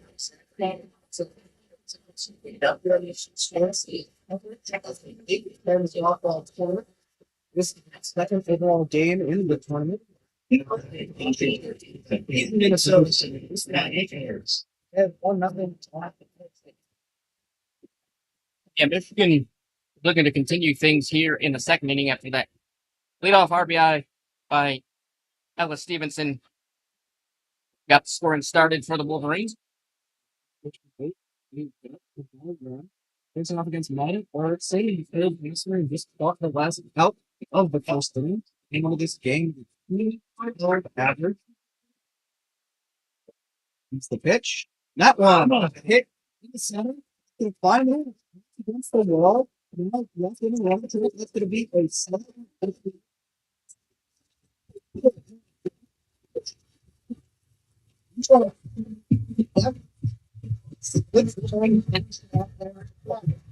Great center. Goes up against the hole. Well done. Running the infield a lot in times. Eric sitting Steve's needs some doubles. He needs a lot more. That this game averaging 308. 15 RBIs on the season. That one hit after strike. Yeah, going back to Eric, he's hit there.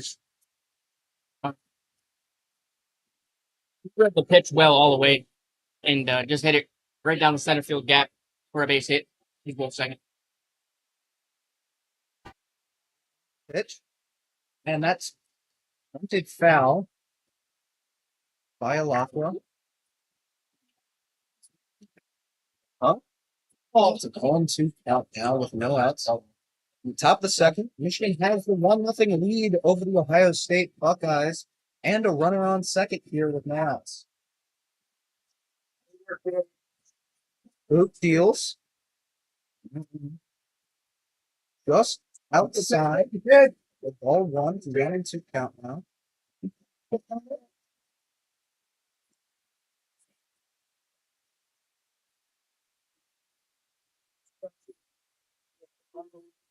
Here comes Boo. Run right side. It's a 3-2 count now. Alakwa working it back to Surprise baller by Trophy. Elakwa held off, but he wants to get on. He's obviously going to have to make contact, but he's going to have to get out in front early in order to do so. 13 RBIs on the season for Elakwa. the pitch.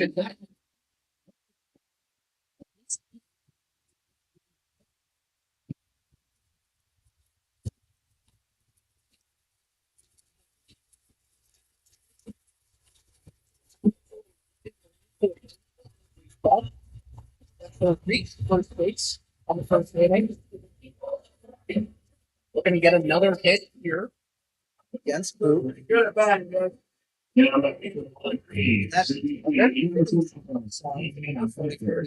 Jones leaps on. It's a unique one. I haven't heard that one before, but it makes sense for designated player. Michigan laid down another bunt, but that one slides foul over the third baseline line. She's a little basic. They better, I think once so I think third base is well over the length of 0-1 pitch. Fires.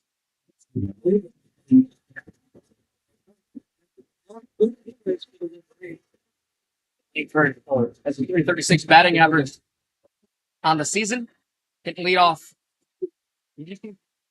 for the Wolverines.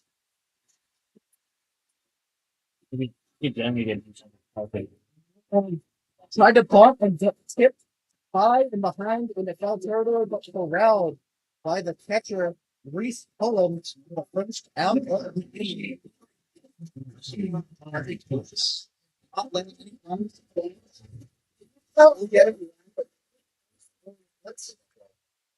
That's the most dangerous hitter on this Michigan lineup. Boot, deals, swings, and misses. Does cuts, struck out in her first at bat. Looking to avoid the replay. This is prime territory to add to her RBIs at 77. She is nearing history, and she is just 6 RBIs away from setting the single season program record for the Wolverines. Great out upper.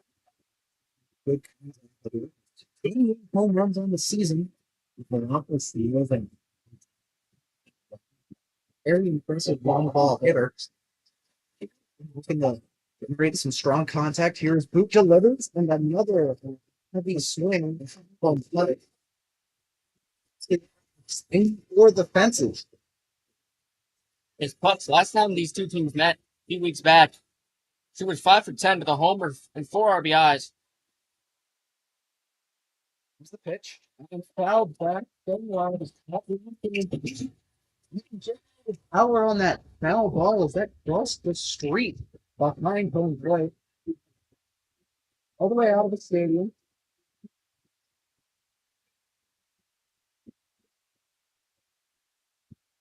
So still 0-2. Boot delivers, and that one swings through. That starts this game with drive to the strike one.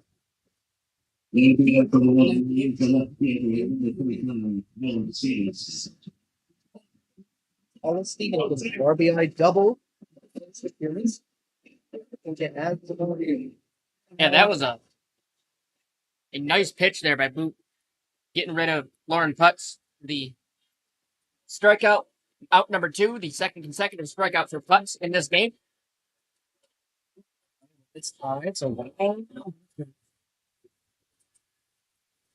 Let's imagine the Michigan faithful right in front of us here on the first base line. Excuse me.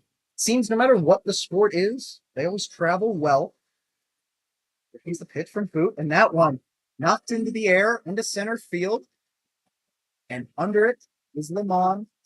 Catches for the last out of the inning. A Michigan escape. Seconds.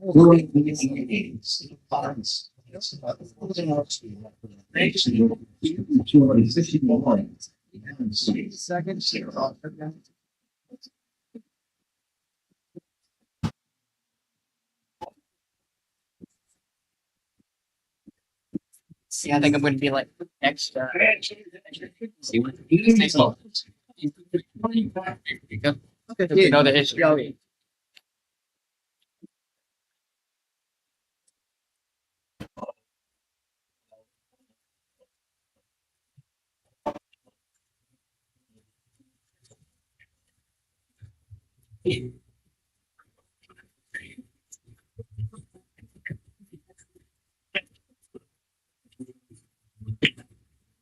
And I took a trip up to Columbus in February to ask them about college. Oh, yeah, sure. So guys, I don't. oh yeah, already got this. How it's good. This is great. Great outfit. Yeah. Good mask. You don't have to do it. Yeah. Let's go. Yeah, I was here at 9 a.m. and it was like down. You got first 30? First 3, yeah. Wow. That's it. Third. 3 and it's kind of like I was like, if it's, but then I don't have to worry about anything after. So, good. I'll let you guys get back to it. All right.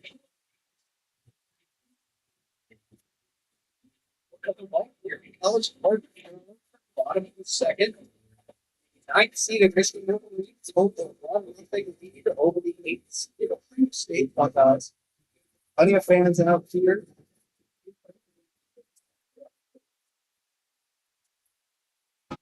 Yeah, plenty of fans, as you mentioned, Zach. You know the history of these teams. You know these two fans are staying far away as possible from each other because you know Ohio State, you know, big football school, but in sports, all sports are a big rivalry when these two teams match up.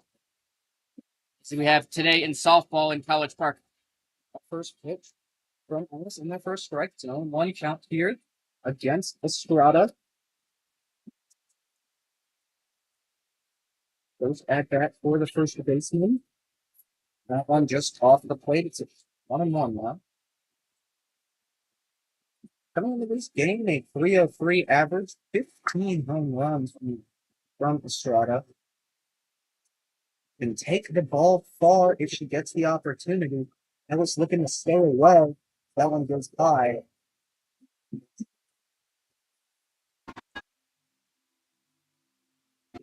Estrada has good power, 39 RBIs on the season, as you mentioned, 15 homers.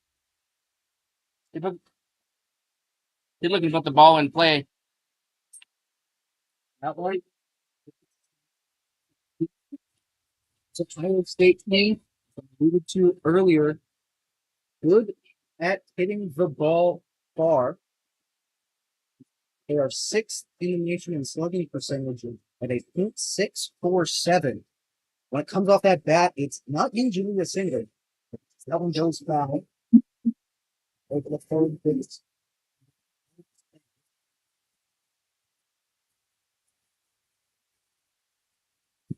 And now 2-2 count, no outs. In the second.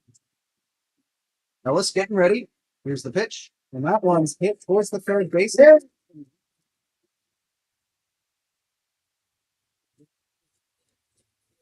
Caught for freaked out of the end.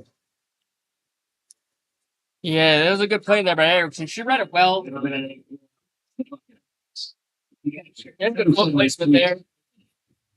Makes over the throw the catch from it for one, and that would bring up Reese Cullen, the catcher for Ohio State.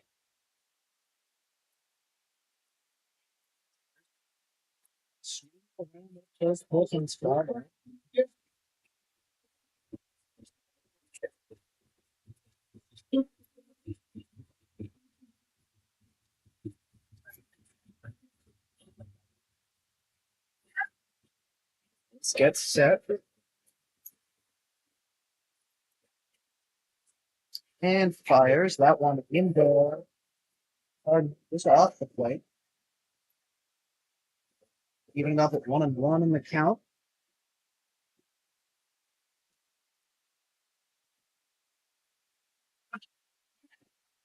Ellis, the second most utilized pitcher on this Wolverine team, only behind Aaron Boone.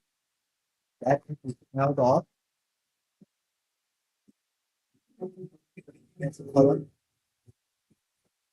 Catcher, Steve. Average.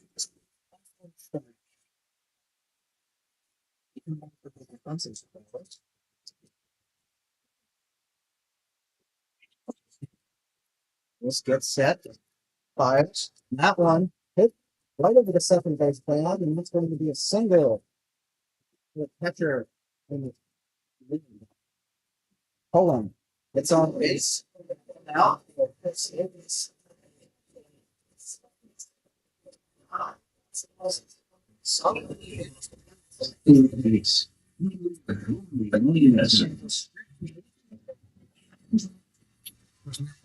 not making the big turn, but still boosting it. Here comes Lottie Landmisses. Ellis fires that one. It's a ball. Out here. One out, one round.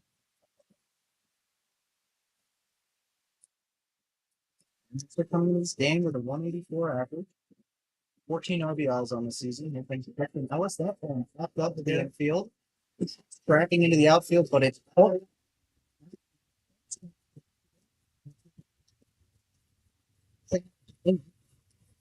tracks that one down. Next up, we have first base, easy Neal.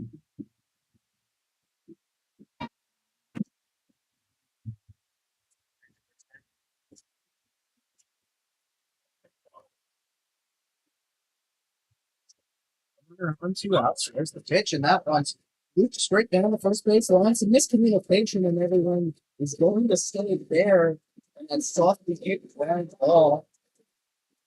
Neal hits that one down the first base line.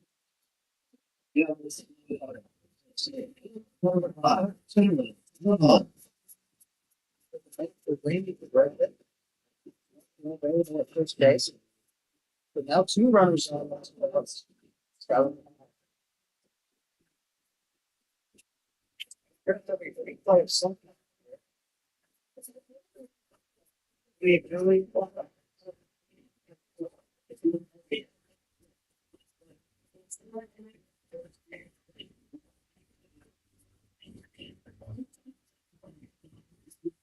Control is a fair ball. This again is challenging the ball hit the bat out of the box. The players in the further position. Michigan challenging to see if that one flipped. Neal out of the box. See foul ball. That. So we'll be back here in a second. If the decision was words.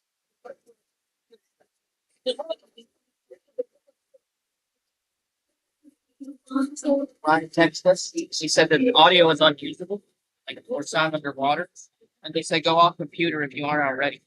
So I'm trying to. I don't know what he means. I put desktop audio for the mono, so I don't know if that's what's going to change things. But I don't really know what he means.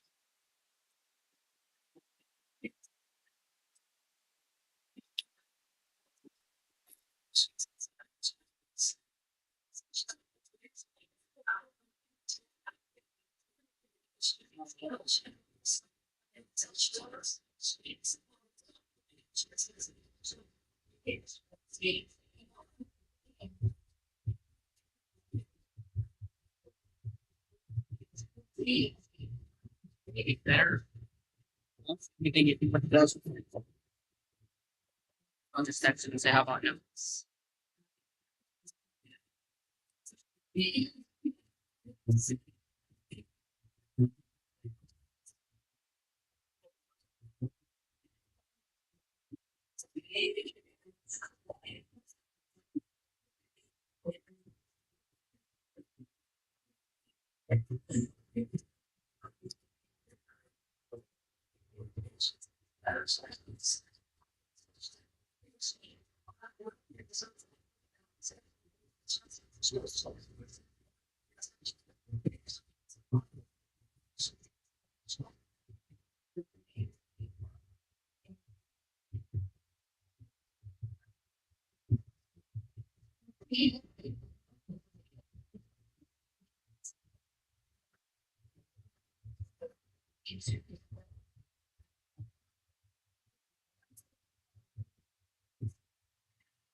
The ball in the field is confirmed. It's a fair ball. The best being called was, but the ball plays firm on that one. Fair ball. We'll have runners on first and second for Ohio State. 2 outs. Scully on the center fielder. On the next game, the batting average.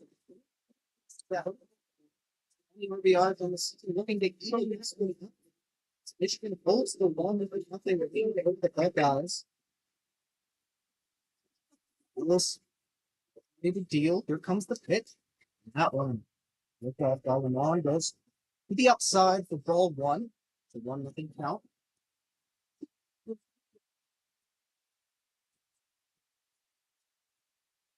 Getting set.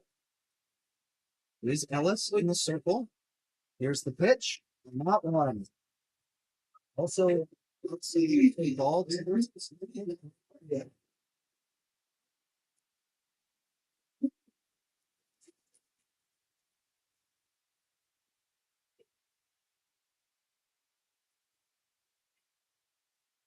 It's the pitch. It's low.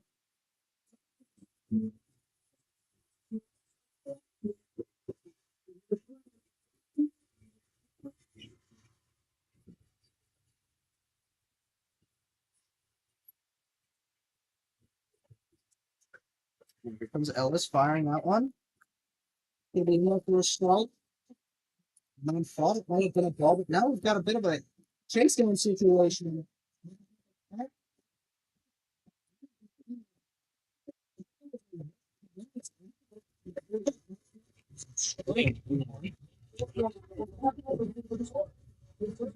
Now we're leading to.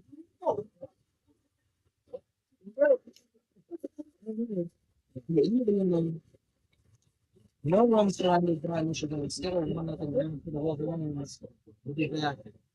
Again, in the game sequence.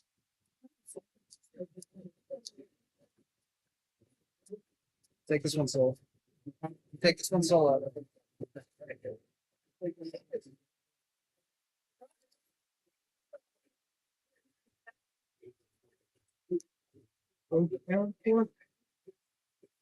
The ball in the field is out at second.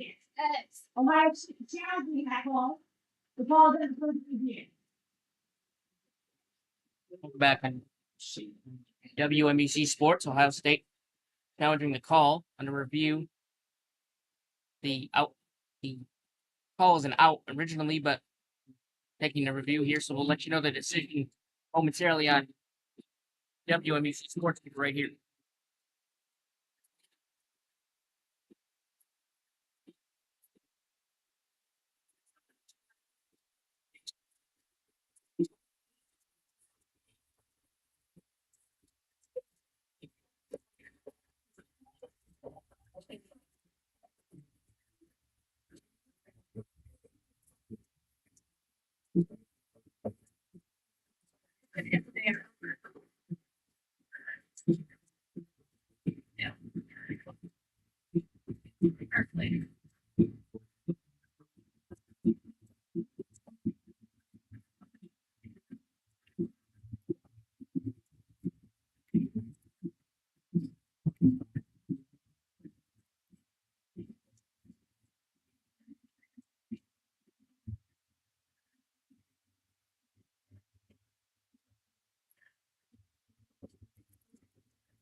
from the box. This is from the box. Yeah, you're on. Andy said this over.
Yeah, I'll wait till after that.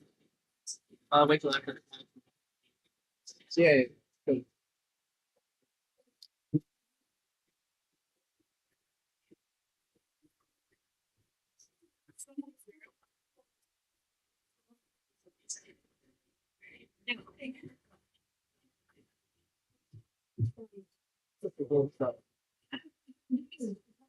Stay.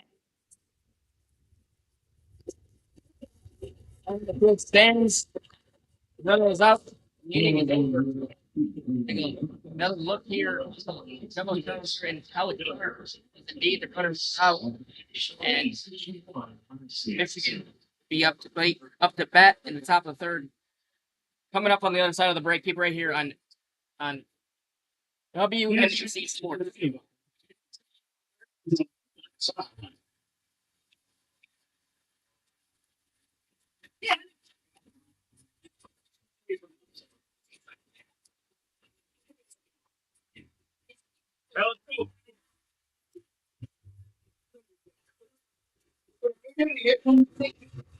Oh.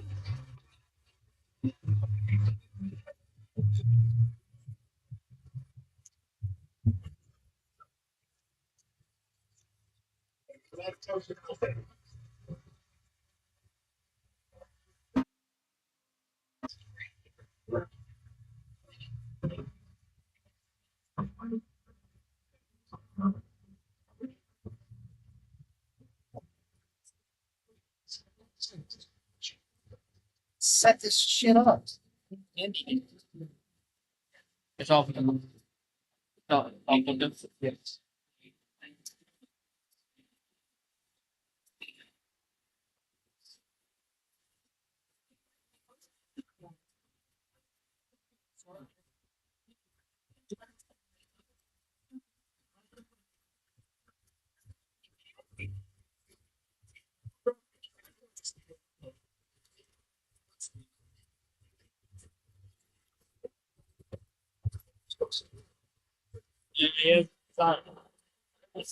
Back in College Park, I'm Ken Crossett here with you. Michigan. Be the batter or bat here.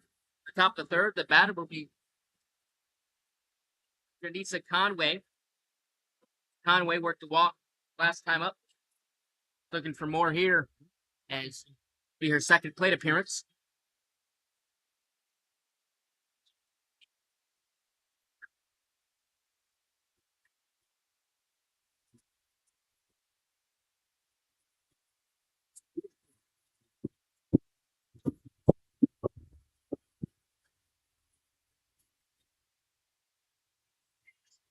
The pitch from Boot. Conway hits it right to second baseman Sandy Bigway over to Estrada for out number one, and Conway is retired.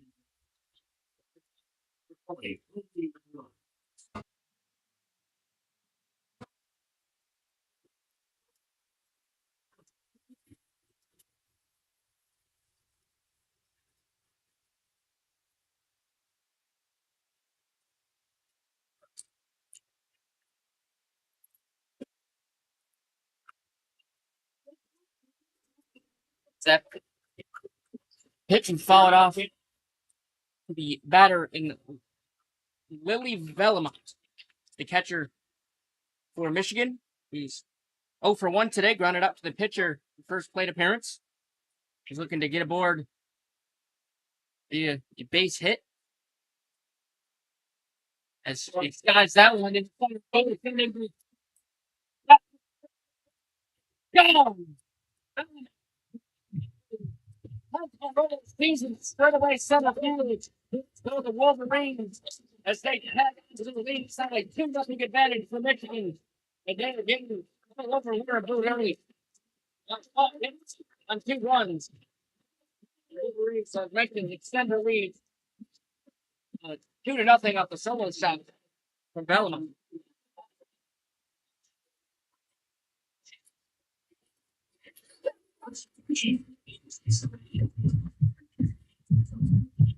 For the Wolverines, first base, very green.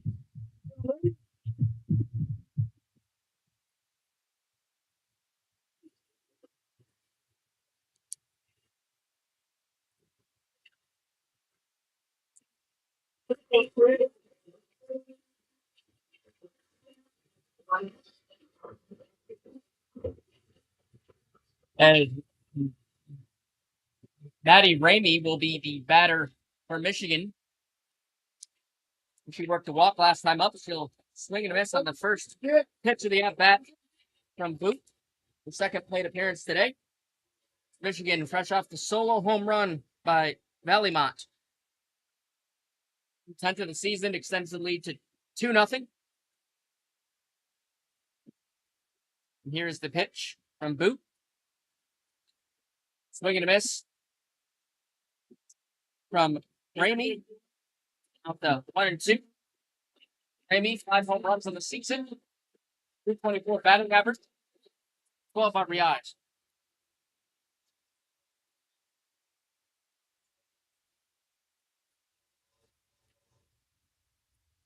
Foul tip into the glove of Reese Kellen, the catcher for Ohio State, at the out number 2.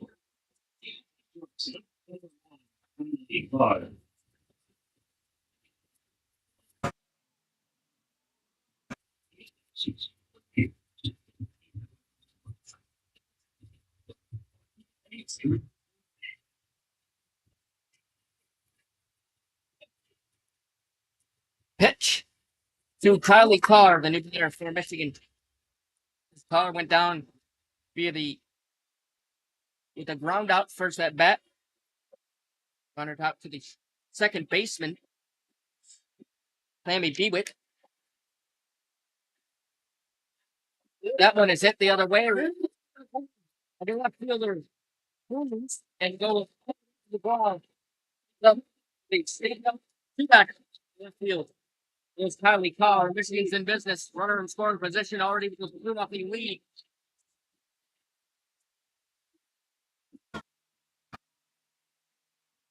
Saw the ball well. Driven it off the bat almost immediately and put that one in the left field for a base hit. Up Maddie Erickson, the third baseman for the Wolverines. He was 1 for 1 today. 1 for 1 today with a center field 2-bagger or a double. And Michigan looking for more.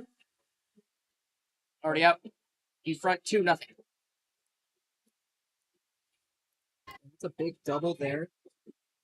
Kylie Carr, the big inning continues.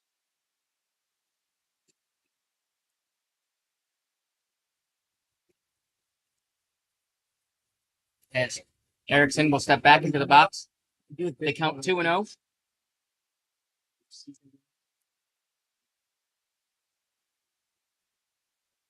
It's the pitch from Boop. In there.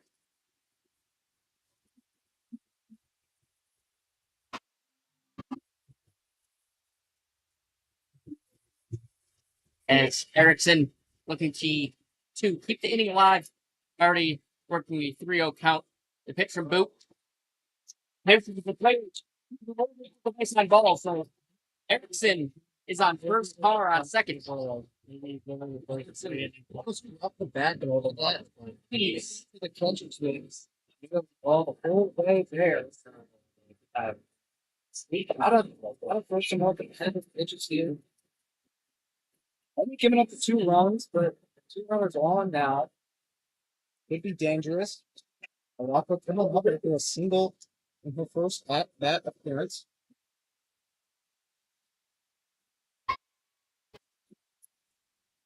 Lacqua had a single to center field. Second inning. That's that one the other way. That one is don't drop. Excuse me. Talking with the people saying that. Well, that's coming across the sky. The RBI up about a chest one. It's a 3-0 ball game for Michigan. And Harrison had it for a moment, and then it went into the glove. Kind of, as she was falling down, it got dislodged in the glove and ended up falling behind her. Scored a run for Michigan. Now up 3-0 are the Wolverines. The lineup will go over to the top of the order. It's Indiana Langford. Langford making the third plate here.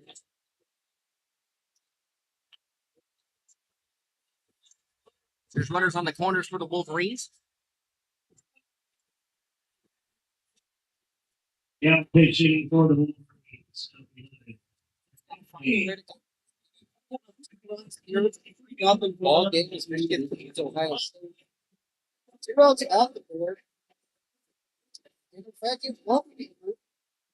So, getting the Oscars, the pitching range through.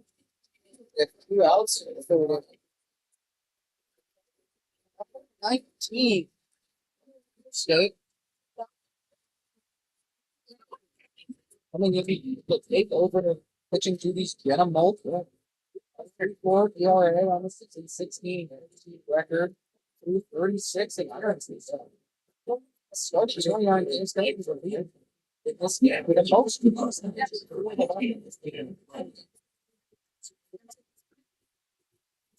36 strikeouts at that time. Looking to get out of this inning without any more damage. So we'll be back on WMC Sports after the warm-up. 2 outs, bottom of the third. Don't go anywhere.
Welcome back to College Park.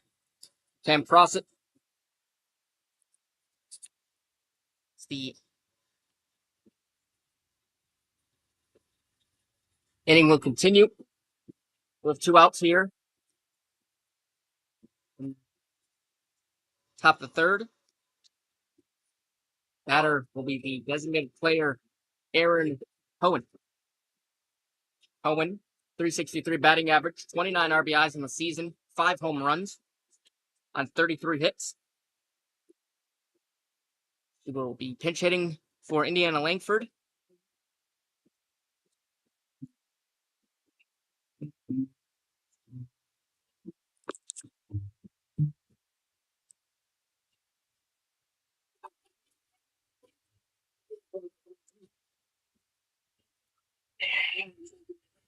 And here's the pitch from Mulk. Head is low for a ball. Counts for 2-1. The final line scores for Lauren Boot like this: 2 1/3 innings pitched, 7 hits given up, 3 runs, 3 walks, and 3 strikeouts. For Boot as her day is done. Their Michigan gets a 3-0 lead. And she's coming. The pitch is Erickson, and it's not a nothing ball game. Michigan. Good heads up play there by Erickson. She run it well as that ball quickly to the legs of Reese Cullen behind the plate. And it's now a 4-0 advantage. All right, kid, come on. You got this, kid.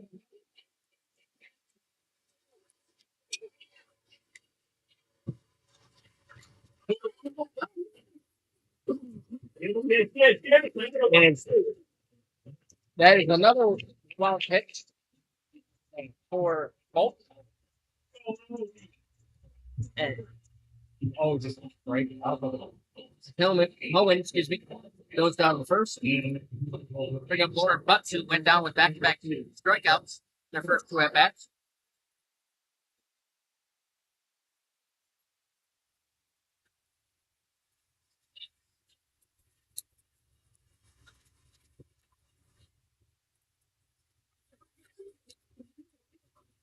As they Butts mentioned earlier, 77 RBIs, 21 home runs, the leader for the Wolverines. Looking to continue that strong outing on the season as let your postseason play with one of the highest homers in all of Big Ten conference play.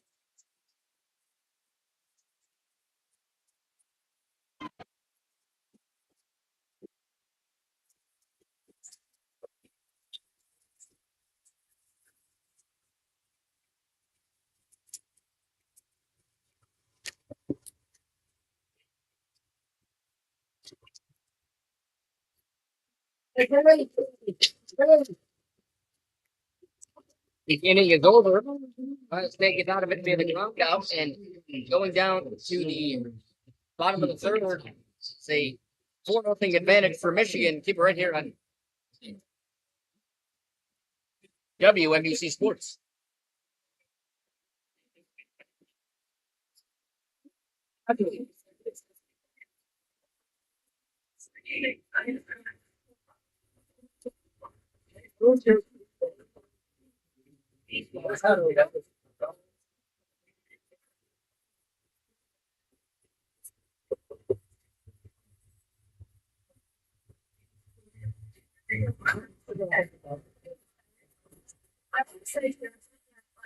Two big games in there. I think it's like, is it postseason? You get fired from the That's what I thought. It's like strong for You see it right here?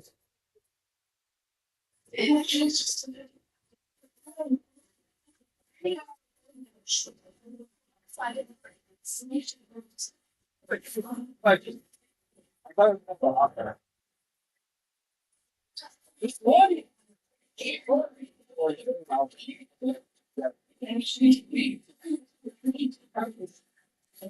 Wait, so what was that?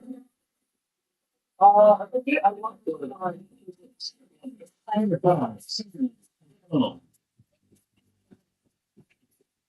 Back to college start. Got fantastic. Start off the bottom half of the 4th inning. Ohio State will be up the bat. Norman Scott Lyman. Lyman into a double play last time up.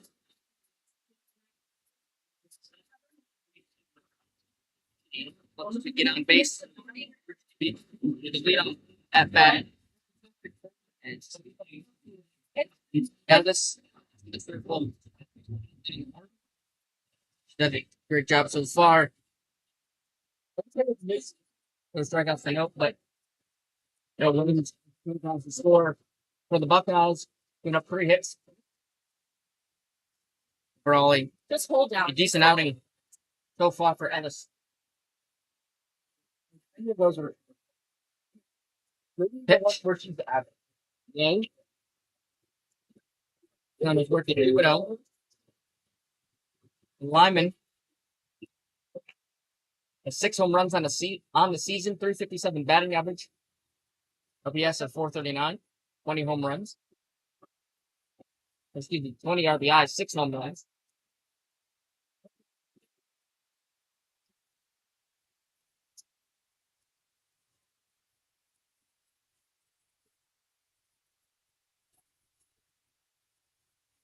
Distinctly divided into the that one there is taken for a strike by Lyman on 3-1. They're sitting Lyman, Parisi, and Wilhelm will be the batters for Ohio State. Pitch. Lyman skies that one into the outfield, going over to make the catch is Conway in center field. It's not number one. And for the Buccaneers, over fielder number 2, Henry Reason.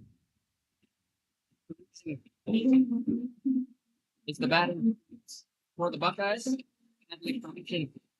Field lined out to shortstop in their first plate appearance.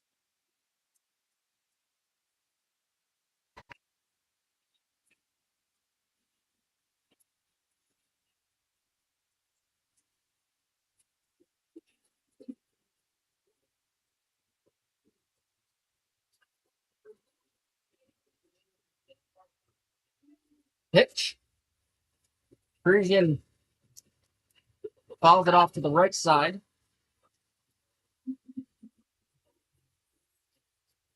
Trying again. Not 1-1.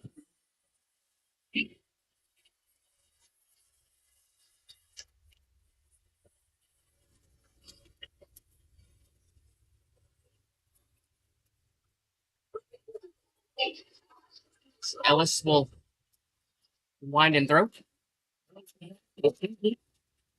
Here. Looking to get out in front. Trying to put herself on base. First base runner for Ohio State this inning, and if she's able to do so. Pitch. Taken for a ball, even up at 2 apiece.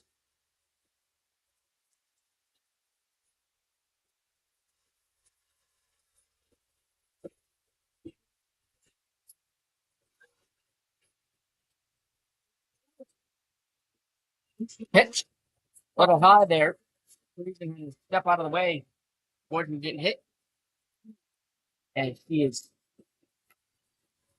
still in the batter's box at the count full 3-2.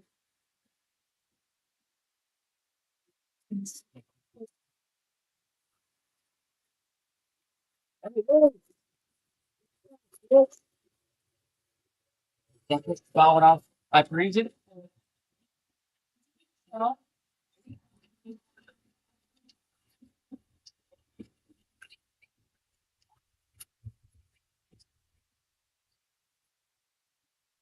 That's 3-2. Pitch. Parisian fouled it off. Safety netting behind the Michigan dugout.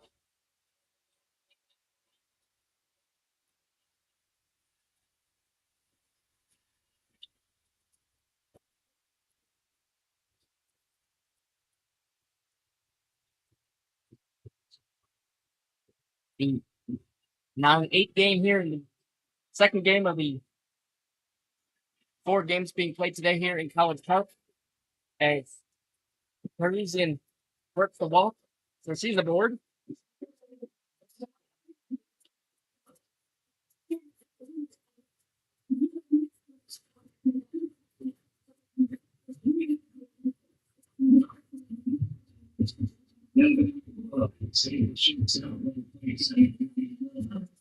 Batter will be Abby Wilhelm. Wilhelm, shortstop for Ohio State. Into the center field, less than a month.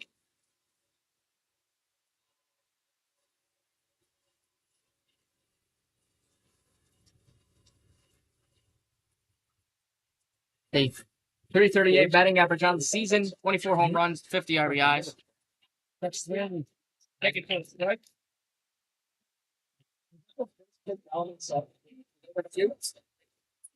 Down in the base. Thought about swinging, but held back. There's the 0-2. 1 out. Pitch. Foul off. Almost gets a member of the camera crew down the third base side, but was able to step out of the way of that one and avoid being hit by that ball. Everybody's all right over there. Count is 0-2. 1 out.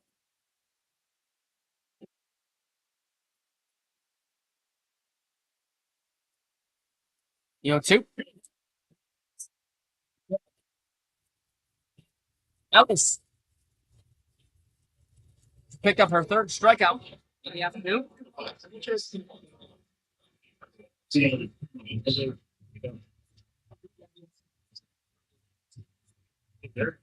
Batter will be Koehler, who's the left fielder. Pitch in there for a strike to start off the at bat with 2 outs now here in the bottom half of the 4th inning. Cruz, left fielder, grounded out to the pitcher first time up. Pitch.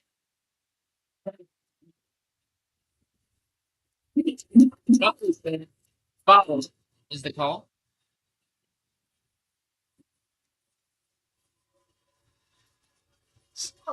The count is 0-2.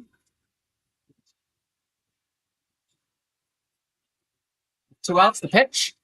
As Cruz skies it. Over there is Stevenson to make the catch. Leads it for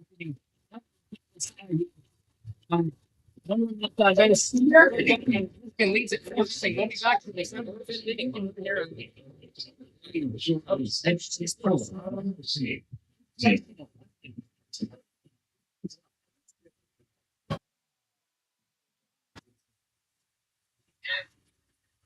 Man, turn your video on for today's session.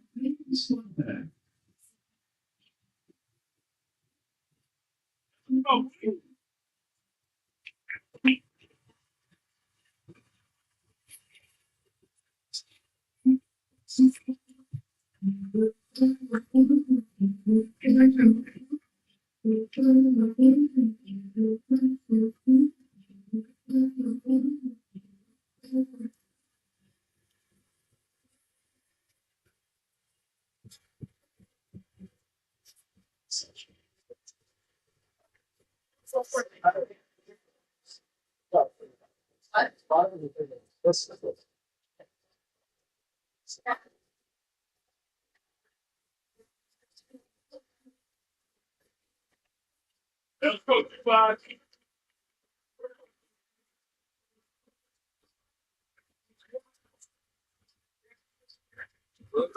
Sorry.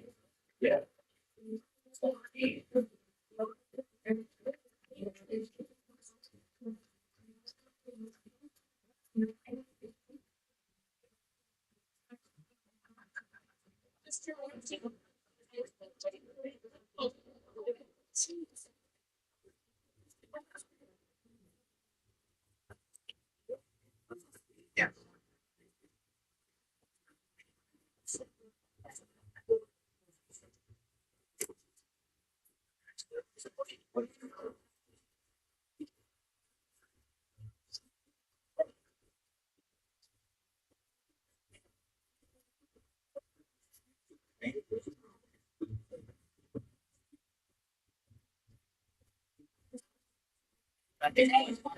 Crossett, you're with you.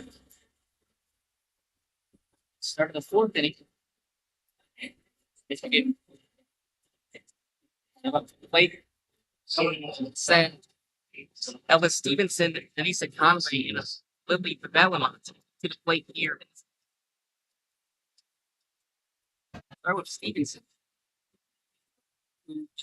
1 for 1 on an RBI 2-bagger in the 1st inning, followed up by a fly out to center field in the 2nd inning.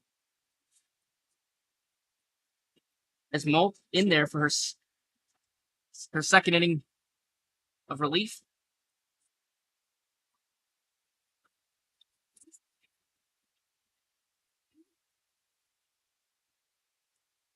Pitch. Swing and miss. And Stevenson. I'm going to quickly promote.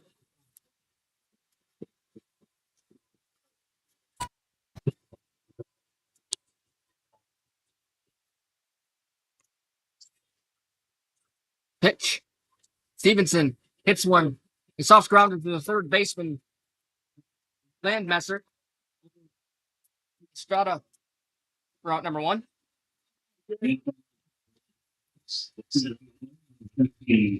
Jason.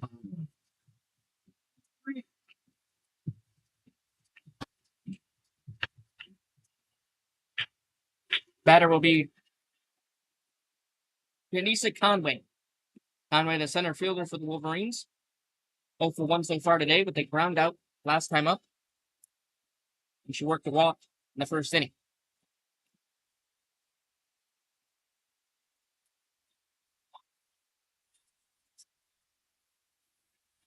Goes 1-0. Pitch. Conway slices that one foul to the right side. Try it again. Okay. Count even 1-1.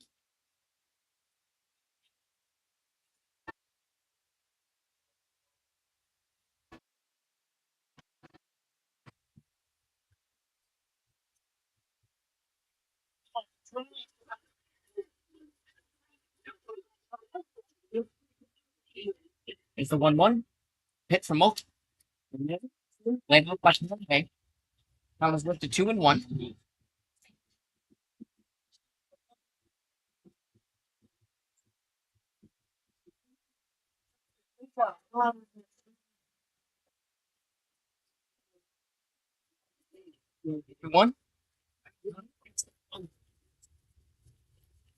Got to a base hit. And he's a Conway at the board. With the base hit to center field. That's Michigan's 8th hit of the game.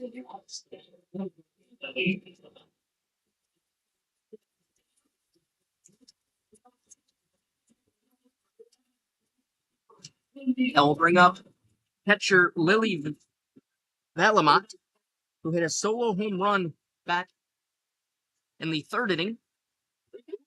He hits him. The center field is a moment for the 2nd time today. He's not 2 for 3. And runners on 1st and 2nd for the Wolverines. First base, Maddie As Maddie Ramey, the first baseman, will be the batter for the Wolverines. Ramey 0 for 1. And a strikeout last time up. Worked a walk in the 1st inning.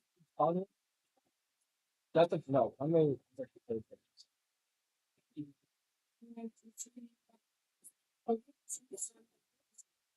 Time with 1-0. Pitch.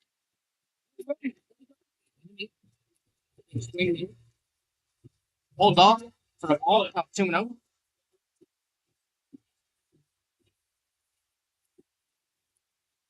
There's Mope.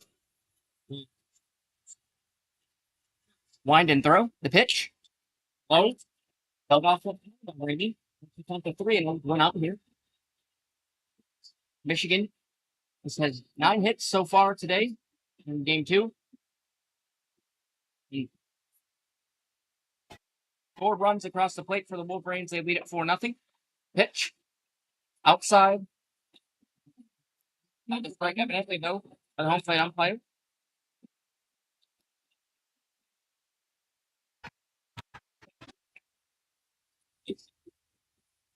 The count is 3-1.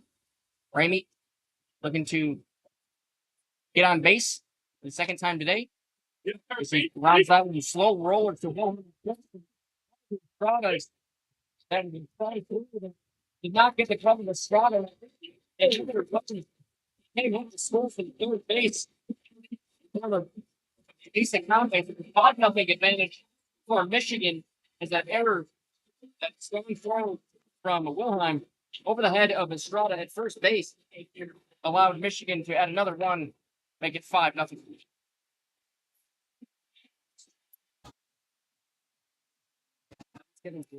So Ohio State Buckeyes 5-0. We've won out here.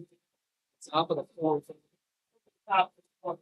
Have not gone well defensively. Still have yet to put up a run. 22nd base at the purple.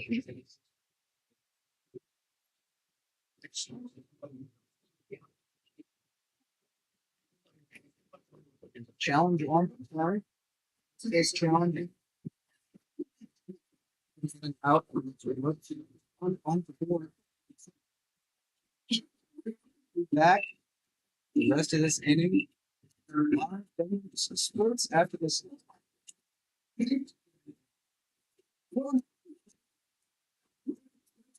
Um.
All of the is confirmed, the one time. I have to. I mean, It's not like you working. can't hear. So you can just. Yeah. You want to do some call too? No, you can.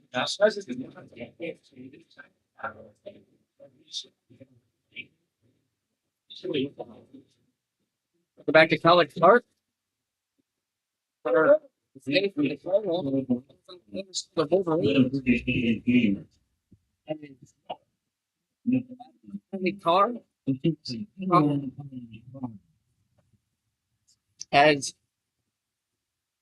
a double to left field last time up, and a ground out, so she is 1 for 2. Runners on the corners for the Wolverines.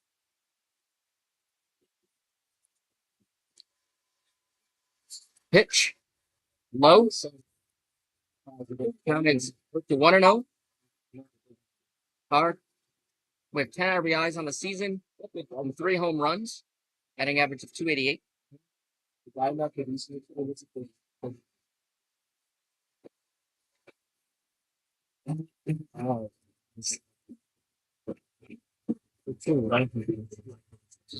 Lays off on that one. The count 2-0.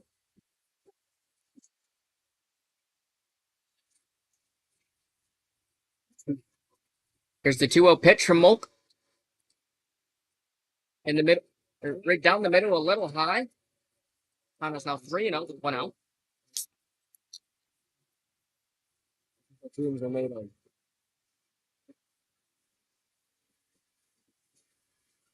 Here's the 3-0.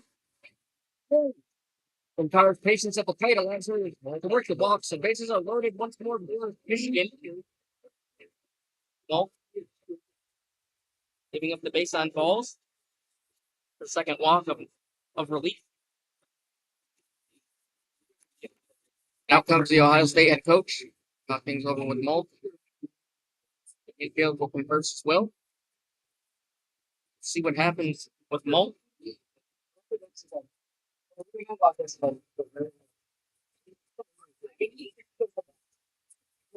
Conversation still ongoing. Buckeyes head coach. Is that back to building? They like. Oh, definitely.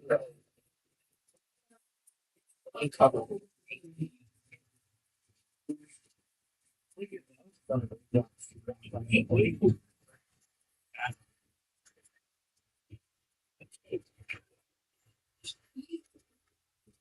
Well, yeah.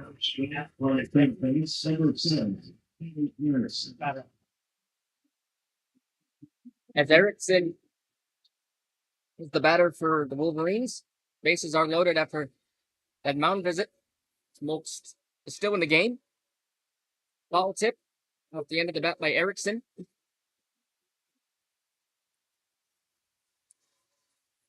It's like he can just make 4 seconds and it's going.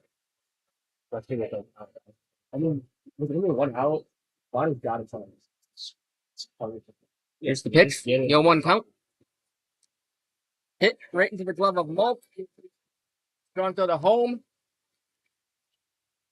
to get the runner at the plate for out number 2.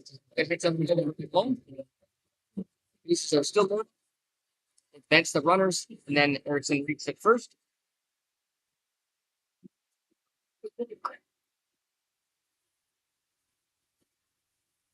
The batter will be Janelle Ilacqua.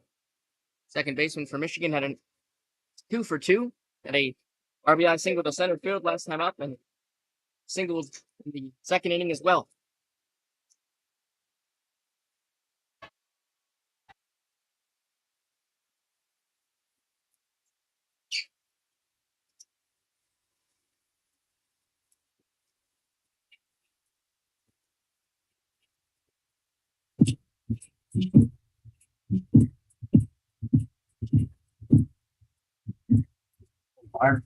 As the Ilacqua 1-1 count. 2 bombs. Well, once you get out of the inning, keep the bases loaded as people for the pitch. Low count 2-1. I don't want to see. Teams park the bus after going. Score losing 2. Smoke. Still 1 ball. Thrown 27 pitches so far in relief of Lauren Boot. Pitch. Grounder into the infield, picked up by Boot. The play is not made as the hustle from the left foot beats out the throw. And another run comes across the score, make it 6-0 Michigan. They now have 10 hits.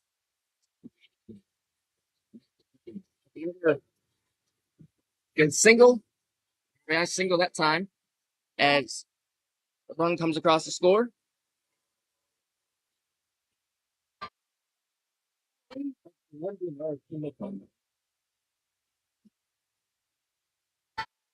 As Owen was the pinch hitter for Langford. He reached first via the reach of the second baseman's Sammy B. Another one will score. Make this a 10-0 ball game. And Michigan is all over the Buckeyes here at College Park.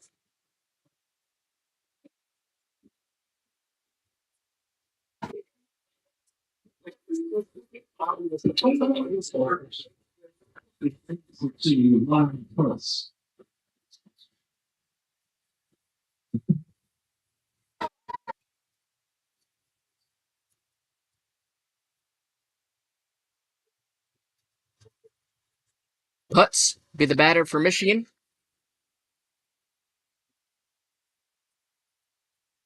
Leads the team batting average with a 460 average.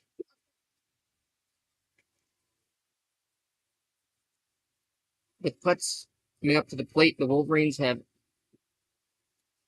added around here in the 4th inning. That would have skied out of play. Would stand on the concourse on the third base side.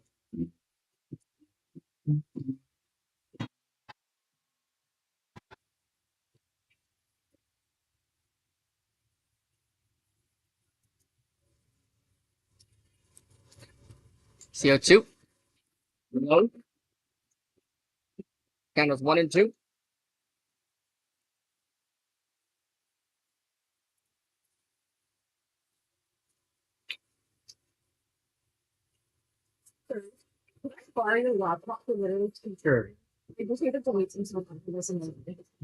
There's the 1-2. The pitch. And by Putz. Even at 2, bases are loaded for Michigan. Do you want the run walking? We got Hohen Just in case he doesn't see. in first, Lockman on second, For 3, I think. and Erickson on third. Well, this is not the same pitch. What? It's not. But more is it's worth the right side. The foul tipped off the end of the back by putts. Let's open 3 today at 2 strikeouts and a ground out. 5. 6 exact.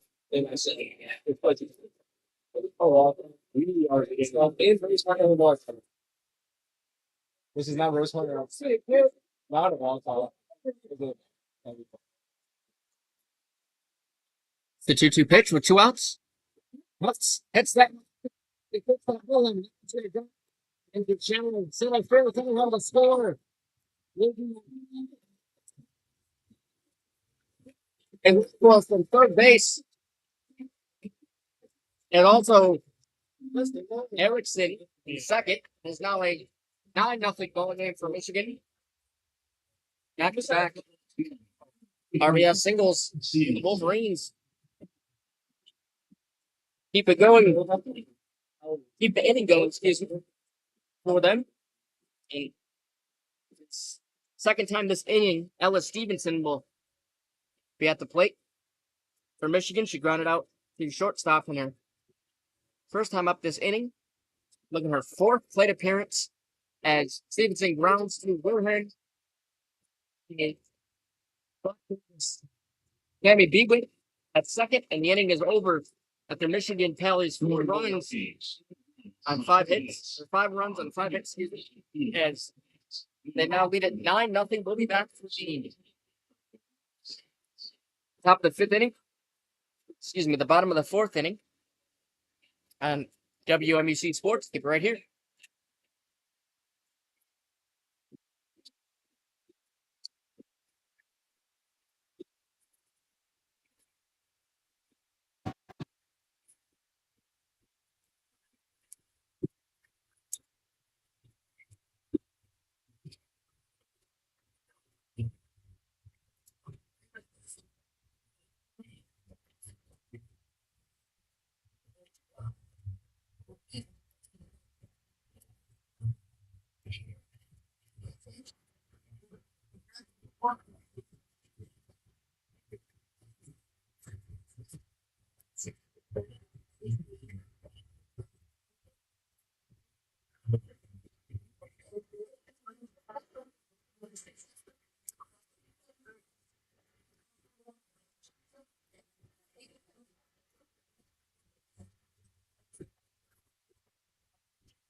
So, despite the doing some of it, it's nothing about the race by the end. But it's like what? What?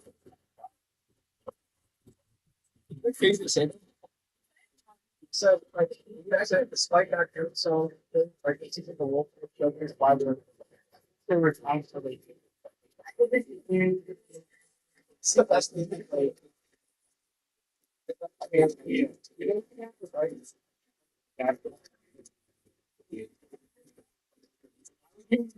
The bottom of the board.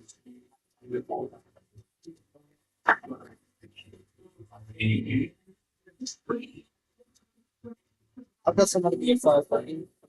Yes, it's a very positive. So, I have to say, it's good.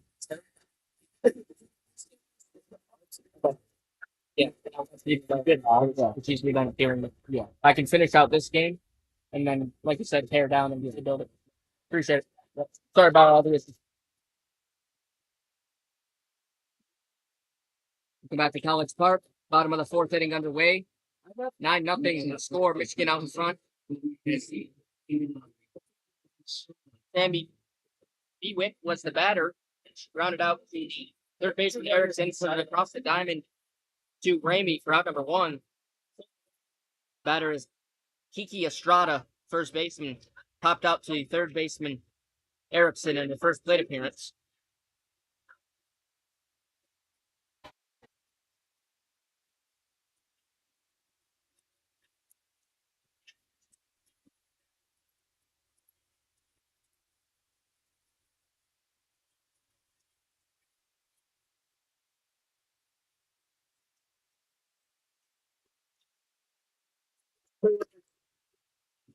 Rada looking to reach base for the first time today.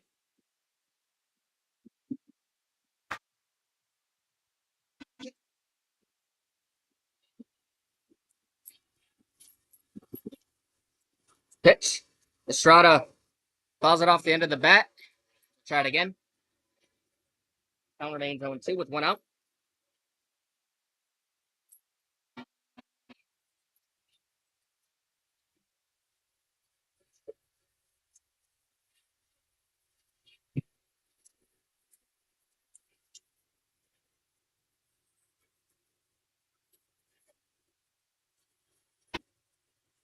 Pitch. Skied a mile high. Calling everybody off as the right fielder punts. He makes the catch for out number 2. He came flying in the right field spot as Ilakwa was taking a few steps back, but Putt said, I got it. Called everybody off, making a great catch for second out. Reese Cullen, the batter for the Buckeyes. Here in the bottom of the 4th. Keep in mind, the run rule is in effect now, as the Wolverines have scored over 8 runs through the first 5 innings. So if Ohio State cannot get a run across the board in the bottom of the 5th inning, the game will be final. We'll head to the 3rd game. Today will be between Purdue and Wisconsin. That's the 7-10 seeded matchup. Alongside me will be Peter Kelly. He'll be joining me for game 3. Just myself, Cam Crossett, for the remainder of this game. Is 1-2 with 2 outs. Michigan fully in control. 9 runs come across the score for the Wolverines.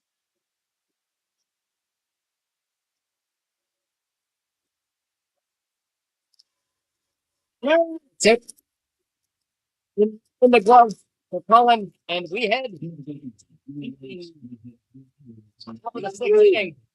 The score is 9-0 Michigan. As Ellis picks up strikeout number 2 of the game. Let's head to the top of the 5th.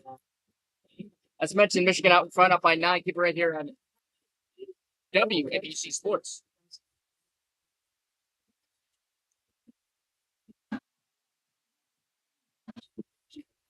So,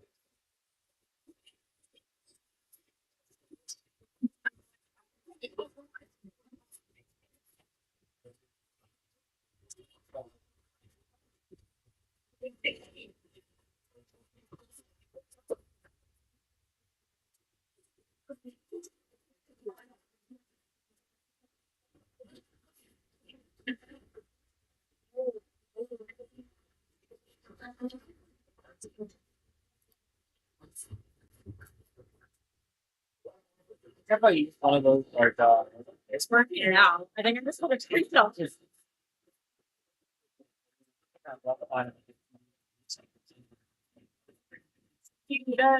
You want CC?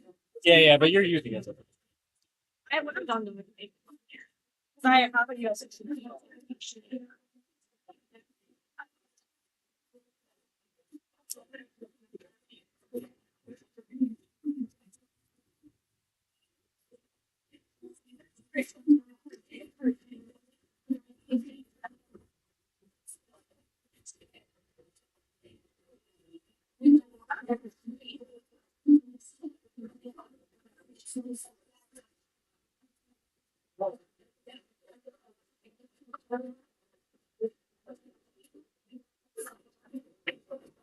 welcome back to College Park. I'm Cam Crossett here with you. Started the 5th inning. Michigan out in front, up by 9. Batter is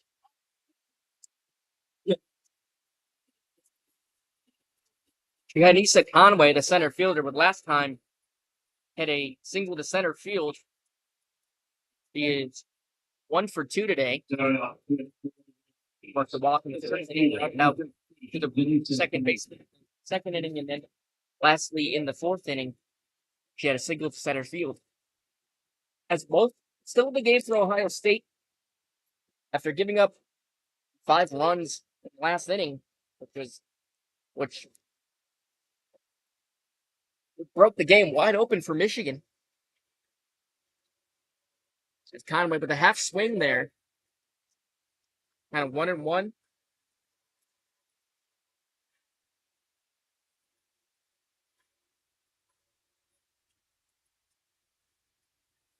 As the pitch from Mulk. And half steps out of the box. Down is 2-1.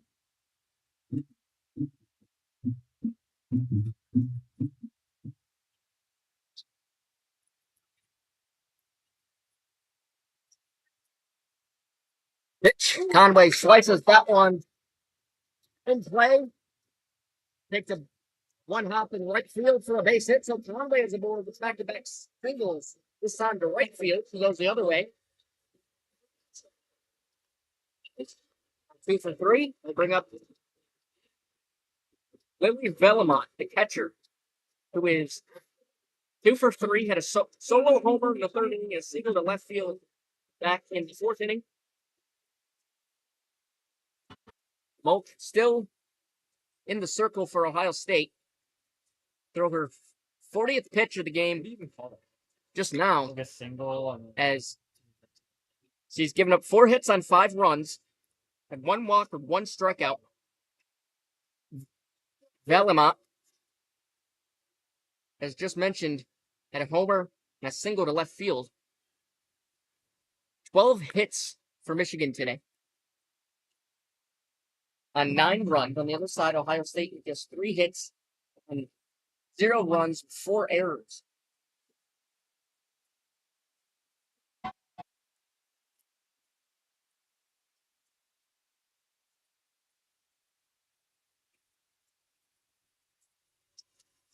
The 0-2 pitch.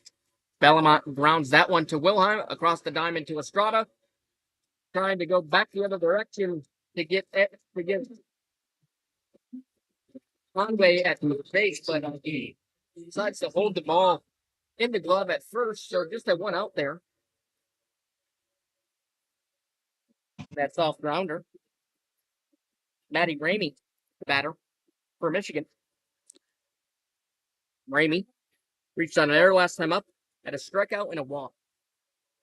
0 for 2 today.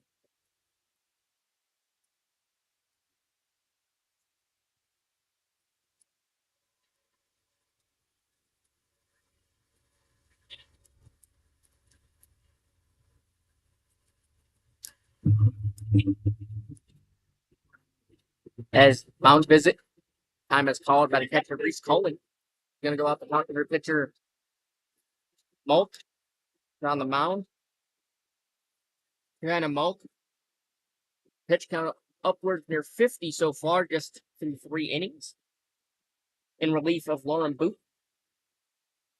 As Ramey will be the batter for Michigan. Half swing. And a check swing there. Called a strike, 0-2.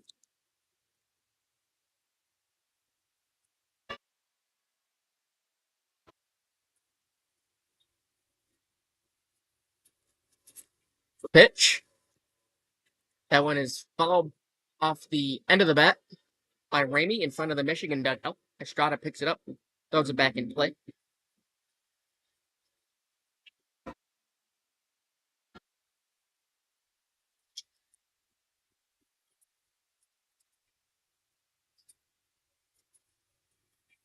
It's the 0-2.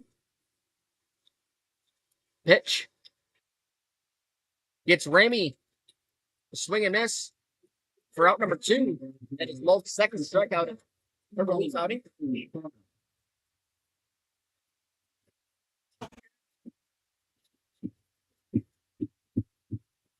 Batter is Kylie Carr, the shortstop for the Wolverines.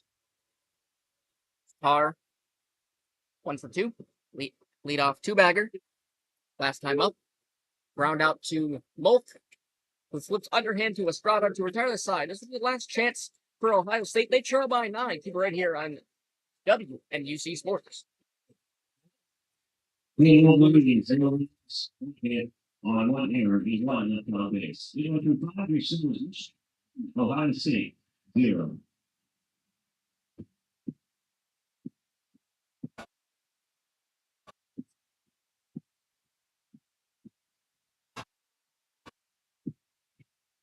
All right, folks, it's time for the fifth inning stretch. Get up, shake out those legs, stretch those vocal cords, and join us in the time limit so you can pick me out to the ball game. Seconds.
And they can go get some of the t-shirts.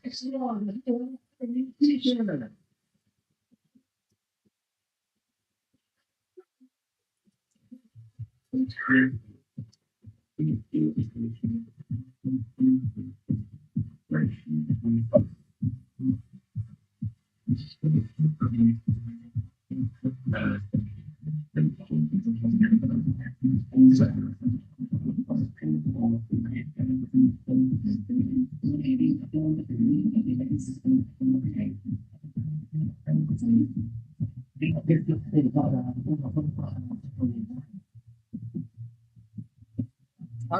Crossett here with you. Last chance for the Buckeyes. They trail by 9, heading to the bottom of the 5th inning. The batter was Haley Lang, pinch hitter for the Buckeyes. Third baseman. Could be pinch hitting for Robbie Landmesser.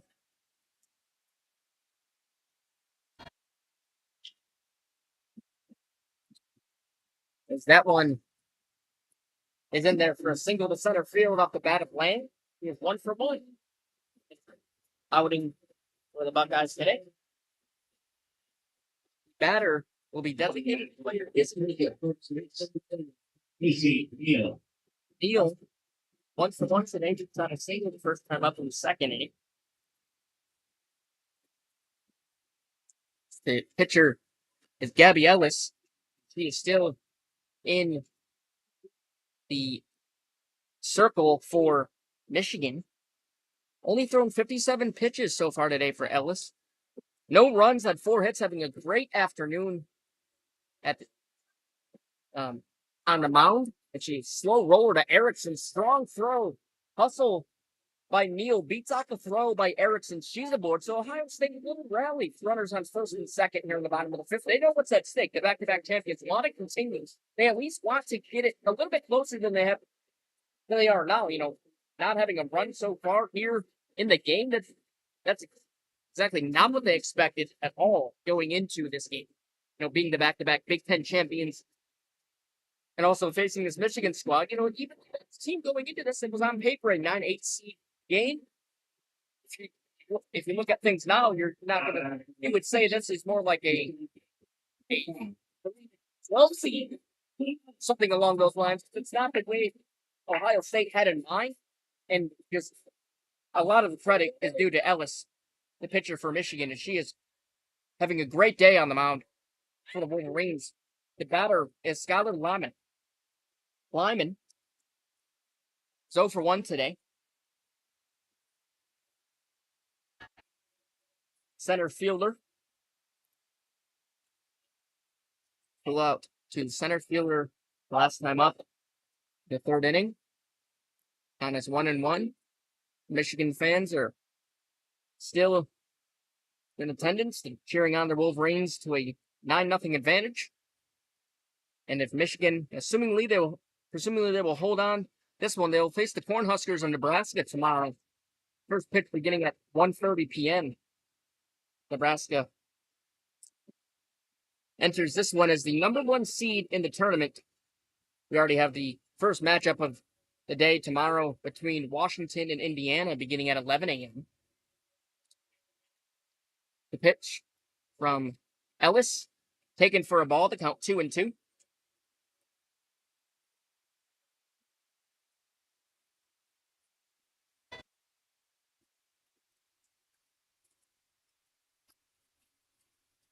Two.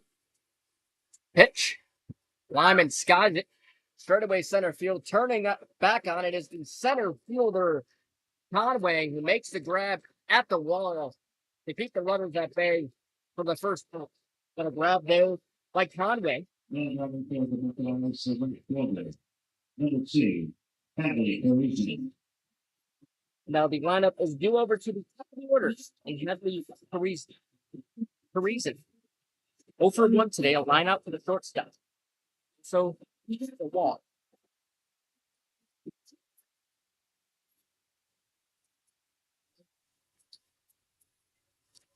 It's the pitch.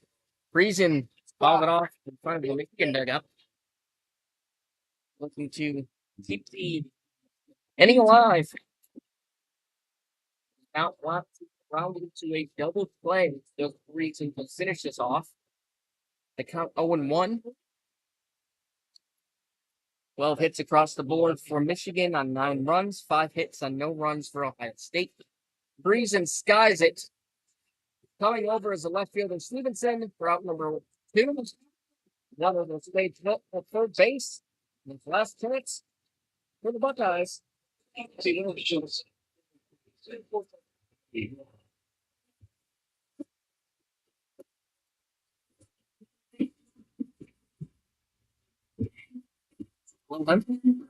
One for 2 tonight. Single in the first. Pitch. At swing. For a threat. 0-1. Coming up next in our third game will be Wisconsin and Purdue. This 7-10 seed matchup. Myself will be joined by Peter Kelly. Momentarily, we'll have a equipment issue, I believe. I'm not exactly sure. Miles from Erickson, third base. I believe there's something wrong with the glove. Not exactly sure. Coming over to speak to a trainer or an equipment manager of some kind.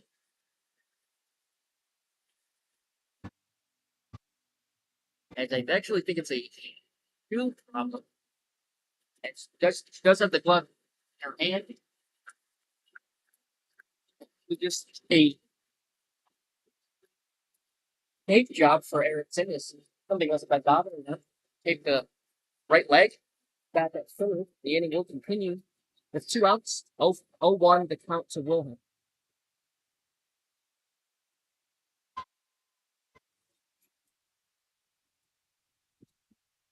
Foul tip.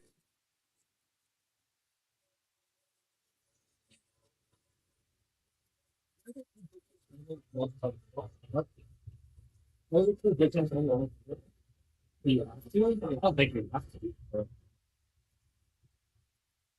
0-2 pitch. 2 outs. One behind. Michigan fans don't like the call. Count as 1-2.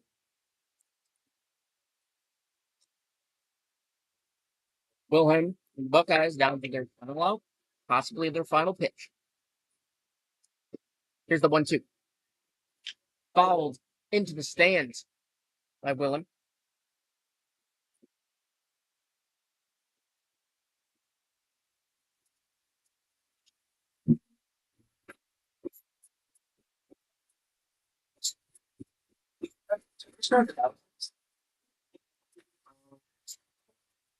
Well, yeah.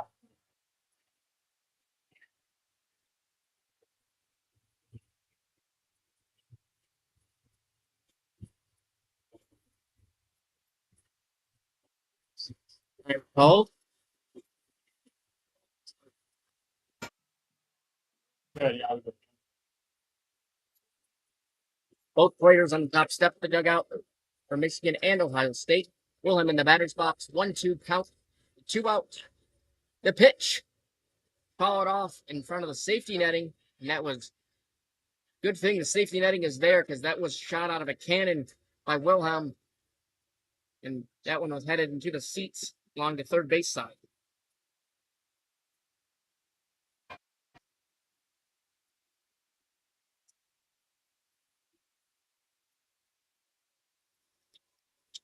Wilhelm skied it. Center fielder on it. Caliber with the catch. We're going to go to Michigan. Will advance to the second round to play Nebraska tomorrow at 1:30. As Michigan had a dynamic job in the circle, starting with Ellis and then all around to get a couple homers. The Blauer Eyes, it's a much needed victory for the Wolverines as they knock off the defending champions, Ohio State. And that is all from us here in College Park for game 2. We'll be back in probably 45 minutes or so. Pete Kelly will join you for game 3 between Purdue and Wisconsin. Keep it right here on WNBC Sports. The final score, 9-0 Michigan.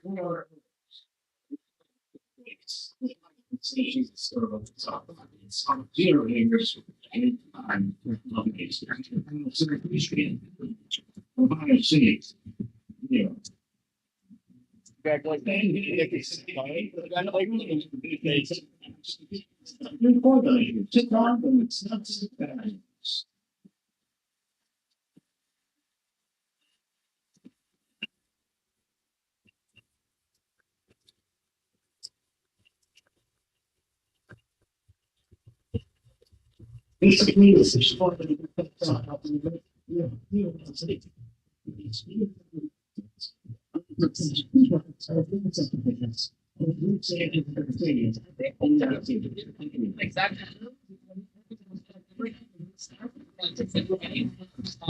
was OPS, I put everything down. Yes, we mentioned.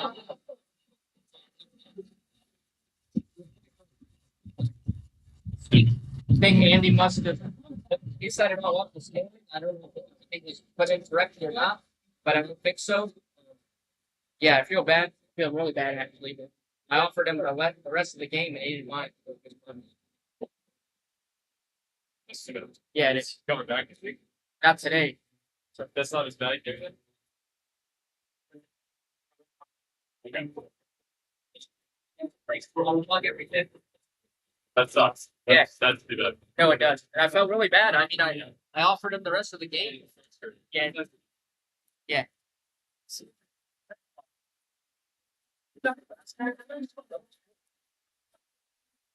And if you actually want to do OBS on your computer for this game, it's you're finishing the night off. So